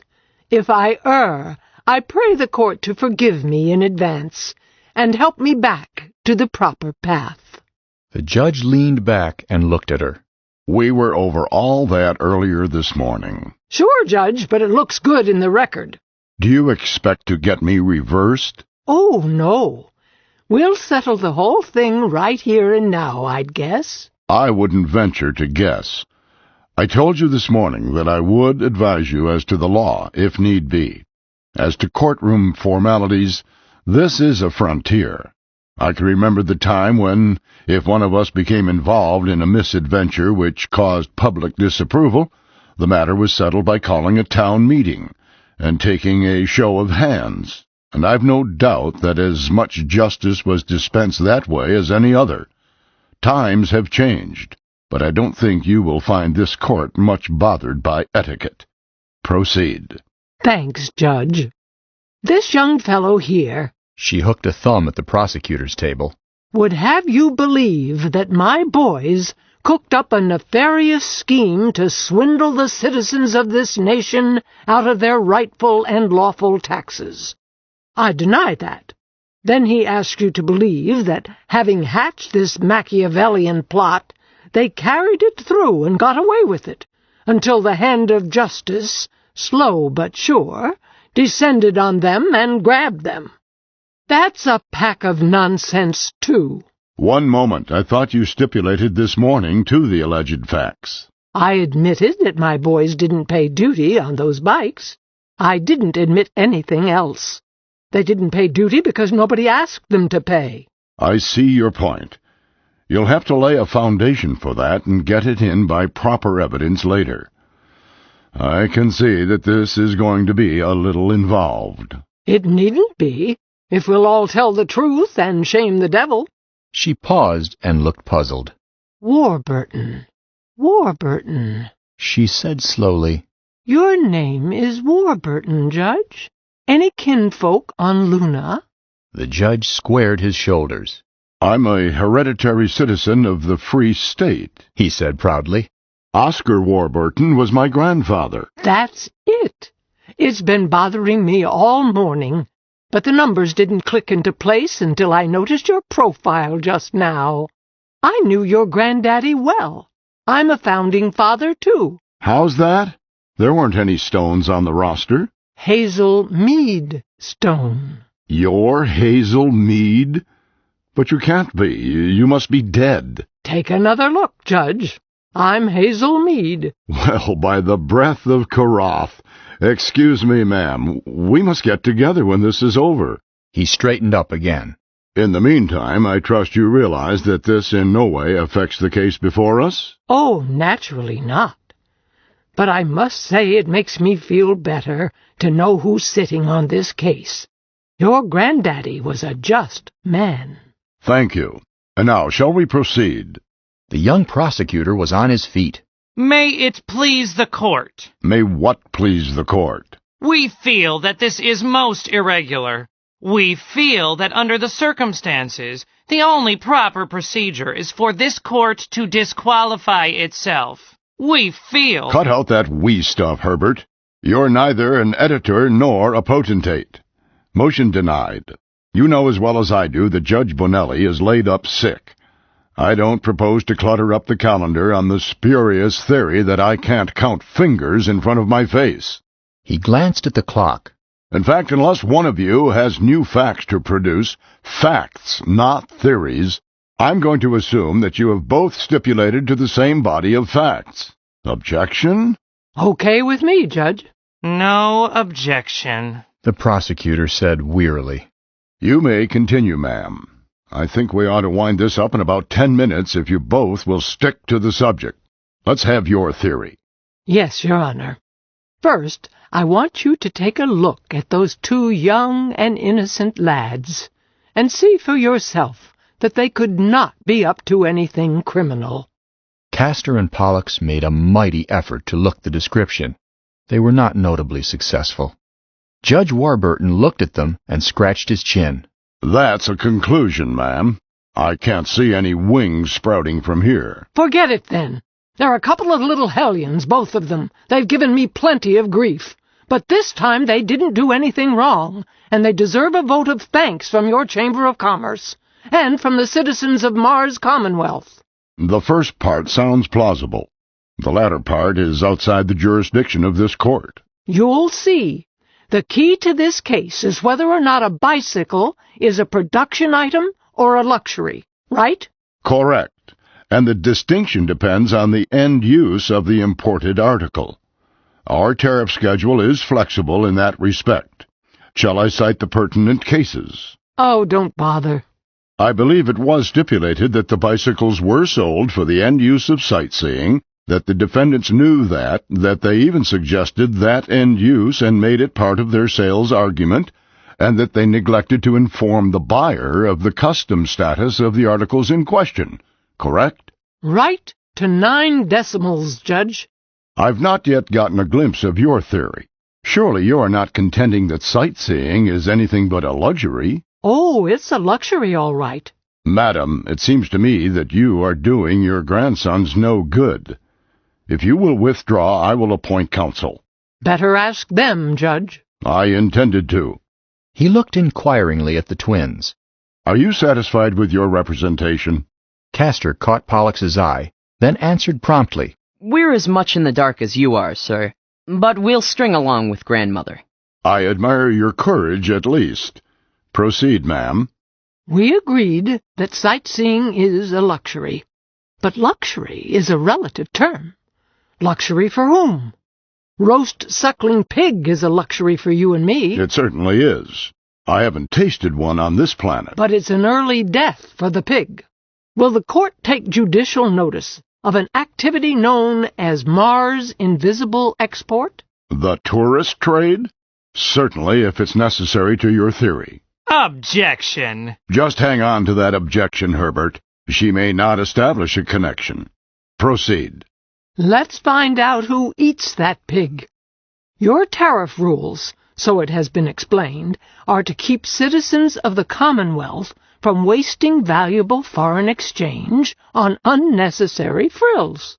You've got a credit gap. Regrettably, we have. We don't propose to increase it. That's my point. Who pays the bill? Do you go sightseeing? Does he? She pointed again at the prosecutor. Shucks, no. It's old stuff to both of you. But I do. I'm a tourist. I rented one of those bicycles not a week ago and helped close your credit gap.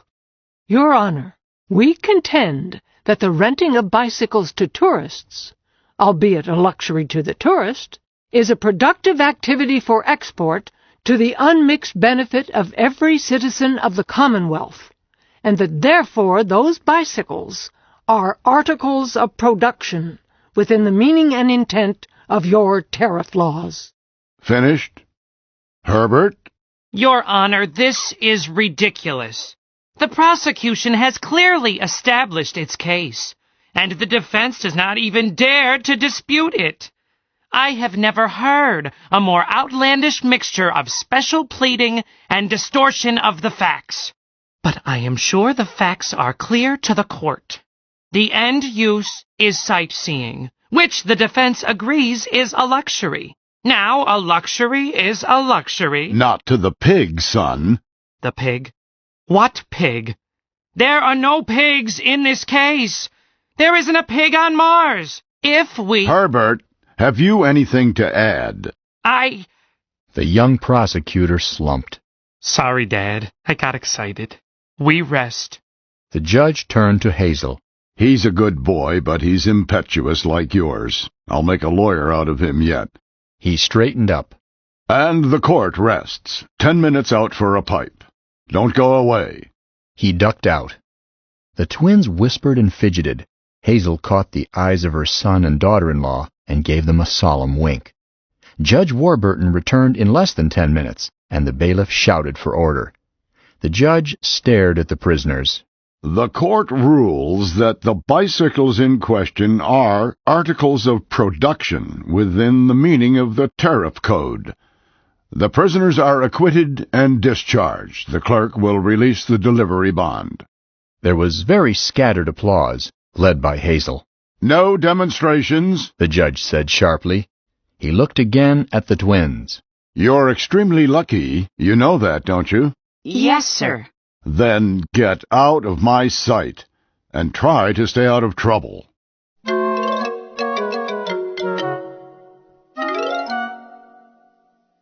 Dinner was a happy family reunion, despite the slight cloud that still hung over the twins. It was also quite good, Dr. Stone having quietly taken over the cooking. Captain Vandenberg, down on the same shuttle, joined them for dinner. By disconnecting the TV receiver and placing it temporarily on Meade's bunk, and by leaving open the door to the twins' cubicle so that Captain Vandenberg's chair could be backed into the door frame, it was just possible for all of them to sit down at once. Fuzzy Britches sat in Lowell's lap. Up till now, the flat cat had had its own chair. Roger Stone tried to push back his chair to make more room for his knees, found himself chock-a-block against the wall. Edith, we will just have to get a larger place. Yes, dear. Hazel and I spoke to the landlord this afternoon. What did he say? Hazel took over. I'm going to cut his gizzard out. I reminded him that he had promised to take care of us when you two got down. He looked saintly and pointed out that he had given us 2 more cots. Lowell, quit feeding that mop with your own spoon. Yes, Grandma Hazel. May I borrow yours? No. But he did say that we could have the flat the Burkharts are in, come Venus departure. It has 1 more cubicle. Better, but hardly a ballroom, and Venus departure is still 3 weeks away. Edith, we should have kept our nice room in the War God. How about it, Van? Want some house guests? Until you blast for Venus, that is. Certainly. Daddy, you wouldn't go away again. I'm joking, Snubnose. I wasn't, answered the liner's captain. Until Venus departure, or all the way to Venus and then back to Luna if you choose. I got official approval of my recommendation this afternoon. You two can drag free in the War God until death or decommission do you part. How about it? Come on to Venus with me? We've been to Venus. Gloomy place. Whether they take you up or not, that's quite a concession to get out of 4 planets. Ordinarily, that bunch of high-binders wouldn't give away a bucketful of space. They were afraid of the award an Admiralty court might hand out, Vandenberg said dryly. Speaking of courts, I understand you put on a brilliant defense today, Hazel. Are you a lawyer along with your other accomplishments? No, but she's a fast talker. Who's not a lawyer? You aren't. Of course I am. When and where? Be specific. Years and years ago, back in Idaho, before you were born. I just never got around to mentioning it. Her son looked her over. Hazel, it occurs to me that the records in Idaho are conveniently far away. None of your sass, boy. Anyway, the courthouse burned down. I thought as much. In any case, Vandenberg put in soothingly, Hazel got the boys off. When I heard about it, I expected that they would have to pay the duty at least. You young fellows must have made quite a tidy profit. We did all right, Castor admitted. Nothing spectacular. Pollux hedged. Figure it up, because I am going to collect a fee from you of exactly 2/3 your net profit for getting your necks out of a bite. The twins stared at her. Hazel, you wouldn't, Castor said uncertainly. Wouldn't I? Don't tease them, Mother. I'm not teasing. I want this to be a lesson to them. Boys, anybody who sits in a game without knowing the house rules is a sucker. Time you knew it. Vandenberg put in smoothly. It doesn't matter too much these days when the government... He stopped suddenly. What in the world? What's the matter, Van? Demanded Roger. Vandenberg's face cleared, and he grinned sheepishly. Nothing. Just your flat cat crawling up my leg. For a moment I thought I had wandered into your television show. Roger Stone shook his head. Not mine. Hazel's. And it wouldn't have been a flat cat. It would have been human gore. Captain Vandenberg picked up Fuzzy Britches, stroked it, then returned it to Lowell. It's a Martian. Yes? Hazel caught his attention. The situation has multifarious ramifications, not immediately apparent to the unassisted optic. This immature zygote holds it as the ultimate desideratum to consort with the dominant aborigine of the trifurcate variety. Through a judicious use of benign mendacity, Exhibit A performs as a surrogate in spirit, if not in letter. Do you dig me, boy? Vandenberg blinked. I think so. Perhaps it's just as well. They are certainly engaging little pets, though I wouldn't have one in any ship of mine. She means that I want to see a Martian with legs. I still do. Do you know one? Coach, I tried, but they were too big for me. Captain Vandenberg stared at Lowell. He's quite serious about it, isn't he? I'm afraid he is. He turned to Dr. Stone. Ma'am, I've fair connections around here, and these things can always be arranged in spite of treaties. Of course, there would be a certain element of danger, not much in my opinion. Captain, I have never considered danger to be an evaluating factor. No, you wouldn't, ma'am. Shall I try it? If you would be so kind. It will pay interest on my debt. I'll let you know. He dismissed the matter and turned again to the twins. What profit tax classification does your enterprise come under? Profit tax? Haven't you figured it yet? We didn't know there was one. I can see you haven't done much importing and exporting, not on Mars anyhow. If you are a Commonwealth citizen, it all goes into income tax, of course. But if you come from out-planet, you pay a single-shot tax on each transaction. Better find yourself a tax expert. The formula is somewhat complicated. We won't pay it, said Pollux. His father answered quietly. Haven't you two been in jail enough lately? Pollux shut up. For the next few minutes they exchanged glances, whispers, and shrugs. Presently Castor stood up. Dad, Mother, may we be excused? Certainly, if you can manage to squeeze out. No dessert, boys? We aren't very hungry. They went into town, to return an hour later, not with a tax expert, but with a tax guide they had picked up at the Chamber of Commerce. The adults were still seated in the general room, chatting. The table had been folded up to the ceiling. They threaded through the passageway of knees into their cubicle. They could be heard whispering in there from time to time. Presently they came out. Excuse us, folks. Hazel? What is it, Cass? You said your fee was 2/3 of our net? Huh? Did your leg come away in my hand, chum? I wouldn't... Oh, no, we'd rather pay it. He reached out, dropped 6 small coins in her hand. There it is. She looked at it. This is 2/3 of all you made on the deal? After taxes. Of course, added Pollux. It wasn't a total loss. We had the use of the bicycles for a couple of 100 million miles. 14. Flat Cat's Factorial. Vandenberg made good his offer. Lowell and he went by stratorocket to the treaty town of Richardson. Were gone about 3 days. When Lowell came back, he had seen a Martian. He had talked with one, but he had been cautioned not to talk about it, and his family could get no coherent account out of him. But the simple matter of housing was more difficult than the presumably impossible problem of meeting a Martian. Roger Stone had had no luck in finding larger and more comfortable quarters, even after he had resigned himself to fantastic rentals. The town was bursting with tourists, and would be until Venus' departure, at which time those taking the triangular trip would leave, a majority in fact. In the meantime, they crowded the restaurants, took pictures of everything including each other, and ran their bicycles over the toes of pedestrians. Further packing a city already supersaturated were sand rats in from the desert, and trying to arrange some way, any way, to get out to the Hallelujah node in the asteroid belt.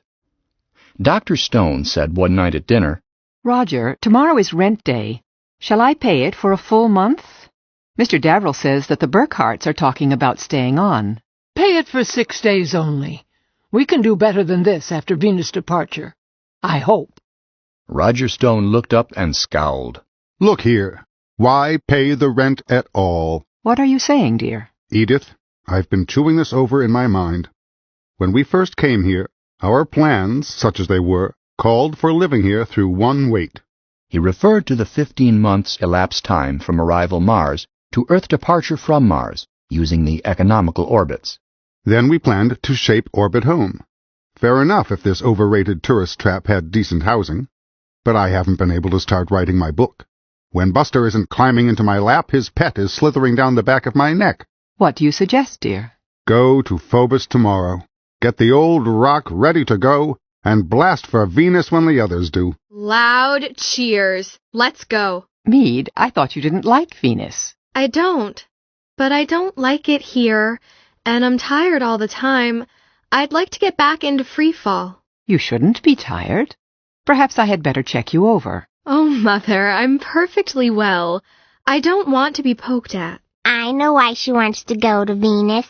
Mr. McGill. Don't be a snoop, Snoop. Meade went on with quiet dignity. In case anyone is interested, I am not interested in Second Officer McGill, and I wouldn't be going in the caravan in any case. Besides, I found out he already has a wife in Colorado. Well, that's legal. He's still eligible off Earth. Perhaps it is, but I don't like it. Neither do I, Roger Stone cut in. Meade, you weren't really getting interested in this wolf in ship's clothing, were you? Of course not, Daddy. But I suppose I'll get married one of these days. That's the trouble with girls, Castor commented. Give them educations, boom, they get married. Wasted. Hazel glared at them. Oh, so? Where would you be if I hadn't married? It didn't happen that way, so there is no use talking about other possibilities. They probably aren't really possibilities at all if only we understood it. Predestination. Very shaky theory. Roger grinned. I'm not a determinist, and you can't get my goat.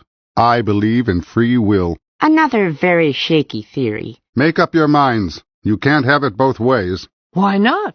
Free will is a golden thread running through the frozen matrix of fixed events. Not mathematical. Just poetry. And not very good poetry. Shut up!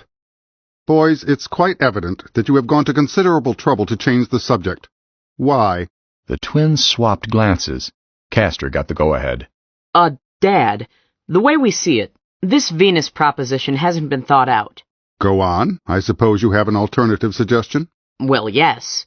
But we didn't mean to bring it up until after Venus' departure. I begin to whiff something.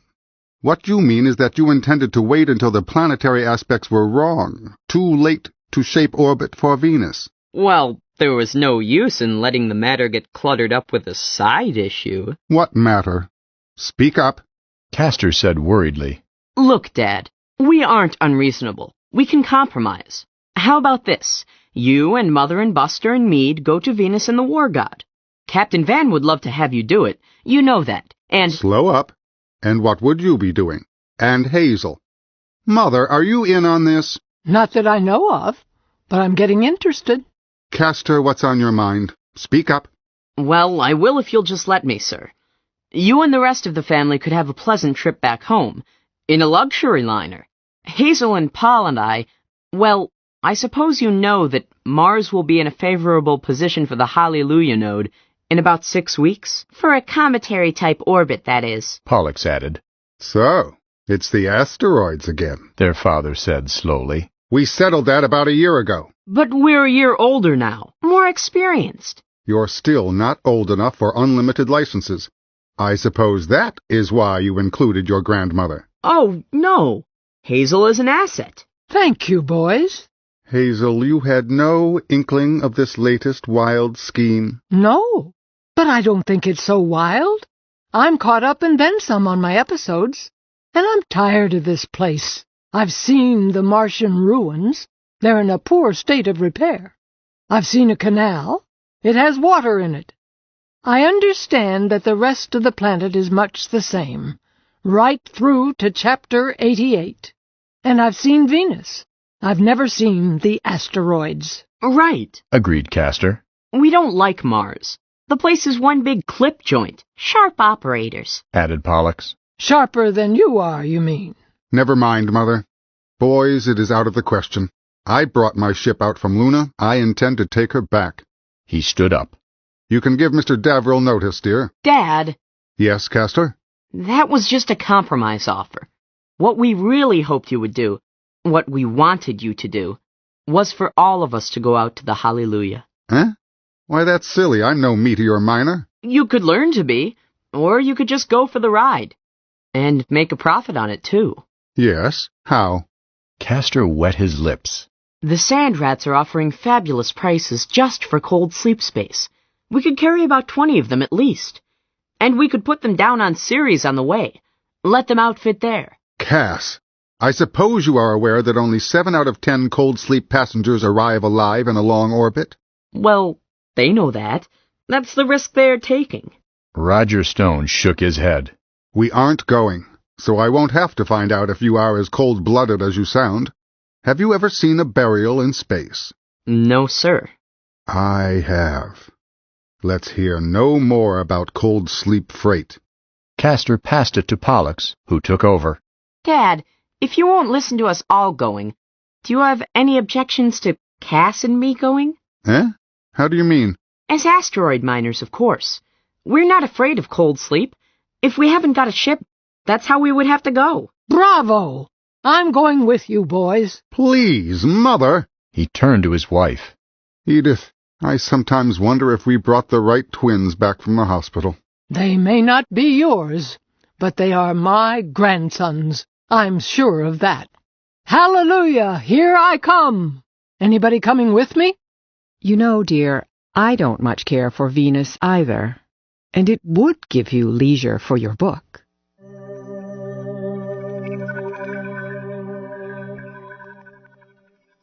The Rolling Stone shaped orbit from Phobos outward bound for the asteroids 6 weeks later. This was no easy lift like the one from Luna to Mars. In choosing to take a cometary or fast orbit to the Hallelujah, the Stones had perforce to accept an expensive change of motion of 12.5 miles per second for the departure maneuver. A fast orbit differs from a maximum economy orbit in that it cuts the orbit being abandoned at an angle instead of being smoothly tangent to it, much more expensive in reaction mass. The far end of the cometary orbit would be tangent to the orbit of the Hallelujah. Matching at that point would be about the same for either orbit. It was the departure from Phobos circa Mars that would be rugged. The choice of a cometary orbit was not a frivolous one. In the first place, it would have been necessary to wait more than 1 Earth year for Mars to be in the proper relation, orbit-wise, with the Hallelujah node for the economical orbit. Secondly, the travel time itself would be more than doubled, 580 days for the economical orbit versus 261 days for the cometary orbit, a mere 3 days longer than the Luna-Mars trip.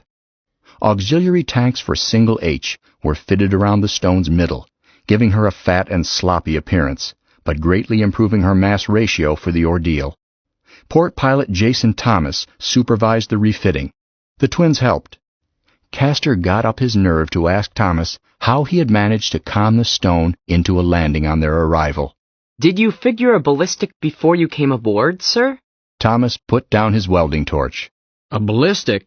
Shucks, no, son. I've been doing it so long that I know every little bit of space hereabouts by its freckles.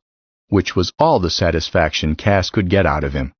The twins talked it over and concluded that piloting must be something more than a mathematical science. In addition to more space for single H, certain modifications were made inside the ship. The weather outside the orbit of Mars is a steady, clear but cold.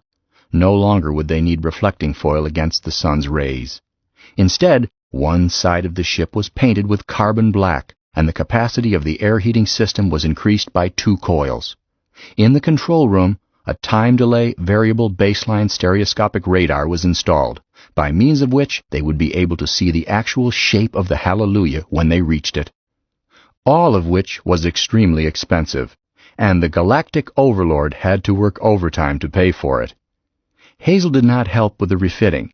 She stayed in her room and ground out, with Lowell's critical help, more episodes in the gory but virtuous career of Captain John Sterling, alternating this activity with sending insulting messages and threats of blackmail and/or sit-down strike to her producers back in New York. She wanted an unreasonably large advance, and she wanted it right now. She got it by sending on episodes equal to the advance. She had to write the episodes in advance anyhow. This time the Rolling Stone would be alone, no liners comfortably nearby. Once out of radio range of Mars, they would not be able to contact Earth again until Ceres was in range of the Stone's modest equipment. They were not going to Ceres, but would not be far away. The Hallelujah was riding almost the same orbit, somewhat ahead of that tiny planet. The boost to a cometary orbit left little margin for cargo, but what there was, the twins wanted to use, undeterred by their father's blunt disapproval of the passengers in cold sleep idea. Their next notion was to carry full outfits for themselves for meteor mining: rocket scooter, special suits, emergency shelter, keyed radioactive claiming stakes, centrifuge speegee tester, black lights, Geiger counters, prospecting radar, portable spark spectroscope, and everything else needed to go quietly rock-happy. Their father said simply, "Your money?" Of course. And we pay for the boost. "Go ahead. Go right ahead. Don't let me discourage you. Any objections from me would simply confirm your preconceptions." Castor was baffled by the lack of opposition. What's the matter with it, Dad? You worried about the danger involved? Danger? Heavens, no. It's your privilege to get yourselves killed in your own way. Anyhow, I don't think you will. You're young and you're both smart, even if you don't show it sometimes, and you're both in tip-top physical condition, and I'm sure you'll know your equipment. Then what is it? Nothing. For myself, I long since came to the firm conclusion that a man can do more productive work and make more money, if that is his object, by sitting down with his hands in his pockets than by any form of physical activity. Do you happen to know the average yearly income of a meteor miner? Well, no, but... Less than $600 a year. But some of them get rich. Sure they do. And some make much less than $600 a year. That's an average, including the rich strikes. Just as a matter of curiosity, bearing in mind that most of those miners are experienced and able, what is it that you two expect to bring to this trade that will enable you to raise the yearly average? Speak up. Don't be shy. Doggone it, Dad. What would you ship? Me? Nothing. I have no talent for trade. I'm going out for the ride, and to take a look at the bones of Lucifer. I'm beginning to get interested in planetology. I may do a book about it. What happened to your other book? I hope that isn't sarcasm, Cass. I expect to have it finished before we get there. He adjourned the discussion by leaving. The twins turned to leave, found Hazel grinning at them. Castor scowled at her. What are you smirking at, Hazel? You too. Well, why shouldn't we have a whirl at meteor mining? No reason. Go ahead. You can afford the luxury. But see here, boys. Do you really want to know what to ship to make some money? Sure. What's your offer? Percentage cut? Or flat fee? But we don't pay if we don't take your advice. Oh, rats. I'll give it to you free. If you get advice free, you won't take it, and I'll be able to say I told you so. You would, too. Of course I would. There's no warmer pleasure than being able to tell a smart aleck I told you so, but you wouldn't listen. Okay, here it is, in the form of a question, just like an oracle. Who made money in all the other big mining rushes of history? Why, the chaps who struck it rich, I suppose. That's a laugh. There are so few cases of prospectors who actually hung on to what they had found and died rich that they stand out like supernovae. Let's take a famous rush, the California gold rush back in 1861. No, 1861 was something else. I forget. 1849, that was it, the 49ers. Read about 'em in history? Some. There was a citizen named Sutter. They found gold on his place. Did it make him rich? It ruined him. But who did get rich? Tell us, Hazel. Don't bother to dramatize it. Why not? I may put it in the show. Serial numbers rubbed off, of course. I'll tell you. Everybody who had something the miners had to buy. Grocers, mostly. Boy, did they get rich. Hardware dealers. Men with stamping mills. Everybody but the poor miner. Even laundries in Honolulu. Honolulu? But that's way out in the Pacific, off China somewhere. It was in Hawaii the last time I looked. But they used to ship dirty laundry from California clear to Honolulu to have it washed, both ways by sailing ship. That's about like having your dirty shirts shipped from Marsport to Luna. Boys, if you want to make money, set up a laundry in the Hallelujah. But it doesn't have to be a laundry, just anything, so long as the miners want it and you've got it. If your father wasn't a Puritan at heart, I'd set up a well-run, perfectly honest gambling hall. That's like having a rich uncle. The twins considered their grandmother's advice and went into the grocery business, with a few general store sidelines. They decided to stock only luxury foods, things that the miners would not be likely to have and which would bring highest prices per pound. They stocked antibiotics and surgical drugs and vitamins as well, and some lightweight song and story projectors, and a considerable quantity of spools to go with them. Pollux found a supply of pretty girl pictures, printed on thin stock in Japan and intended for calendars on Mars, and decided to take a flyer on them, since they didn't weigh much. He pointed out to Castor that they could not lose entirely, since they could look at them themselves. Dr. Stone found them, ran through them, and required him to send some of them back. The rest passed her censorship. They took them along. The last episode was speeding toward Earth. The last weld had been approved. The last pound of food and supplies was at last aboard. The stone lifted gently from Phobos and dropped toward Mars. A short gravity well maneuver around Mars at the stone's best throw temperature, which produced a spine-grinding 5 gravities, and she was headed out and fast to the lonely reaches of space, inhabited only by the wreckage of the ruined planet.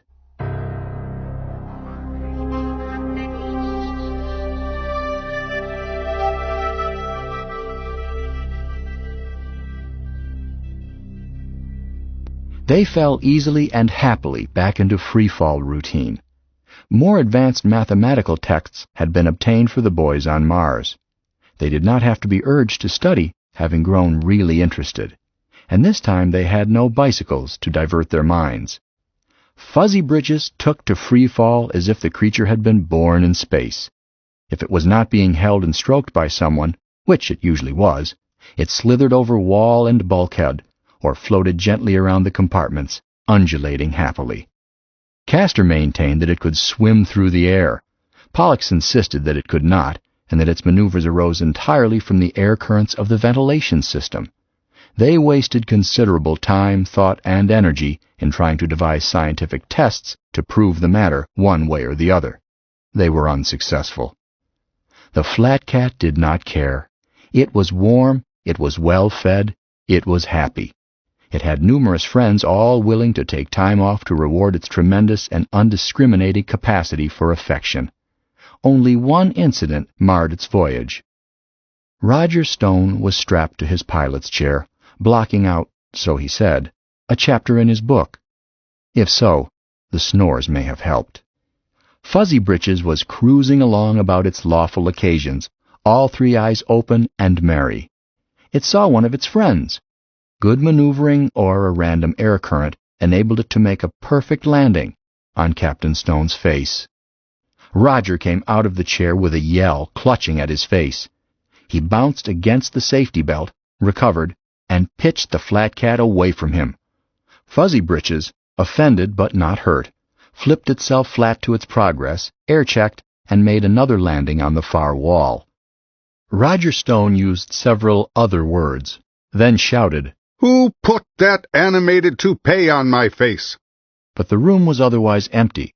Dr. Stone appeared at the hatch and said, "What is it, dear?" "Oh, nothing. Nothing important. Look, dear, would you return this tail-end offspring of a dying planet to Buster? I'm trying to think." "Of course, dear."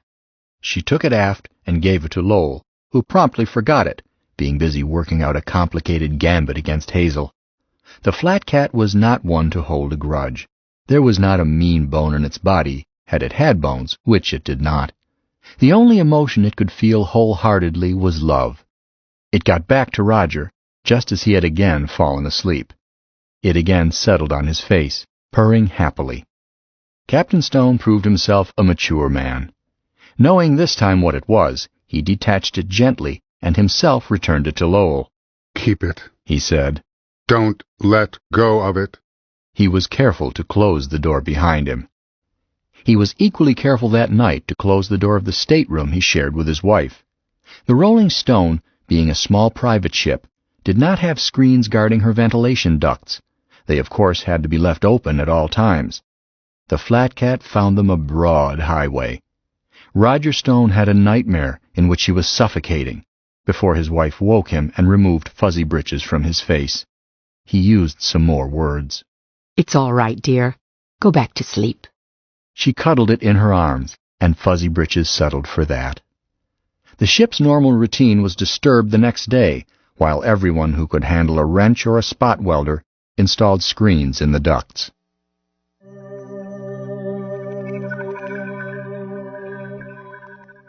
"37 days out, Fuzzy Britches had 8 golden little kittens, exactly like their parent, but only a couple of inches across when flat, marble-sized when contracted.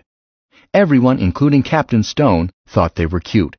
Everyone enjoying petting them, stroking them with a gentle forefinger, and listening carefully for the tiny purr, so high as to be almost beyond human ear range.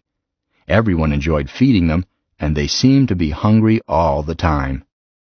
64 days later, the kittens had kittens, 8 each. 64 days after that, the 146th day after Phobos' departure, the kittens had kittens. That made 513. "This," said Captain Stone, "has got to stop." "Yes, dear." "I mean it.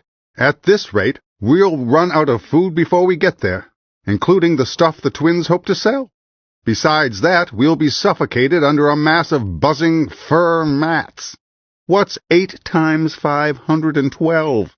Then what's 8 times that?" "Too many, I'm sure." "My dear, that's the most masterly understatement since the death of Mercutio. And I don't think I've figured it properly anyway. It's an exponential expansion, not a geometric, provided we don't all starve first." "Roger." "I think we should... What?" "I believe there is a simple solution. These are Martian creatures. They hibernate in cold weather." "Yes?" "We'll put them in the hold. Fortunately, there is room." "I agree with all but the fortunately." "And we'll keep it cold." "I wouldn't want to kill the little things. I can't manage to hate them. Drat it, they're too cute." "We'll hold it about 100 below, about like a normal Martian winter night. Or perhaps warmer will do." "We certainly will. Get a shovel, get a net, get a barrel." He began snagging flatcats out of the air. "You aren't going to freeze Fuzzy Britches." Lowell was floating in the stateroom door behind them, clutching an adult flatcat to his small chest. It may or may not have been Fuzzy Britches. None of the others could tell the adults apart, and naming had been dropped after the first litter. But Lowell was quite sure, and it did not seem to matter whether or not he was right. The twins had discussed slipping in a ringer on him while he was asleep, but they had been overheard and the project forbidden. Lowell was content, and his mother did not wish him disturbed in his belief. "Dear, we aren't going to hurt your pet." "You better not.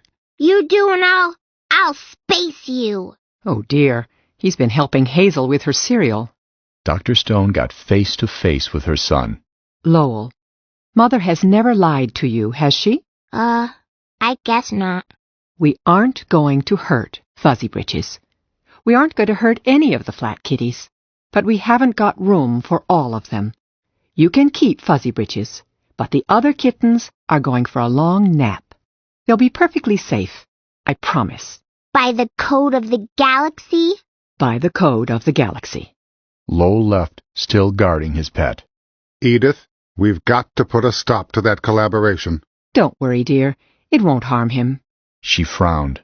But I'm afraid I will have to disappoint him on another score. Such as?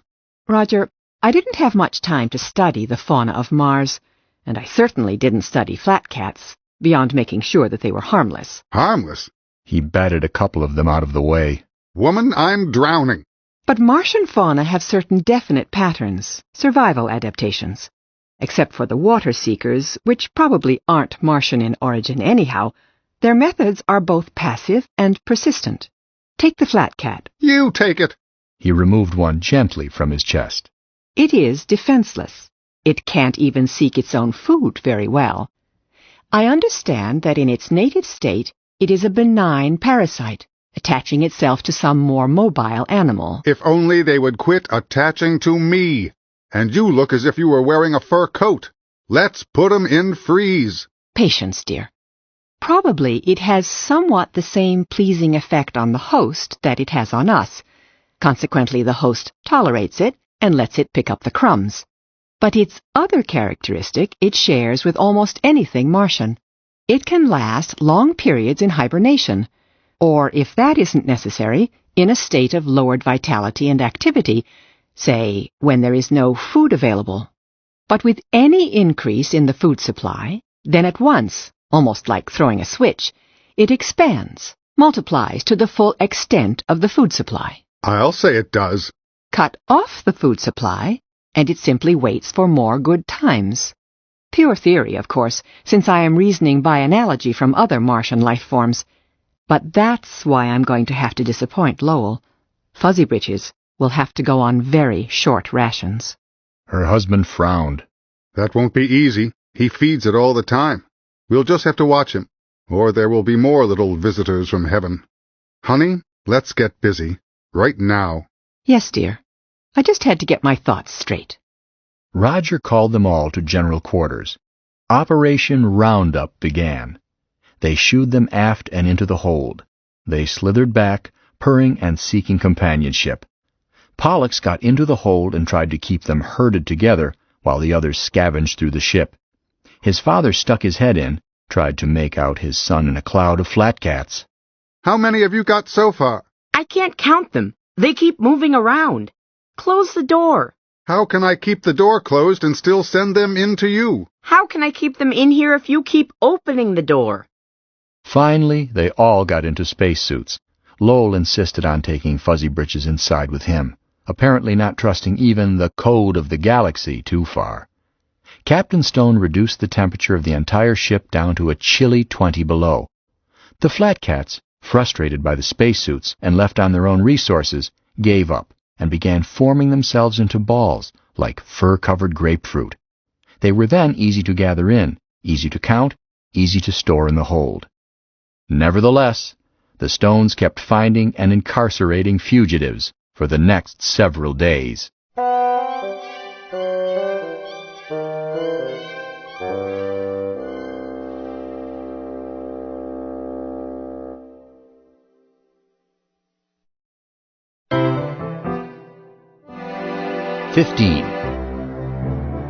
Inter Jovem et Martem planetam interposui.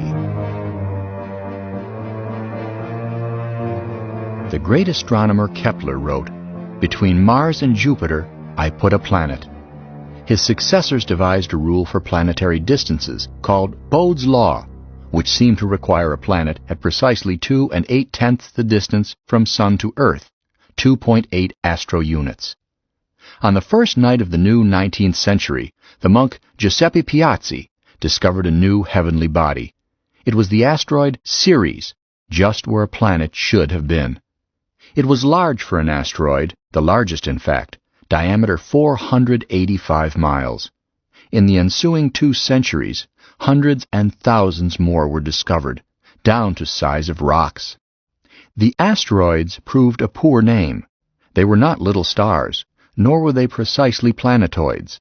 It was early suggested that they were the remains of a once sizable planet, and by the middle of the 20th century, mathematical investigation of their orbits seemed to prove it.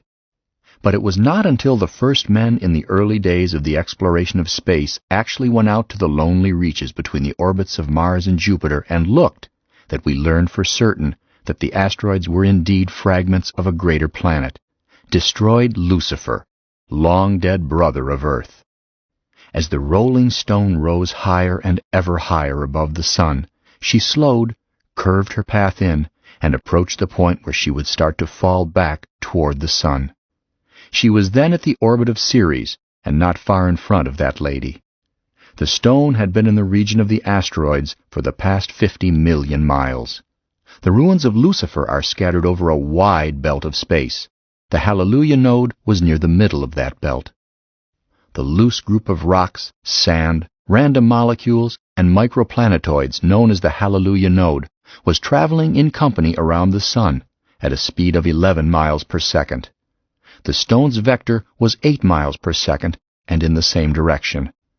Captain Stone speeded up his ship to match in by a series of blasts during the last 2 days, conning by a radar beacon deep in the swarm, and thereby sneaking up on the collection of floating masses at a low relative speed. The final blast that positioned them dead with the swarm was a mere love tap. The stone did but clear her throat, and she was one with the other rolling stones of space. Captain Stone took a last look into the double eyepiece of the stereo radar, swung the sweep control fore and aft and all around. The masses of the Hallelujah, indistinguishable from the background of stars by naked eye, hung in greatly exaggerated perspective in the false space of the stereo tank, while the true stars showed not at all.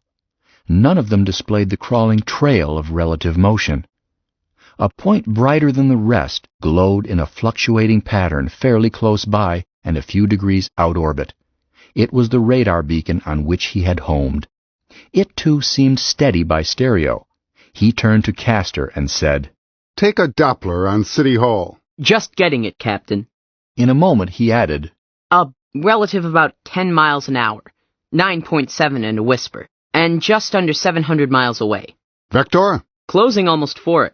We ought to slide past maybe 10-15 miles south and in orbit." Roger Stone relaxed and grinned. "How's that for shooting? Your old man can still figure them, huh?" "Pretty good, Dad. Considering." "Considering what?" "Considering you used Paul's figures." "When I figure out which one of us you are insulting, I'll answer that." He spoke to the mic. "All hands, secure from maneuvers. Power room, report when secure. Edith, how soon can we have dinner?" "It's wrapped up, son. About 30 minutes, dear." "A fine thing. A man slaves over a hot control board and then has to wait 30 minutes for his dinner. What kind of a hotel is this?" "Yes, dear. By the way, I'm cutting your calorie ration again." "Mutiny! What would John Sterling do?" Daddy's getting fat. Daddy's getting fat. "And strangle your child? Anybody want to come out with me while I set JATO units?" "I will, Daddy." "Meade, you're just trying to get out of helping with dinner." "I can spare her, dear." "Spare the child and spoil the fodder. Come with your fodder, baby." Not very funny, Daddy. "And I'm not getting paid for it either." Captain Stone went aft, whistling. The twins, as well as Meade, went out with him. They made quick work of setting JATO units, the young people locking them in place and the captain seeing to the wiring personally. They set a belt of them around the waist of the ship and matched pairs on the bow and quarter. Wired for triggering to the piloting radar, set at minimum range, they would give the ship a sharp nudge in the unlikely event that any object came toward them on a collision course at a relative speed high enough to be dangerous. Coming through the asteroid belt to their present location deep in it, they had simply taken their chances. Although one is inclined to think of the belt as thick with sky junk, the statistical truth is that there is so enormously more space than rock that the chance of being hit is negligible. Inside a node, the situation was somewhat different, the concentration of mass being several hundred times as great as in the ordinary reaches of the belt. But most of the miners took no precautions even there, preferring to bet that this unending game of Russian roulette would always work out in their favor, rather than go to the expense and trouble of setting up a meteor guard. This used up a few miners, but not often. The accident rate in Hallelujah Node was about the same as that of Mexico City. They went inside and found dinner ready. Called for you, Captain. Already? City Hall. Told him you were out, but would call back. 9.6 centimeters. Come eat your dinner, dear, while it's hot. You all go ahead, I won't be long. Nor was he. Dr. Stone looked inquiringly at him as he joined them. The mayor, he told her and the others. Welcome to Rock City and all that sort of thing. Advised me that the Citizens Committee has set a speed limit of 100 miles an hour for ships, 500 miles an hour for scooters, anywhere within 1,000 miles of City Hall. Hazel bristled. I suppose you told them what they could do with their speed limits. I did not. I apologized sweetly for having unwittingly offended on my approach and said that I would be over to pay my respects tomorrow or the next day. I thought Mars would have some elbow room. It turned out to be nothing but scissor bills and panty waists and tax collectors. So we come on out to the wide open spaces, and what do we find? Traffic cops. And my only son without the spunk to talk back to them. I think I'll go to Saturn. I hear that Titan Base is awfully chilly, her son answered without rancor. Why not Jupiter? Paul, flip the salt over this way, please. Jupiter? The position isn't favorable. Besides, I hear that Ganymede has more regulations than a girls' school. Mother, you are the only juvenile delinquent old enough for a geriatrics clinic whom I have ever known. You know perfectly well that an artificial colony has to have regulations. An excuse for miniature Napoleons. This whole system has taken to wearing corsets. What's a corset? A predecessor to the spacesuit, sort of. Lowell still looked puzzled. His mother said, Never mind, dear. When we get back, Mother will show you one in the museum. Captain Stone proposed that they all turn in right after supper. They had all run short on sleep during the maneuvering approach. I keep seeing spots before my eyes, he said, rubbing them, from staring into the tank. I think I'll sleep the clock around. Hazel started to answer when an alarm shrilled. He passed instantly from sleepy to alert. Object on collision course! Grab something, everybody! He clutched at a stanchion with one hand, gathered in Lowell with the other. But no shove from a firing JATO followed. Green. Whatever it isn't moving fast enough to hurt us. Chances favor a near miss, anyway. Captain Stone took a deep breath. I hope you're right, but I've been on the short end of too many long shots to place much faith in statistics. I've been jumpy ever since we entered the belt. Meade went aft with dirty dishes. She returned in a hurry, round-eyed. Daddy, somebody's at the door. What? Meade, you're imagining things. No, I'm not. I heard him. Listen. Quiet, everyone. In the silence, they could hear the steady hiss of an air injector. The lock was cycling. Roger Stone lunged toward the airlock. He was stopped by a sharp warning from his mother. Son, hold it a second. What? Keep back from that door. She had her gun out and at the ready. Huh? Don't be silly. And put that thing away. It isn't charged anyhow. He won't know that. Whoever's coming in that lock. Mother Hazel, what are you nervous about? Can't you see? We've got a ship here with food in it, and oxy, and a certain amount of single H. This isn't Luna City. There are men out here who would be tempted. Dr. Stone did not answer, but turned to her husband. He hesitated only momentarily, then snapped. Go forward, dear. Take Lowell. Meade, you go along and lock the access hatch. Leave the ship's phones open. If you hear anything wrong, radio City Hall, and tell them we are being hijacked. Move! He was already ducking into his stateroom, came out with his own gun. By the time the hatch to the control room had clanged shut, the airlock finished cycling. The four remaining waited, surrounding the airlock inner door. Shall we jump him, Dad? Castor whispered. No, just stay out of my line of fire. Slowly the door swung open. A space-suited figure crouched in the frame, its features indistinct in its helmet. It looked around, saw the guns trained on it, and spread both its hands open in front of it. "What's the matter?" a muffled voice said plaintively. "I haven't done anything." Captain Stone could see that the man, besides being empty-handed, carried no gun at his belt. He put his own away. "Sorry, let me give you a hand with that helmet." The helmet revealed a middle-aged, sandy-haired man with mild eyes. "What was the matter?" he repeated. "Nothing. Nothing at all. We didn't know who was boarding us, and we were a bit nervous. My name's Stone, by the way. I'm master." "Glad to know you, Captain Stone. I'm Shorty Devine." "I'm glad to know you, Mr. Devine. Welcome aboard." "Just Shorty." He looked around. Excuse me for busting in on you and scaring you, but I heard you had a doctor aboard. A real doctor, I mean, not one of those science Johnnies." "We have?" "Gee, that's wonderful. The town hasn't had a real doctor since old Doc Schultz died, and I need one, bad."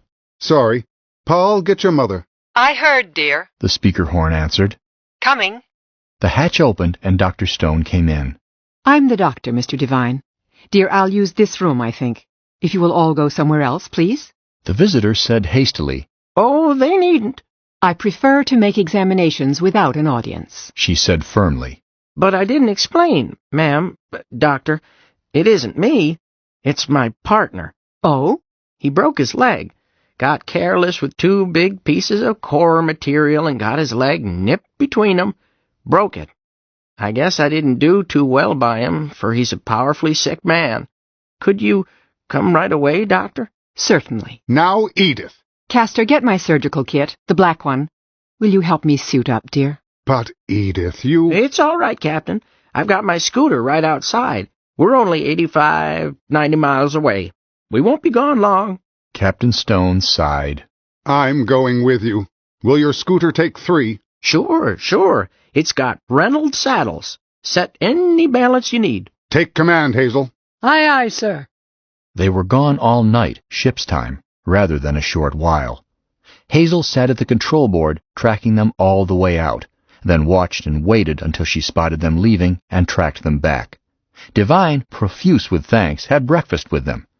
Just before he left, Lowell came into the saloon carrying Fuzzy Britches. Devine stopped with a bite on the way to his mouth and stared. "A flat cat? Or am I seeing things?" Of course it is. Its name is Fuzzy Britches. It's a Martian. "You bet it is. Say, do you mind if I pet her for a moment?" Lowell looked him over suspiciously, granted the boon. The prospector held it like one who knows flat cats, cooed to it, and stroked it. "Now ain't that nice? Almost makes me wish I had never left Mars. Not but what it's better here." He handed it back reluctantly, thanked them all around again, and left. Dr. Stone flexed her fingers. "That's the first time I've done surgery in free fall since the old clinic days. I must review my techniques." "My dear, you were magnificent. And Jock Donaher is mighty lucky that you were nearby." Was he pretty bad, Mummy? "Quite. You wouldn't enjoy the details. But your mother knew what to do and did it. And I was a pretty fair scrub nurse myself, if I do say so as shouldn't." "You do say so, and shouldn't." "Roger, that thing they were living in, could it be operated as a ship?" "I doubt it. Not the way they've got it rigged now. I wouldn't call it a ship. I'd call it a raft." "What do they do when they want to leave?" "They probably don't want to leave. They'll probably die within hailing distance of Rock City, as Jock nearly did. I suppose they sell their high grade at Ceres by scooter, Circumceres, that is. Or maybe they sell it here." "But the whole town is migratory. They have to move sometime." "Oh, I imagine you could move that hulk with a few JATO units if you were gentle about it and weren't in any hurry. I think I'd decompress it before I tried it, though."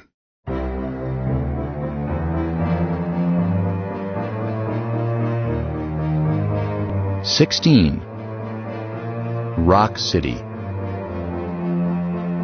The asteroid belt is a flattened torus ring or donut in space, encompassing 13,500,000 million trillion cubic miles.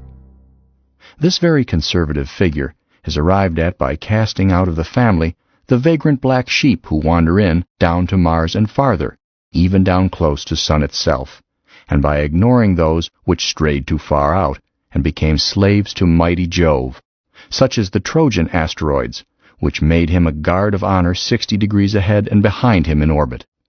Even those that swing too far north or south are excluded. An arbitrary limit of 6 degrees deviation from ecliptic has been assumed. 13,500,000 million trillion cubic miles of space. Yet, the entire human race could be tucked into one corner of a single cubic mile. The average human body is about 2 cubic feet in bulk. Even Hazel's dauntless hero, Captain John Sterling, would be hard put to police such a beat. He would need to be twins, at least. Write the figure as 1.35 times 10 to the 25th cubic miles. That makes it easier to see, if no easier to grasp. At the time the Rolling Stone arrived among the rolling stones of Rock City, the belt had a population density of 1 human soul for every 2 billion trillion cubic miles. Read 2 times 10 to the 21st. About half of these 6,000 odd lived on the larger planetoids, Ceres, Pallas, Vesta, Juno. One of the few pleasant surprises in the exploration of our system was the discovery that the largest asteroids were unbelievably dense, and thus had respectable surface gravitations. Ceres, with a diameter of only 485 miles, has an average density 5 times that of Earth, and a surface gravity about the same as Mars. These large planetoids are believed to be mainly core material of lost Lucifer, covered with a few miles of lighter debris. The other 3,000 inhabitants constitute the belt's floating population, in a most literal sense. They live and work in free fall. Almost all of them are gathered into a half a dozen loose communities working the nodes or clusters of the belt. The nodes are several hundred times as dense as the main body of the belt, if dense is the proper word.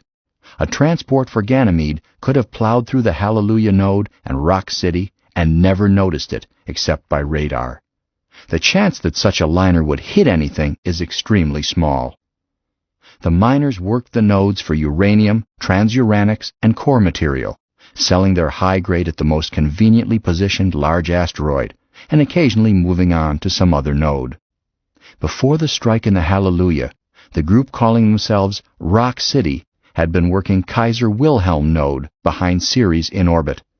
At the good news, they moved, speeding up a trifle, and passing in orbit of Ceres, a ragtag caravan nudged through the sky by scooters, chemical rocket engines, JATO units, and faith.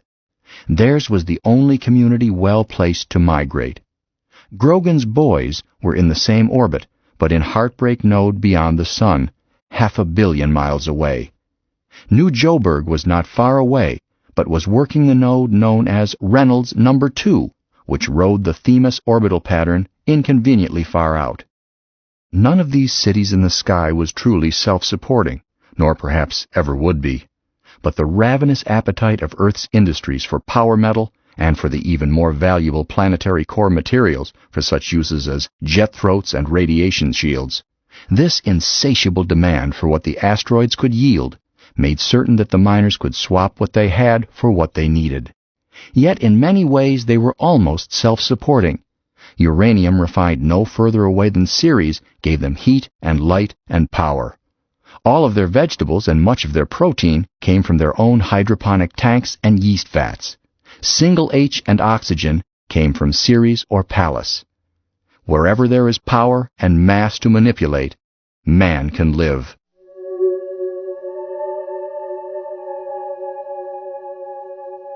For almost 3 days the Rolling Stone coasted slowly through Rock City. To the naked eye looking out a port, or even to a person standing outside on the hull, Rock City looked like any other stretch of space. Empty, with a backdrop of stars. A sharp-eyed person who knew the constellations well would have noticed far too many planets distorting the classic configurations, planets which did not limit their wanderings to the zodiac. Still sharper attention would have spotted motion on the port of these planets, causing them to open out and draw aft from the direction the Stone was heading. Just before lunch on the 3rd day, Captain Stone slowed his ship still more and corrected her vector by firing a JATO unit. City Hall and several other shapes could be seen ahead. Later in the afternoon, he fired one more JATO unit, leaving the stone dead in space relative to City Hall and less than 1/8 of a mile from it. He turned to the phone and called the mayor. Rolling Stone, Luna. Captain Stone speaking. We've been watching you come in, Captain, came the voice of the mayor. Good. Mr. Freeze, I'm going to try to get a line over to you. With luck, I'll be over to see you in a half hour or so. Using a line-throwing gun? I'll send someone out to pick it up. No gun, worse luck. With the best of intentions, I forgot to stock one. Freeze hesitated. Captain, pardon me, but are you in good practice for free-fall suit work? Truthfully, no. Then let me send a boy across to put a line on you. No, I insist. Hazel, the captain, and the twins suited up, went outside, and waited. They could make out a small figure on the ship across from them. The ship itself looked larger now, larger than the stone. City Hall was an obsolete space-to-space vessel, globular, and perhaps 30 years old. Roger Stone surmised correctly that she had made a one-way freighter trip after she was retired from a regular run. In close company with City Hall was a stubby cylinder. It was either smaller than the spherical ship or farther away. Near it was an irregular mass impossible to make out. The sunlight on it was bright enough, but the unfilled black shadows gave no clear clues. All around them were other ships or shapes close enough to be distinguished from the stars. Pollux estimated that there must be 24 within as many miles. While he watched, a scooter left a ship a mile or more away and headed toward City Hall. The figure they had seen launched himself across the gap. He seemed to swell. In half a minute he was close by, checking himself by the line he carried. He dropped to an easy landing near the bow of the stone. They went to meet him. Howdy, Captain. I'm Don Whitsett, Mr. Freeze bookkeeper. Howdy, Don. He introduced the others. The twins helped haul in the light messenger line and coil it. It was followed by a steel line, which Don Whitsett shackled to the ship. See you at the store. So long. He launched himself back the way he came, carrying the coiled messenger line and not bothering with the line he had rigged. Pollux watched him draw away. I think I could do that. Just keep on thinking it and loop yourself to that guideline. One leap took them easily across the abyss, provided one did not let one's loop twist around the guideline. Castor's loop did so. It braked him to a stop. He had to unsnarl it, then gain momentum again by swarming along the line, hand over hand. Whitsett had gone inside, but he had recycled the lock and left it open for them. They went on in, to be met there by the Honorable Jonathan Freeze, mayor of Rock City. He was a small, bald, pot-bellied man, with a sharp, merry look in his eye and a stylus tucked back of his ear. He shook hands with Roger Stone enthusiastically. Welcome! Welcome! We're honored to have you with us, Mr. Mayor. I ought to have a key to the city or some such for you. Dancing girls and brass bands. Roger shook his head. I'm an ex-mayor and a private traveler. Never mind the brass bands. But you'll take the dancing girls? I'm a married man. Thanks anyhow. If we had any dancing girls, I'd keep them for myself. And I'm a married man, too. You certainly are. A plump, plain, but very jolly woman had floated up behind them. Yes, Martha. They completed the rest of the introductions. Mrs. Freeze took Hazel in tow. The twins trailed along with the two men into the forward half of the globe. It was a storeroom and a shop. Racks had been fitted to the struts and thrust members. Goods and provisions of every sort were lashed or netted to them. Don Whitsett clung with his knees to a saddle in the middle of the room, with a desk folded into his lap. In his reach were ledgers on lazy tongs and a rack of clips, holding several hundred small account books. A miner floated in front of him. Several more were burrowing through the racks of merchandise. Seeing the display of everything a meteor miner could conceivably need, Pollux was glad that they had concentrated on luxury goods, then remembered with regret that they had precious little left to sell. The flatcats, before they were placed in freeze, had eaten so much that the family had been delving into their trade goods, from caviar to Chicago sausage. He whispered to Castor, I had no idea the competition would be so stiff. Neither did I. A miner slithered up to Mr. Freeze. One prize. About that centrifuge. Later, Sandy, I'm busy. Captain Stone protested. Don't let me keep you from your customers. Oh, Sandy hasn't got anything to do but wait. Right, Sandy? Shake hands with Captain Stone. It was his wife who fixed up old Jocko. It was? Say, I'm mighty proud to know you, Captain. You're the best news we've had in quite a while. Sandy turned to Freeze. You better put him right on the committee. I shall. I'm going to call a phone meeting this evening. Just a moment. I'm just a visitor. I don't belong on your citizens' committee. Freeze shook his head. You don't know what it means to our people to have a medical doctor with us again. The committee ain't work, really. It's just to let you know we're glad you've joined us.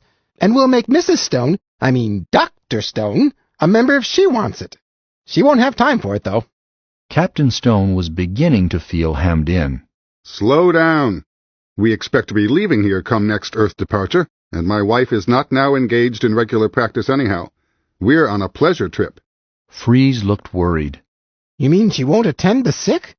But she operated on Jock Donaher. Stone was about to say that she positively would not under any circumstances take over a regular practice, when he realized that he had very little voice in the matter. She'll attend the sick. She's a doctor. Good! But confound it, man, we didn't come here for that. She's on vacation. Freeze nodded. We'll see what we can work out to make it easy on her. We won't expect the lady to go hopping rocks the way Doc Schultz did. Get that, Sandy? We can't have every rock-happy rat in the swarm hollering for the doctor every time he gets a sore finger. We want to get the word around that if a man gets sick or gets hurt, it's up to him and his neighbors to drag him into City Hall if he can possibly wear a suit. Tell Don to draft me a proclamation. The miner nodded solemnly. That's right, One Price. Sandy moved away. Freeze went on. Let's go back into the restaurant and see if Martha has some fresh coffee. I'd like to get your opinion on several civic matters. Frankly, I couldn't possibly have opinions on your public affairs here. Things are so different. Oh, why don't I be truthful and admit I want to gossip about politics with another pro? I don't meet one every day. First, though, did you have any shopping in mind today? Anything you need? Tools, oxy, catalysts? Planning on doing any prospecting? And if so, do you have your gear? Nothing is special today, except one thing. We need to buy, or by preference rent, a scooter. We'd like to explore a bit. Freeze shook his head. Friend, I wish you hadn't asked me that. That's the one thing I haven't got. All these sand rats booming in here from Mars and even from Luna, half of them with no equipment. They lease a scooter and a patent igloo and away they go, red hot to make their fortunes. Tell you what I can do, though. I've got more rocket motors and tanks coming in from Ceres 2 months from now. Don and I can weld you up one and have it ready to slap the motor in when the Firefly gets here. Roger Stone frowned. With Earth departure only 5 months away, that's a long time to wait. Well, we'll just have to see what we can scare up. Certainly the new doctor is entitled to the best. And the doctor's family. Say. A miner tapped him on the shoulder. Say, storekeeper, Freeze's face darkened. You can address me as Mr. Mayor. Huh? And beat it. Can't you see I'm busy? The man backed away. Freeze fumed. One Price I'm known as, to my friends and to my enemies, from here to the Trojans. If he doesn't know that, he can call me by my title or take his trade elsewhere. Where was I? Oh, yes, you might try old Charlie. Huh? Did you notice that big tank moored to City Hall? That's Charlie's hole. He's a crazy old coot, rock-happy as they come, and he's a hermit by intention. Used to hang around the edge of the community, never mixing, but with this boom and 10 strangers swarming in for every familiar face, Charlie got timid and asked could he please tie in at Civic Center. I guess he was afraid that somebody would slit his throat and steal his hoorah's nest. Some of the boomers are a rough lot at that. He sounds like some of the old-timers on Luna. What about him? Oh, too much on my mind these days. It wanders. Charlie runs sort of a fourth-hand shop, and I say that advisedly. He has stuff I won't handle. Every time a rock jumper dies or goes sunside, his useless plunder winds up in Charlie's hole. Now, I don't say he's got a scooter, though you just might lease his own now that he's moored in city, but he might have parts that could be jury-rigged. Are you handy with tools? Moderately, but I've got just the team for such a job. He looked around for the twins, finally spotted them pawing through merchandise. Cass, Paul, come here. The storekeeper explained what he had in mind. Castor nodded. If it worked once, we'll fix it. That's the spirit. Now let's go test that coffee. Castor hung back. Dad, why don't Paul and I go over there and see what he's got? It'll save you time. Well, it's just a short jump, said Freeze. Okay, but don't jump. Use your lines and follow the mooring line over. The twins left. Once in the airlock, Pollux started fuming. Stow it, said Cass. Dad just wants us to be careful. Yes, but why does he have to say it where everybody can hear?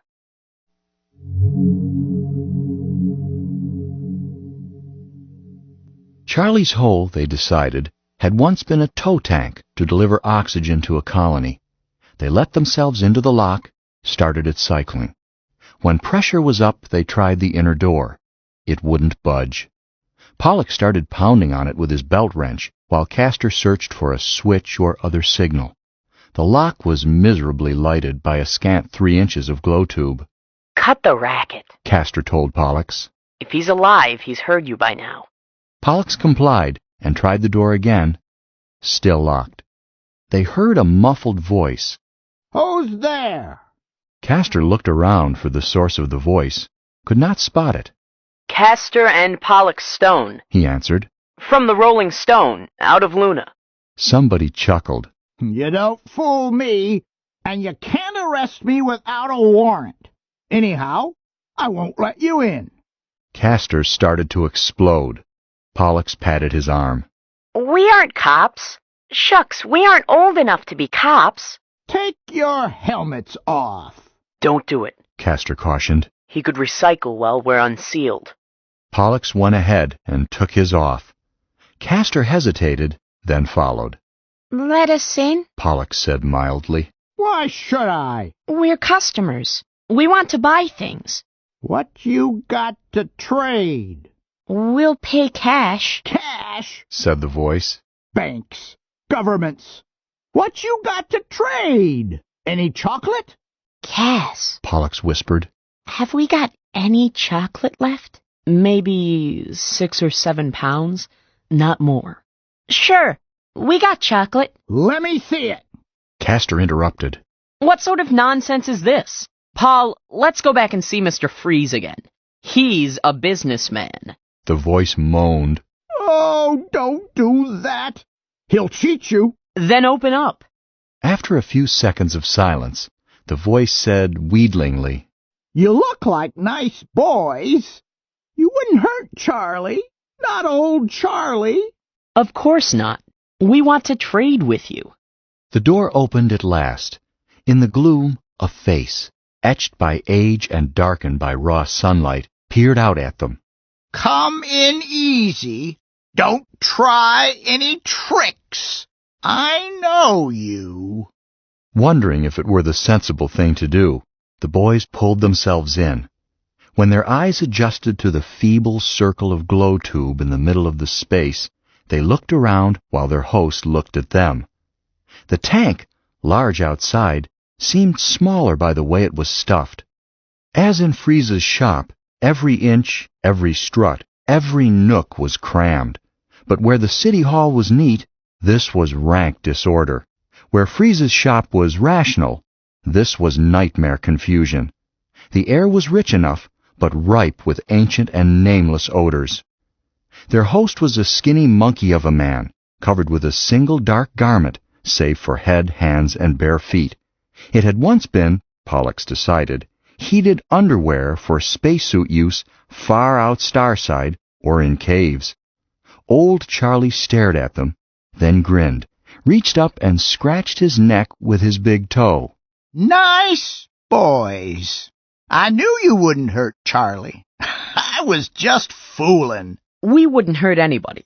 We just wanted to get acquainted and do a little business. We want to... Pollux started. Castor's elbow cut off the rest. Castor went on. Nice place you've got here. Comfortable. Practical. Just right for a man with no nonsense about him. Good place for a man who likes to be quiet and think. Good place to read a book. You boys like to read? Sure, love to. You want to see my books? Without waiting for an answer, He darted like a bat into the gloom, came back in a few moments with books in both hands and a half a dozen held by his feet. He bumped to a stop with his elbows and offered them. There were old-style bound books, most of them, the twins saw, ship's manuals of ships long dead. Castor's eyes widened when he saw the dates on some of them and wondered what the Astrogation Institute would pay for them. Among them was a dog-eared copy of Mark Twain's Life on the Mississippi.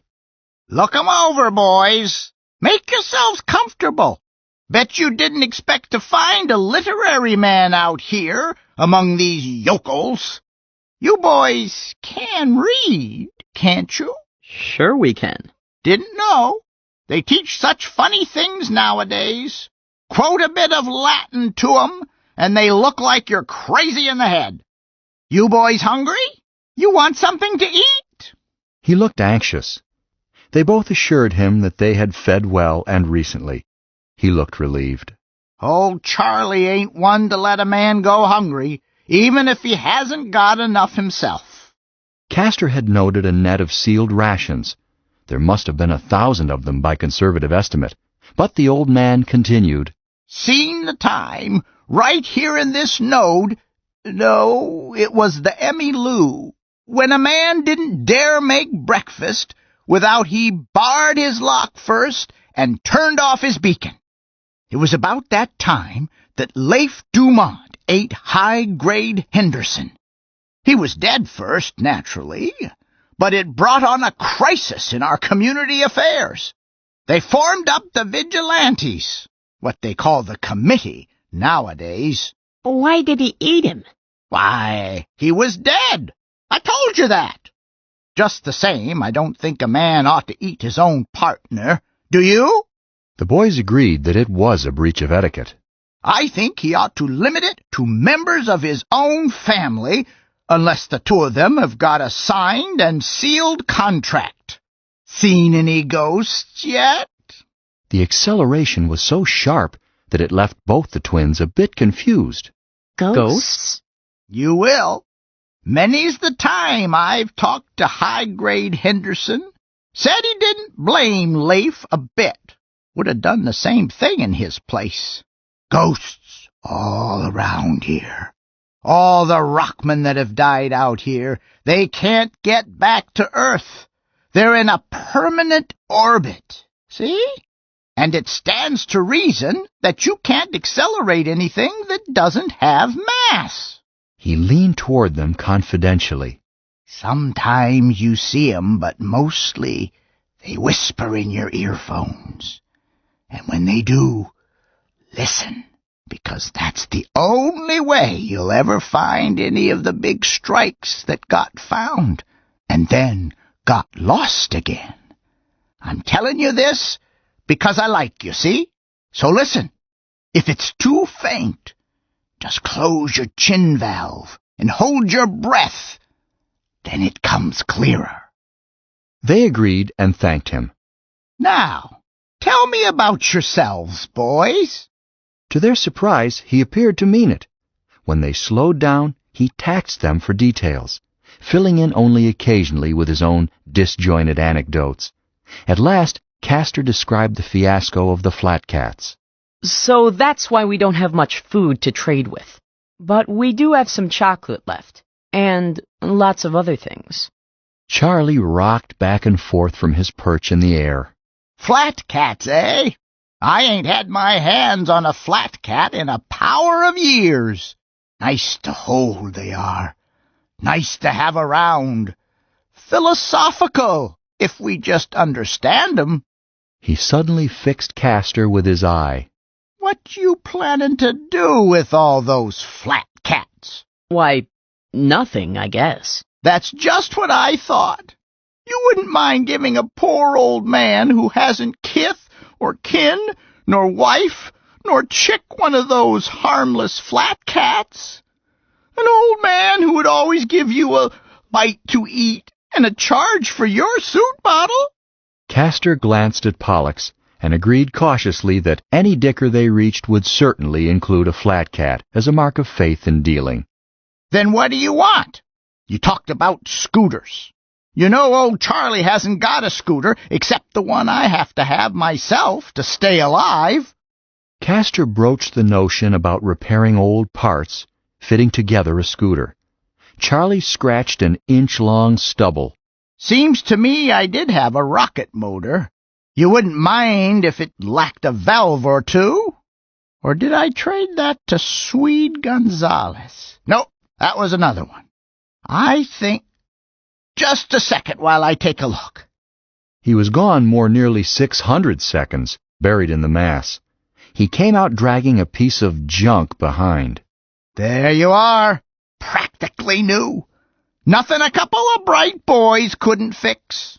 Pollux looked at Castor. What do you think it's worth? Castor's lips moved silently. He ought to pay us to take it away. It took them another 20 minutes, but they got it, for 3 pounds of chocolate and 1 flat cat.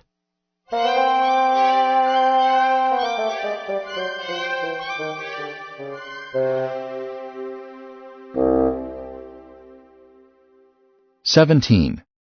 Flat Cat's Financial." It took the better part of 2 weeks to make the ancient oxy-alcohol engine work. Another week to build a scooter rack to receive it, using tubing from Free's second-hand supply.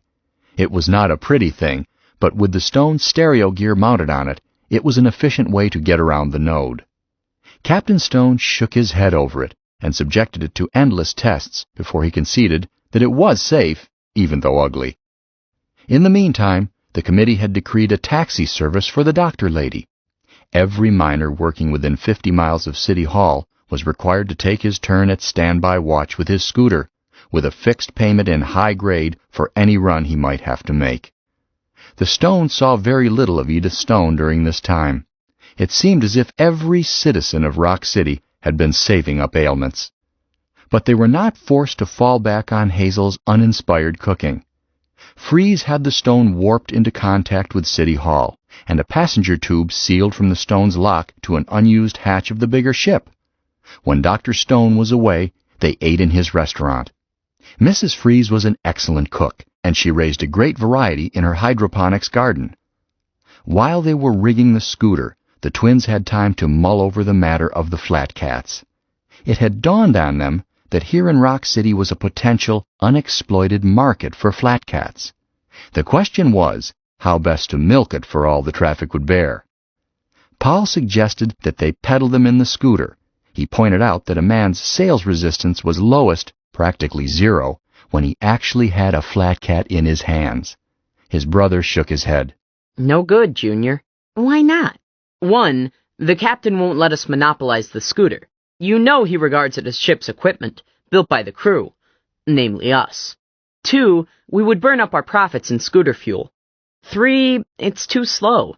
Before we could move a third of them, some idiot would have fed our first sale too much. It has kittens, and there you are, with the market flooded with flat cats. The idea is to sell them as nearly as possible, all at one time. We could stick up a sign in the store, one price would let us, and sell them right out of the Stone. Better, but not good enough.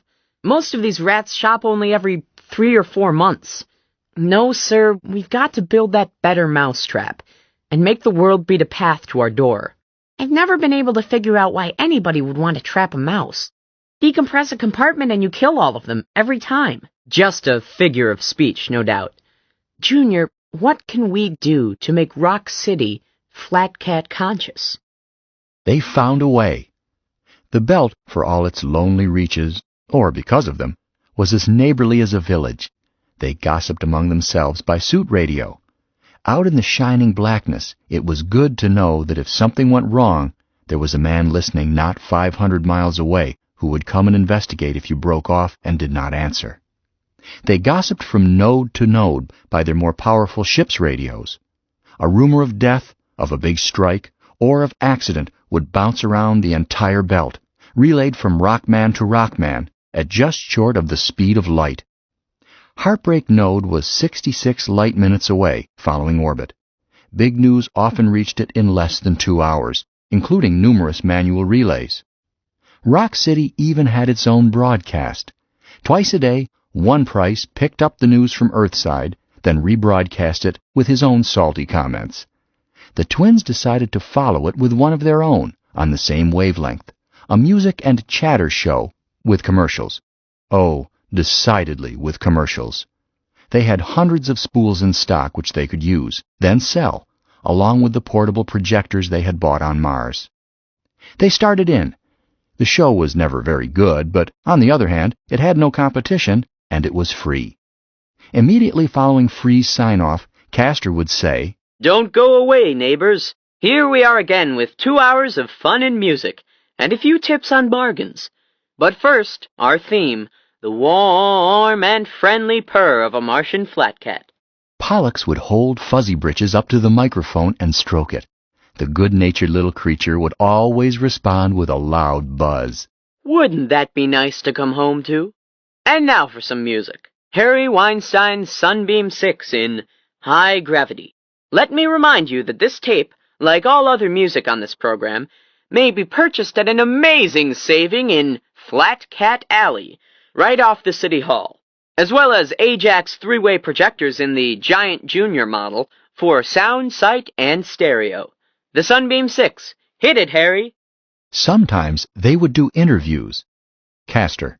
A few words with one of our leading citizens, Rocks in his head Rudolph. Mr. Rudolph, all Rock City is waiting to hear from you. Tell me, do you like it out here? Pollux. Nah. Castor. But you're making lots of money, Mr. Rudolph. Pollux. Nah. Castor. At least you bring in enough high grade to eat well? Nah. No? Tell me, why did you ever come out here in the first place? Pollux. Bob, was you ever married? Sound effect of blow with blunt instrument, groan, and the unmistakable cycling of an airlock. Castor. Sorry, folks. My assistant has just spaced Mr. Rudolph. To the purchaser of the flat cat we had been saving for Mr. Rudolph, we will give away, absolutely free, a beautiful pin-up picture printed in gorgeous living colors on fireproof paper. I hate to tell you what these pictures ordinarily sell for on series. It hurts me to say how little we are letting them go for now until our limited stock is exhausted. To the very first customer who comes in that door wanting to purchase a flat cat, we will... Lock that door! Lock that door! All right, all right. All three of you will receive pin-up pictures. We don't want anyone fighting here. But you'll have to wait until we finish this broadcast. Sorry, neighbors. A slight interruption, but we settled it without bloodshed. But I find myself in a dilemma. I made you a promise and I did not know what would happen. But the truth is, too many customers were already here, pounding on the door of Flat Cat Alley. But to make good our promise, I am enlarging it. Not to the first customer, not to the second, nor to the third, but to the next 20 persons purchasing flat cats will go, absolutely free, one of these gorgeous pictures. Bring no money. We accept high-grade or core material at the standard rates. Sometimes they varied it by having Meade sing. She was not of concert standards, but she had a warm, intimate contralto. After hearing her, a man possessing not even a flat cat felt lonely indeed.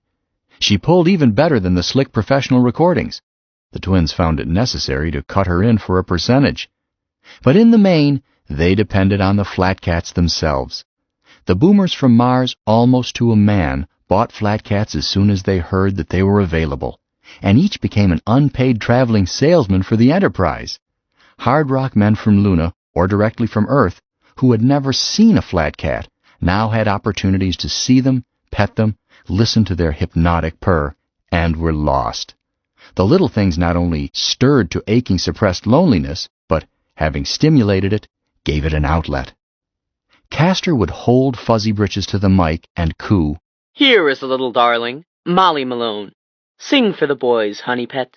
While he stroked Fuzzy Britches, Pollux would step up the power. No, we can't let Molly go. She's a member of the family. But here is Bright Eyes. We'd like to keep Bright Eyes too, but we mustn't be selfish. Say hello to the folks, Bright Eyes. Again he would stroke Fuzzy Britches. Mr. P, now hand me Velvet. The stock of flat cats in deep freeze steadily melted. Their stock of high grade grew. Roger Stone received their suggestion that they save out a few for breeding stock with one of his more emphatic refusals. Once, he declaimed, was enough to be swamped in flat cats. Fuzzy Britches could stay, safely on short rations, but one was enough. They had reached the last few at the back of the hold and were thinking about going out of business when a tired-looking gray-haired man showed up after their broadcast. There were several other customers. He hung back and let the twins sell flat cats to the others. He had with him a girl child, little older than Lowell. Castor had not seen him before, but he guessed that he might be Mr. Erska. Bachelors far outnumbered families in the node, and families with children were very rare. The Erskas picked up a precarious living, down orbit and north. They were seldom seen at City Hall.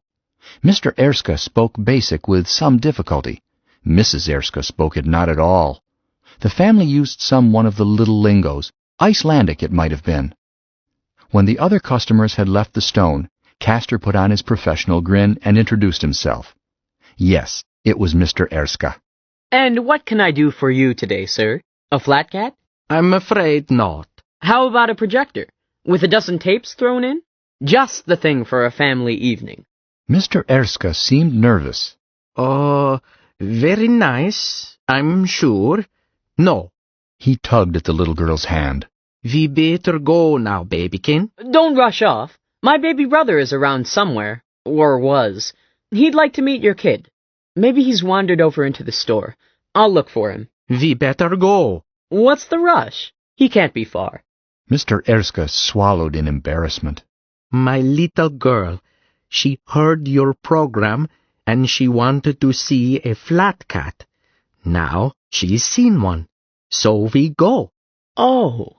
Castor brought himself face to face with the child. Would you like to hold one, honey? She did not answer, but nodded solemnly. Mr. P, bring up the Duchess. Right, Mr. C. Pollux went aft and fetched the Duchess. The first flat cat that came to hand, of course. He came back, warming it against his belly to revive it quickly. Castor took it and massaged it until it flattened out and opened its eyes. Here, honey bunch. Don't be afraid. Still silent, the child took it, cuddled it. The small, furry bundle sighed and began to purr. Castor turned to her father. Don't you want to get it for her? The man turned red. No! No! Why not? They're no trouble. She'll love it. So will you. No! He reached out and tried to take the flat cat from his daughter, speaking to her in another language. She clung to it, replying in what was clearly the negative. Castor looked at them thoughtfully. You would like to buy it for her, wouldn't you? The man looked away. I can't buy it. But you want to. Castor glanced at Pollux. Do you know what you are, Mr. Erska? You are the 500th customer of Flat Cat Alley. Huh? Didn't you hear our grand offer? You must have missed some of our programs. The 500th Flat Cat is absolutely free. The little girl looked puzzled, but clung to the flat cat. Her father looked doubtful. You're fooling? Castor laughed. Ask Mr. P. Pollux nodded solemnly. The bare truth, Mr. Erska. It's a celebration of a successful season. One flat cat, absolutely free, with the compliments of the management. And with it goes either 1 pinup or 2 candy bars. Your choice. Mr. Erska seemed only half convinced, but they left with the child clinging to Duchess and the candy bars. When the door was closed behind them, Castor said fretfully, You didn't need to chuck in the candy bars. They were the last. I didn't mean us to sell them. Well, we didn't sell them. We gave them away. Castor grinned and shrugged. Okay. I hope they don't make her sick. What was her name? I didn't get it. No matter. Or Mrs. Freeze will know. He turned around, saw Hazel behind them in the hatch. What are you grinning about? Nothing. I just enjoy seeing a couple of cold cash businessmen at work. Money isn't everything. Besides, added Pollux, it's good advertising. Advertising? With your stock practically gone? She snickered. There wasn't any grand offer. And I'll give you 6 to 1. It wasn't your 500th sale. Castor looked embarrassed. Aw, she wanted it. What would you have done? Hazel moved up to them, put an arm around the neck of each. My boys, I'm beginning to think you may grow up yet. In 30, 40, 50 more years, you may be ready to join the human race. Aw, lay off it.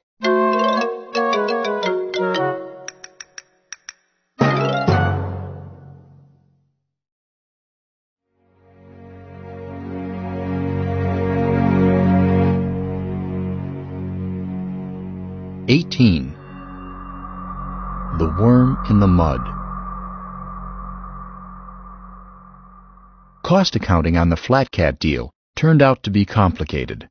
The creatures were all descendants of Fuzzy Britches, chattel of Lowell, but the increase was directly attributable to food fed to them by everyone, which in turn had forced them to eat most of the luxury foods stocked by the twins for trade. But it had been the twins' imaginative initiative which had turned a liability into an asset. On the other hand, they had used freely the capital goods, ship and electronic equipment belonging to the entire family. But how to figure the probable worth of the consumed luxury foods?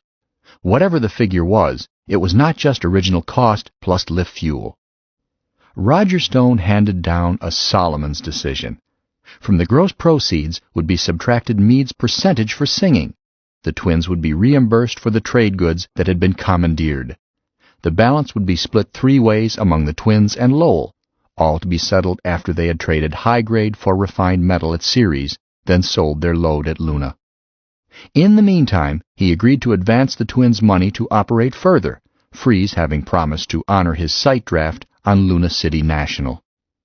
But for once, the twins found no immediate way to invest money. They toyed with the idea of using their time to prospect on their own, but a few trips out in the scooter convinced them that it was a game for experts, and one in which even the experts usually made only a bare living. It was the fixed illusion that the next mass would be the glory rock, the one that would pay for years of toil, that kept the old rockmen going. The twins knew too much about statistics now, and they believed in their ability rather than their luck. Finding a glory rock was sheer gamble.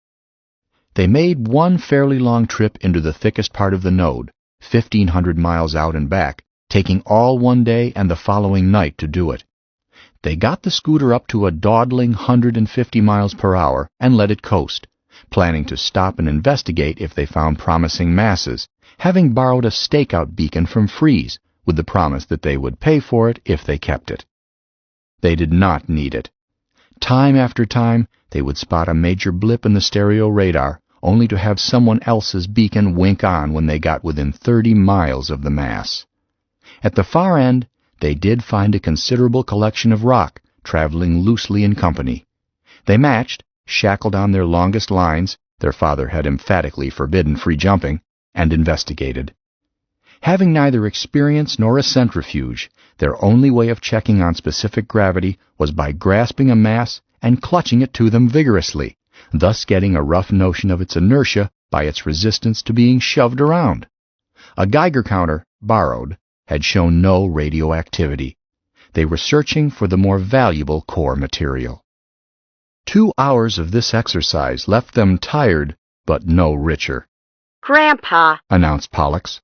this is a lot of leftover country rock. Not even that. Most of it's pumice, I'd say. Get for home? Check. They turned the scooter around by flywheel and homed on the City Hall beacon, boosting it up to 400 miles per hour before letting it coast, that being the top maneuver they could figure on for the juice they had left in their tanks.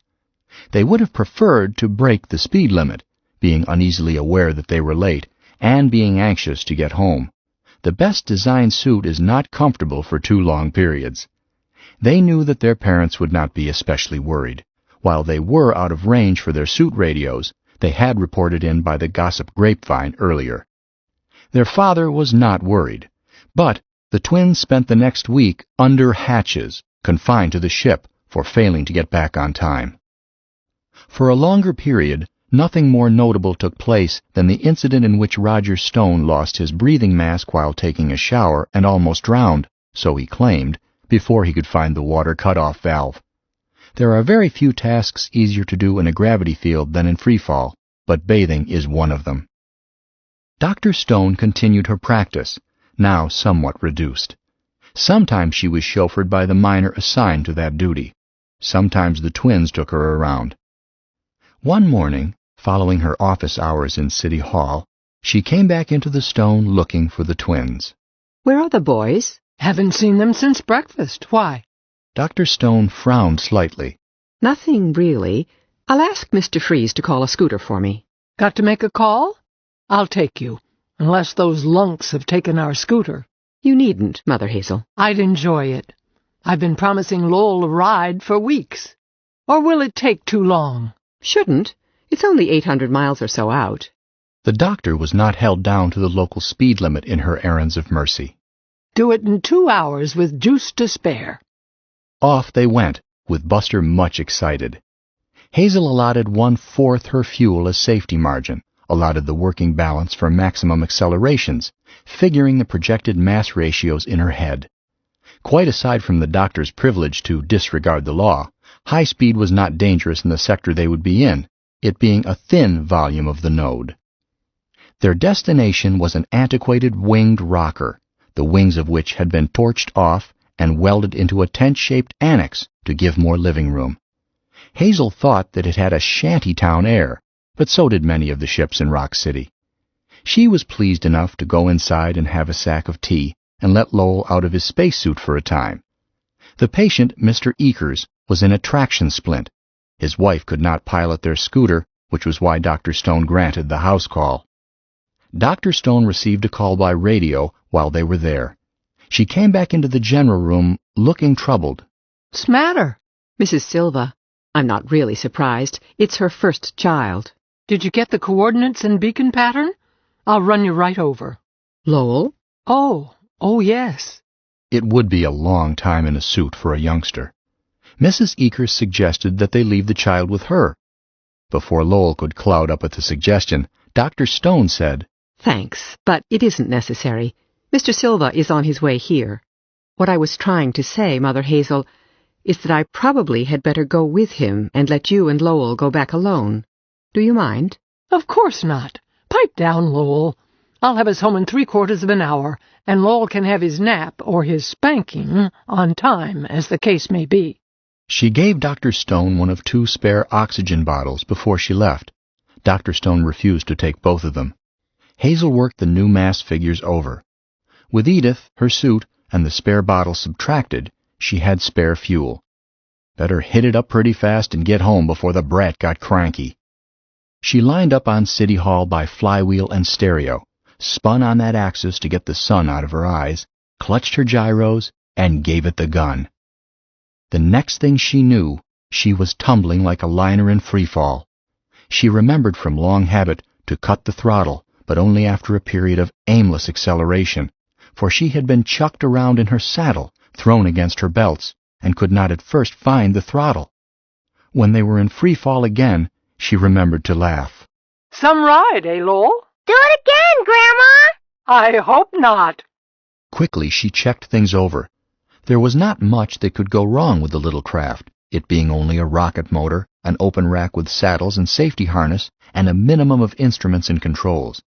It was the gyros, of course. The motor had been sweet and hot. They were hunting the least bit she found, that being the only evidence that they had just tumbled violently. Delicately she adjusted them by hand, putting her helmet against the case so that she could hear what she was doing. Only then did she try to find where they were and where they were going. Let's see. The sun is over there, and that's Beetlejuice over yonder. So City Hall must be out that way. She ducked her helmet into the hemispherical eye shade of the stereo. Yup, there she be. The Eakers place was the obvious close-by point on which to measure her vector. She looked around for it, was startled to discover how far away it was. They must have coasted quite a distance while she was fiddling with the gyros. She measured the vector in amount and direction, then whistled. There were, she thought, few grocery shops out that way, darn few neighbors of any sort. She decided that it might be smart to call Mrs. Eakers and tell her what had happened and ask her to call City Hall, just in case. She could not raise Mrs. Eakers. The sloven, she thought bitterly. has probably switched off her alarm so she could sleep. Lazy baggage. Her house looked it and smelled it, too. But she kept trying to call Mrs. Eakers or anyone else in range of her suit radio while she again lined up the ship for City, with offset to compensate for the new vector. She was cautious and most alert this time. In consequence, she wasted only a few seconds of fuel when the gyros again tumbled. She unclutched the gyros and put them out of her mind, then took careful measure of the situation. The Eakers dump was now a planetary light in the sky, shrinking almost noticeably, but it was still the proper local reference point. She did not like the vector she got. As always, they seemed to be standing still in the exact center of a starry globe, but her instruments showed them speeding for empty space, headed clear outside the node. What's the matter, Grandma Hazel? Nothing, son, nothing. Grandma has to stop and look at some road signs, that's all. She was thinking that she would gladly swap her chance of eternal bliss for an automatic distress signal and a beacon. She reached over, switched off the child's receiver, then repeatedly called for help. No answer. She switched Lowell's receiver back on. Why did you do that, Grandma Hazel? Nothing, just checking it. You can't fool me. You're scared. Why? Not scared, pet. Worried a little, maybe. Now shut up. Grandma's got work to do. Carefully, she lined up the craft by flywheel. Carefully, she checked it when it tried to swing past. She aimed, both to offset the new and disastrous vector and to create a vector for City Hall.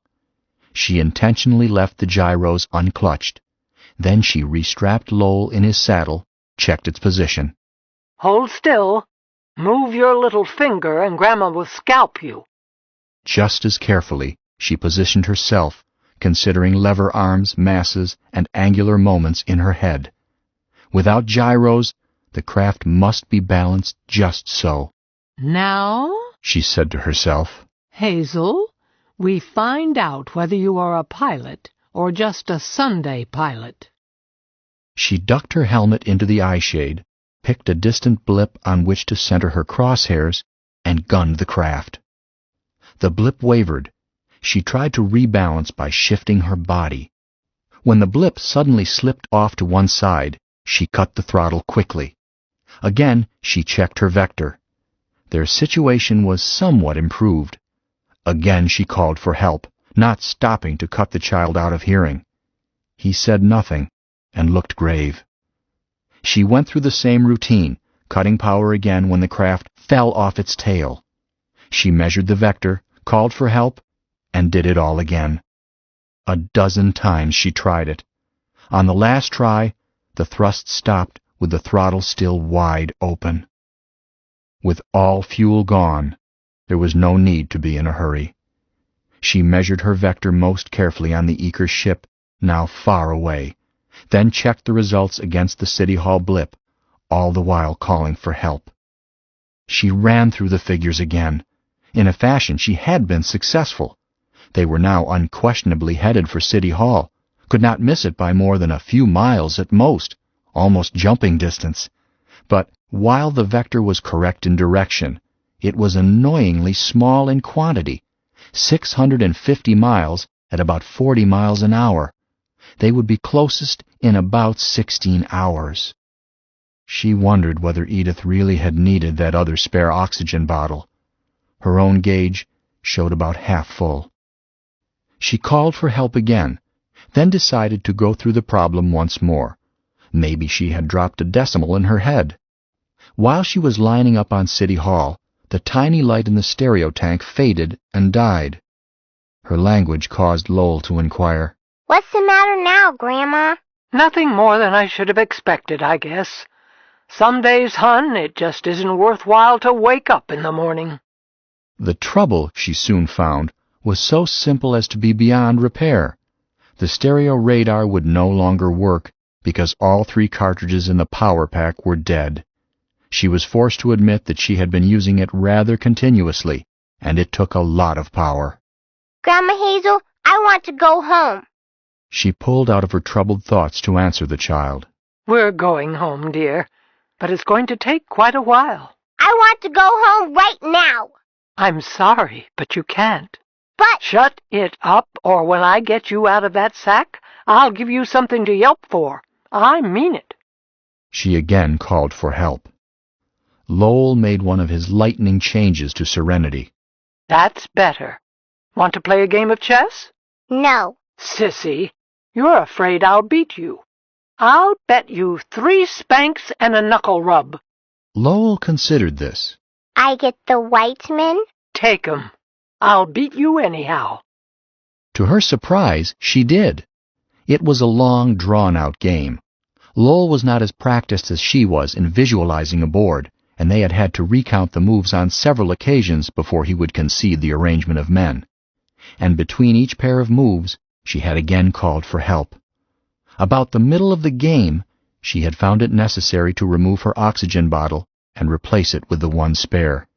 She and the child had started out even, but Lowell's small mass demanded much less oxygen.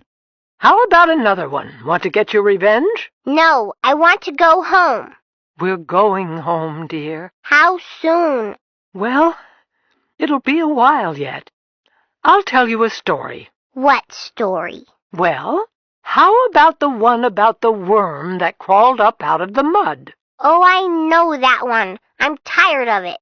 There are parts I've never told you, and you can't get tired of it, not really, because there's never any end to it. Always something new. So she told him again about the worm that crawled up out of the slime, not because it didn't have enough to eat, not because it wasn't nice and warm and comfortable down there under the water, but because the worm was restless. How it crawled up on dry land and grew legs. How part of it got to be the elephant's child, and part of it got to be a monkey, grew hands, and fiddled with things. How, still insatiably restless, it grew wings and reached up for the stars. She spun it out a long, long time, pausing occasionally to call for aid. The child was either bored and ignored her, or liked it and kept quiet on that account. But when she stopped, he said, Tell me another one. Not just now, dear. His oxygen gauge showed empty. Go on, tell me a new one, a better one. Not now, dear. That's the best story Hazel knows. The very best. I told it to you again because I want you to remember it. She watched his anoxia warning signal turn red, then quietly disconnected the partly filled bottle on her own suit, closing the now useless suit valves, and replaced his empty bottle with hers. For a moment, she considered cross-connecting the bottle to both suits, then shrugged and let it stand. Lowell? What, Grandma? Listen to me, dear. You've heard me calling for help. You've got to do it now. Every few minutes. All the time. Why? Because Hazel is tired, dear. Hazel has to sleep. Promise me you'll do it. Well, all right. She tried to hold perfectly still, to breathe as little of the air left in her suit as possible. It wasn't so bad, she thought. She had wanted to see the rings, but there wasn't much else she had missed. She supposed everyone had his Carcassonne. She had no regrets. Grandma! Grandma Hazel! She did not answer. He waited, then began to cry. Endlessly, and without hope.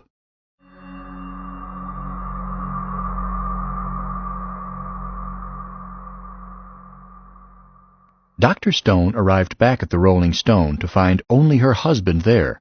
She greeted him and added, Where's Hazel, dear? And Lowell? Huh? Didn't they come back with you? I supposed they had stopped in the store. No, of course not. Why, of course not. She explained the arrangement. He looked at her in stunned astonishment. They left the same time you did? They intended to. Hazel said she would be home in 45 minutes. There's a bare possibility that they are still with the Eakers. We'll find out. He lunged toward the door. The twins returned to find their home and city hall as well in turmoil. They had been spending an interesting and instructive several hours with old Charlie. Their father turned away from the Stones' radio and demanded, "Where have you two been?" Just over in Charlie's hole. What's the trouble? Roger Stone explained. The twins looked at each other. Dad, Castor said painfully. You mean Hazel took Mother out in our scooter? Certainly. The twins questioned each other wordlessly again. Why shouldn't she? Speak up. Well, you see, it was like this. Speak up! There was a bearing wobble or something in one of the gyros, Pollux admitted miserably. We were working on it. You were? In Charlie's place? Well, we went over there to see what he had in the way of spare parts, and, we got detained, sort of. Their father looked at them for several seconds with no expression of any sort. He then said in a flat voice, You left a piece of ship's equipment out of commission. You failed to log it. You failed to report it to the captain. He paused. Go to your room. But, Dad, we want to help. Stay in your room. You are under arrest. The twins did as they were ordered. While they waited, the whole of Rock City was alerted. The word went out. The doctor's little boy is missing. The boy's grandmother is missing. Fuel up your scooters. Stand by to help. Stay on this wavelength. Paul, quit jittering. Pollux turned to his brother. How can I help it? They can't be lost. Not really lost. Why, the stereo itself would stand out on a screen like a searchlight. Pollux thought about it. I don't know. You remember, I said I thought we might have a high-potential puncture in the power pack? I thought you fixed that. I planned to, just as soon as we got the bugs smoothed out in the gyros. Castor thought about it. That's bad. That could be really bad. He added suddenly. But quit jittering just the same. Start thinking instead. What happened? We've got to reconstruct it. What happened? Are you kidding? Look, the pesky thing tumbles. Then anything can happen. No control. Use your head, I said. What would Hazel do in this situation? They both kept quiet for some moments. Then Pollux said, Cass, that darned thing always tumbled to the left, didn't it?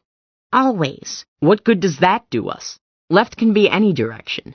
No. You asked what Hazel would do. She'd be along her homing line, of course. And Hazel always oriented around her drive line, so as to get the sun on the back of her neck if possible. Her eyes aren't too good. Castor screwed up his face, trying to visualize it. Say Eakers is off that way, and City Hall over here. If the sun is over on this side, then, when it tumbles, she'd vector off that way. He acted it with his hands. Sure. When you put in the right coordinates, that is.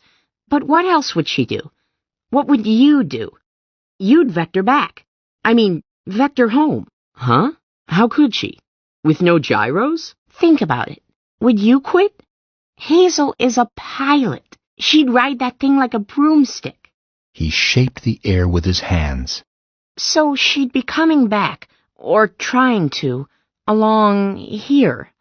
And everybody will be looking for her way over here. Castor scowled. Could be. It had better be. They'll be looking for her in a cone with its vertex at Eakers, and they ought to be looking in a cone with its vertex right here, and along one side of it at that. Castor said, Come along. Dad said we were under arrest. Come along. City Hall was empty, save for Mrs. Freeze, who was standing watch, red-eyed and tense at the radio. She shook her head. Nothing yet. Where can we find a scooter? You can't. Everybody's out searching. Castor tugged at Pollux's sleeve. Old Charlie. Huh? Say, Mrs. Freeze, is old Charlie out searching? I doubt if he knows about it. They rushed into their suits, cycled by spilling and wasting air, did not bother with safety lines. Old Charlie let them in. What's all the fuss about, boys? Castor explained. Charlie shook his head. That's too bad. That really is. I'm right sorry. Charlie, we've got to have your scooter. Right now, added Pollux. Charlie looked astonished. Are you fooling? I'm the only one can gun that rig. Charlie, this is serious. We've got to have it. You couldn't gun it. We're both pilots. Charlie scratched meditatively, while Castor considered slugging him for his keys. But his keys probably weren't on him, and how would one find anything in that trash pile? Charlie finally said, If you've just got to, I suppose I better gun it for you. Okay. Hurry up. Get your suit on. Don't be in such a rush. It just slows you down. Charlie disappeared into the underbrush, came out fairly promptly with a suit that seemed to consist mostly of vulcanized patches. Dog take it, he complained as he began to struggle with it. If your mother would stay home and mind her own business, these things wouldn't happen. Shut up and hurry. I am hurrying. She made me take a bath. I don't need no doctors. All the bugs that ever bit me died. When Charlie had dug his scooter out of the floating junkyard moored to his home, they soon saw why he had refused to lend it. It seemed probable that no one else could possibly pilot it. Not only was it of vintage type, repaired with parts from many other sorts, but also the controls were arranged for a man with 4 hands. Charlie had been in freefall so long that he used his feet almost as readily for grasping and handling as does an ape. His spacesuit had had the feet thereof modified so that he could grasp things between the big toe and the second, as with Japanese stockings. Hang on! Where are we going? Do you know where the Eakers live? Sure. Used to live out past that way myself. Lonely stretch. He pointed. Right out there. About half a degree right of that little second magnitude star, say 810 miles? Cass, maybe we'd better check the drift reports in the store. Charlie seemed annoyed. I know Rock City. I keep up with the drifts. I have to. Then let's go. To Eakers? No, just about... He strained his neck, figured the position of the sun, tried to imagine himself in Hazel's suit heading back. About there. Would you say, Paul? As near as we can guess it. The crate was old, but Charlie had exceptionally large tanks on it. It could maintain a thrust for plenty of change of motion. Its jet felt as sweet as any, but it had no radar of any sort. Charlie, how do you tell where you are in this thing? That proved to be an antiquated radio compass loop. The twins had never seen one, knew how it worked only by theory. They were radar pilots, not used to conning by the seats of their suits. Seeing their faces, Charlie added, Shucks! If you got any eye for angle, you don't need fancy gear. Anywhere within 20 miles of the city hall, I don't even turn on my suit jet. I just jump. They cruised out the line that the twins had picked. Once in freefall, Charlie taught them how to handle the compass loop. Just plug it into your suit in place of your regular receiver. If you pick up a signal, swing the loop until it's least loud. That's the direction of the signal. An arrow right through the middle of the loop. But which way? The loop faces both ways. You have to know that, or guess wrong and go back and try again. Castor took the first watch. He got plenty of signals. The node was buzzing with talk. All bad news. He found, too, that the loop, while not as directional as a salad bowl antenna, usually did not pick up but one signal at a time. As they scooted along, endlessly he swung the loop, staying with each signal just long enough to be sure that the sound could not be Hazel. Pollux tapped his arm and put his helmet in contact with Castor's. Anything? Just chatter. Keep trying. We'll stay out until we find them. Want me to spell you? No. If we don't find them, I'm not going back. Quit being a Jeep hero and listen. Or give me that loop. City Hall dropped astern until it was no longer a shape. Castor at last reluctantly gave over the watch to Pollux. His twin had been at it for perhaps 10 minutes, when he suddenly made motions, waving them to silence, even though he could not have heard them in any case. Castor spoke to him helmet to helmet. What is it? Sounded like a kid crying. Might have been Buster. Where? I've lost it. I tried to get a minimum, now I can't raise it. Charlie, anticipating what would be needed, had swung ship as soon as he had quit accelerating. Now he blasted back as much as he had accelerated, bringing them dead in space relative to City Hall and the node. He gave it a gentle extra bump to send them cruising slowly back the way they had come. Pollux listened, slowly swinging his loop. Castor strained his eyes, trying to see something, anything, other than the cold stars. Got it again! Pollux pounded his brother. Old Charlie killed the relative motion, waited. Pollux cautiously tried for a minimum, then swung the loop and tried again. He pointed, indicating that it had to be one of two directions, 180 degrees apart. Which way? Castor asked Charlie. Over that way. I can't see anything. Me neither. I got a hunch. Castor did not argue. Either direction was equally likely. Charlie gunned it hard in the direction he had picked, roughly toward Vega. He had hardly cut the gun and let it coast in freefall when Pollux was nodding vigorously. They coasted for some minutes, with Pollux reporting the signal stronger and the minimum sharper. But still nothing in sight. Castor longed for radar. By now, he could hear crying in his own phones. It could be Buster. It must be Buster. There she is! It was Charlie's shout. Castor could not see anything, even though old Charlie pointed it out to him. At last he got it. A point of light buried in stars. Pollux unplugged from the compass when it was clear that what they saw was a mass, not a star, and in the proper direction. Old Charlie handled his craft as casually as a bicycle, bringing them up to it fast and killing his headway so that they were dead with it. He insisted on making the jump himself. Lowell was too hysterical to be coherent. Seeing that he was alive and not hurt, they turned at once to Hazel. She was still strapped in her seat, eyes open, a characteristic half-smile on her face. But she neither greeted them nor answered. Charlie looked at her and shook his head. Not a chance, boys. She ain't even wearing an oxy bottle. Nevertheless, they hooked a bottle to her suit. Castor's bottle. No one had thought to bring a spare. The twins went back cross-connected on what was left in Pollux's bottle, temporarily Siamese twins. The family scooter they left in orbit, to be picked up and towed in by someone else.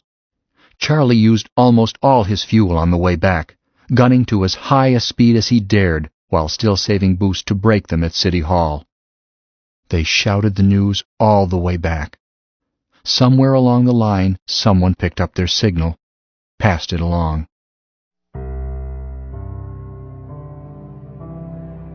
They took her into Free's store, there being more room there. Mrs. Freeze pushed the twins aside and applied artificial respiration herself, to be displaced 10 minutes later by Dr. Stone. She used the free-fall method without strapping down, placing herself behind Hazel and rhythmically squeezing her ribs with both arms. It seemed that all of Rock City wanted to come inside. Freeze chased them out, and for the first time in history, barred the door to his store. After a while, Dr. Stone swapped off with her husband, then took back the task after only a few minutes' rest. Meade was weeping silently. Old Charlie was wringing his hands and looking out of place and unhappy. Dr. Stone worked with set face, her features hardened to masculine professional lines. Lowell, his hand in Meade's, was dry-eyed but distressed, not understanding, not yet knowing death. Castor's mouth was twisted, crying heavily as a man cries. The sobs wrung from him. Pollux, emotion already exhausted, was silent. When Edith Stone relieved him, Roger Stone backed away, turned toward the others. His face was without anger, but without hope. Pollux whispered, "Dad? Is she?" Roger Stone then noticed them, came over, and put an arm around Castor's heaving shoulders. You must remember, boys, that she is very old. They don't have much comeback at her age. Hazel's eyes opened. Who doesn't, boy?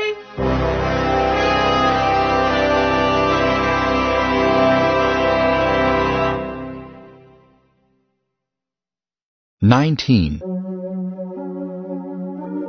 The Endless Trail.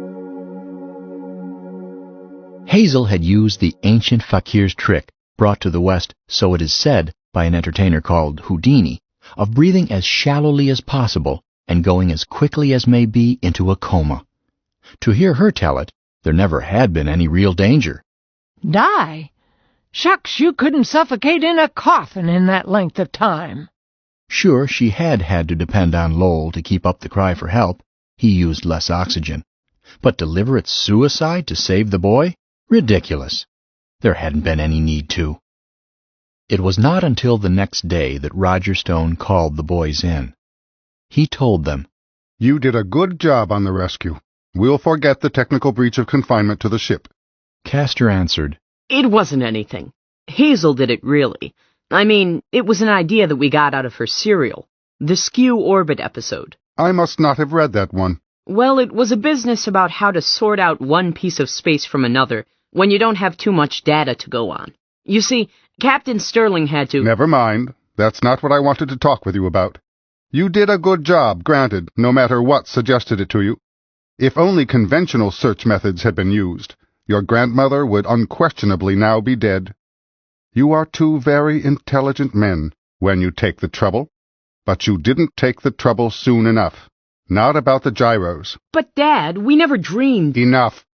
He reached for his waist. The twins noticed that he was wearing an old-fashioned piece of apparel, a leather belt. He took it off. This belonged to your great-grandfather. He left it to your grandfather, who in turn left it to me. I don't know how far back it goes, but you might say that the Stone family was founded on it. He doubled it and tried it on the palm of his hand. All of us, all the way back, have very tender memories of it. Very tender. Except you two. He again whacked his palm with it. Castor said, You mean you're going to beat us with that? Have you any reason to offer why I shouldn't? Castor looked at Pollux, sighed, and moved forward. I'll go first. I'm the older. Roger moved to a drawer, put the belt inside. I should have used it 10 years ago. He closed the drawer. It's too late now. Aren't you going to do it? I never said I was going to. No. The twins swapped glances. Castor went on. Dad, Captain, we'd rather you did. Pollux added quickly. Much rather. I know you would. That way you'd be through with it. But instead you're going to have to live with it. That's the way adults have to do it. But, Dad— Go to your quarters, sir. When it was time for the Rolling Stone to leave for Ceres, a good proportion of the community crowded into City Hall to bid the doctor and her family goodbye. All the rest were hooked in by radio, a full town meeting. Mayor Freeze made a speech and presented them with a scroll which made them all honorary citizens of Rock City, now and forever. Roger Stone tried to answer and choked up. Old Charlie, freshly bathed, cried openly. Meade sang one more time into the microphone, her soft contralto unmixed this time with commercialism. 10 minutes later, the Stone drifted out orbit and back. As at Mars, Roger Stone left her circum-Ceres, not at a station or satellite, there was none, but in orbit. Hazel, the captain, and Meade went down by shuttle to Ceres City, Meade to see the sights, Roger to arrange the disposal of their high-grade and core material, and for a cargo of refined metal to take back to Luna, Hazel to take care of business or pleasure of her own. Dr. Stone chose not to go, on Lowell's account. The shuttle was no more than an oversized scooter with bumper landing gear. The twins were still under hatches, not allowed to go. Meade assured them on return that they had not missed anything. It's just like Luna City, only little and crowded and no fun. Their father added, She's telling the truth, boys, so don't take it too hard. You'll be seeing Luna itself next stop anyway. Oh, we weren't kicking, Castor said stiffly. Not a bit. insisted Pollux. We're willing to wait for Luna. Roger Stone grinned. You're not fooling anyone, but we will be shaping orbit home in a couple of weeks. In a way, I'm sorry. All in all, it's been 2 good years.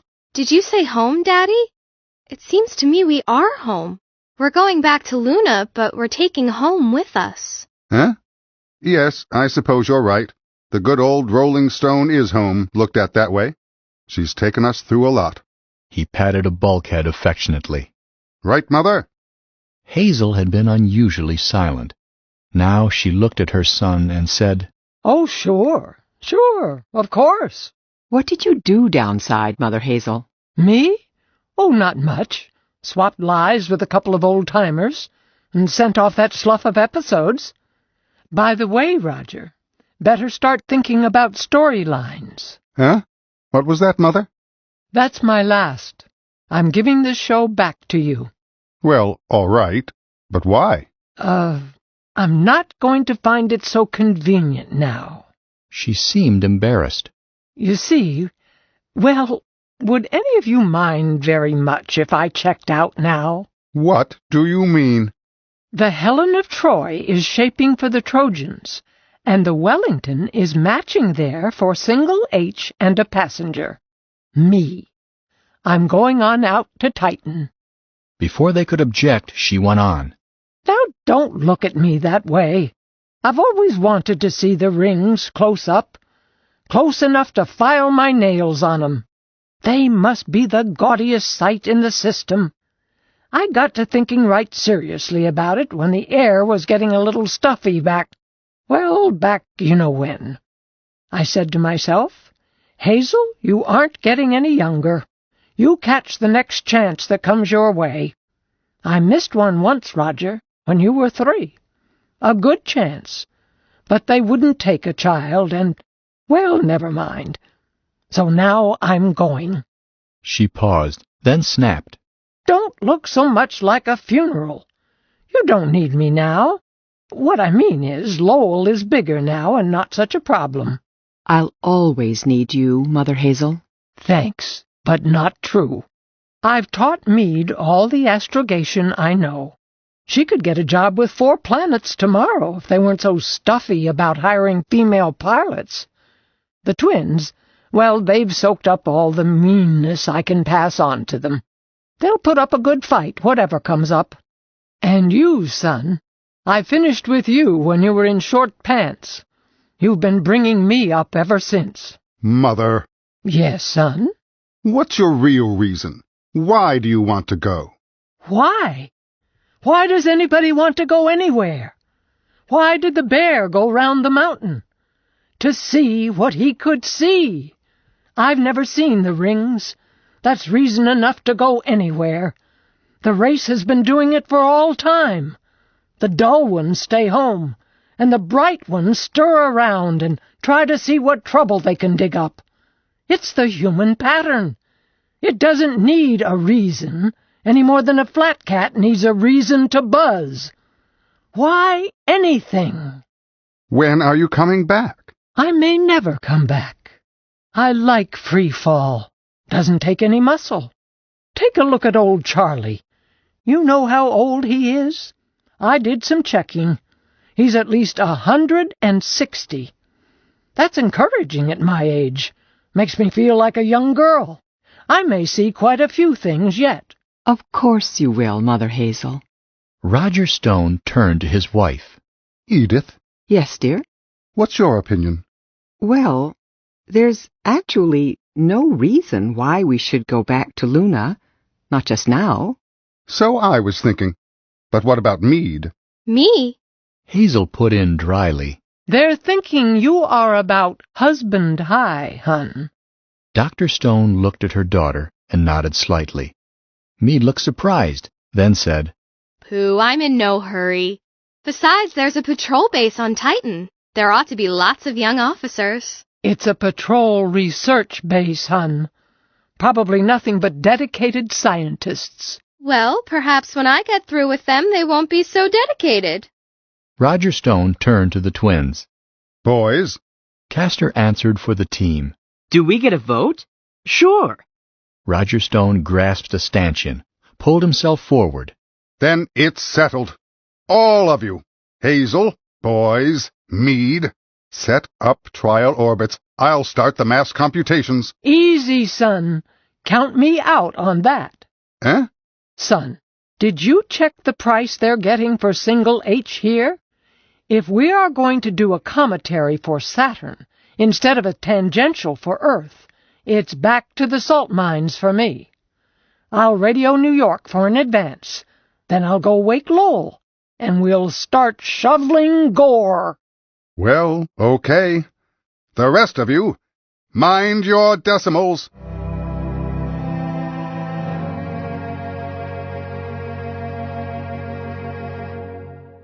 All stations were manned and ready. From an instruction couch rigged back of the pilot and co-pilot, Meade was already running down the count-off. Roger Stone glanced across at his mother and whispered, What are you smiling about? And 5, and 4. Nothing much. After we get to Titan, we might... The blast cut off her words. The stone trembled and threw herself outward bound toward Saturn. In her train followed hundreds and thousands and hundreds of thousands of restless rolling stones. To Saturn, to Uranus, to Pluto, rolling on out to the stars, outward bound to the ends of the universe.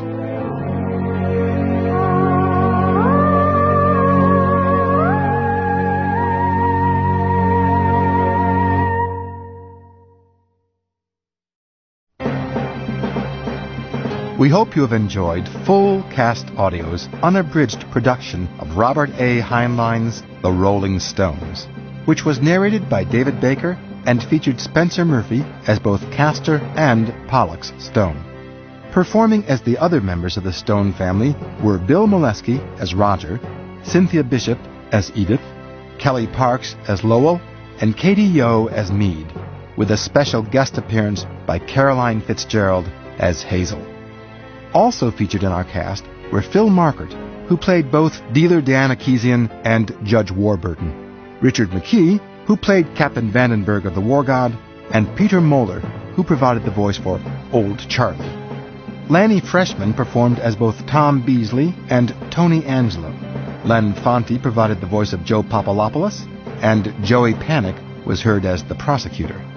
Additional players included Alice Marigi, who read as Mrs. Freeze, Victoria King, who provided the voice of Akesian's receptionist, Daniel Bostic, who performed the role of Mr. Erska, Todd Hoban as Mr. Davrill, Graydon Brown as Charlie Turner, and Bruce Koval as Mayor Freeze.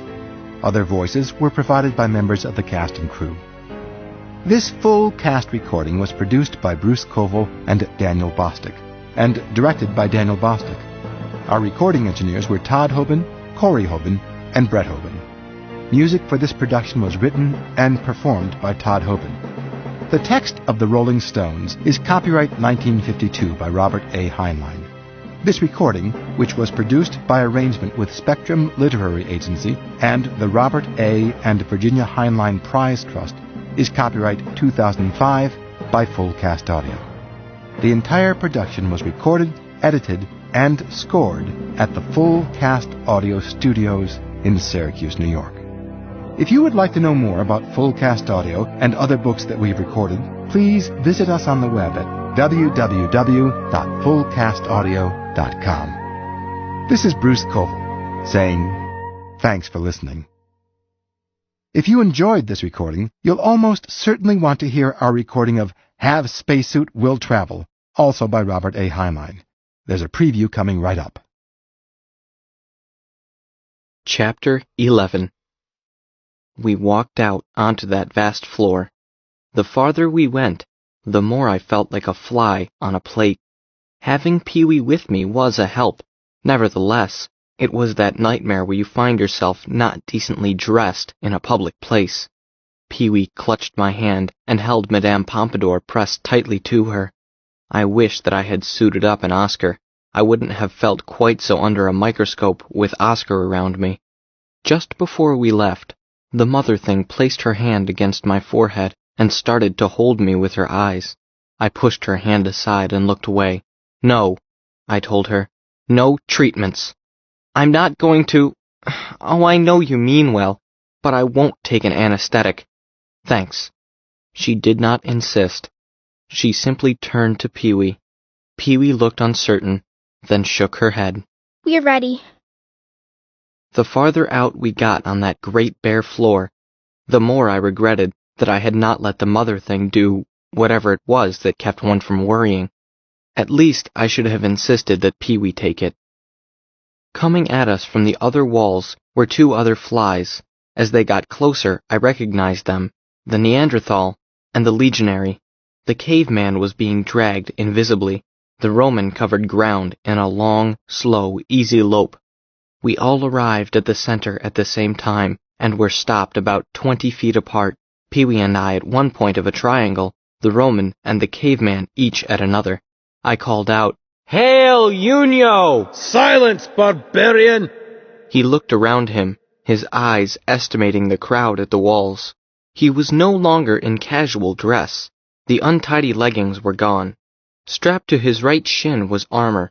Over the tunic he wore full cuirass, and his head was brave with plumed helmet. All metal was burnished. All leather was clean.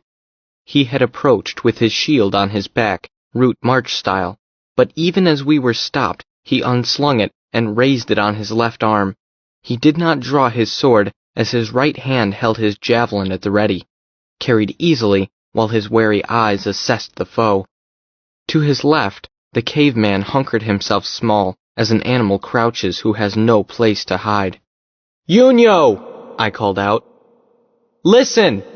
The sight of those two had me still more worried. The caveman I could not talk to, but perhaps I could reason with the Roman. "Do you know why we are here?" "I know," he tossed over his shoulder.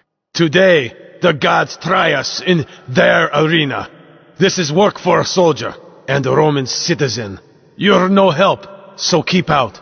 No, watch behind me and shout, 'Caesar will reward you.'"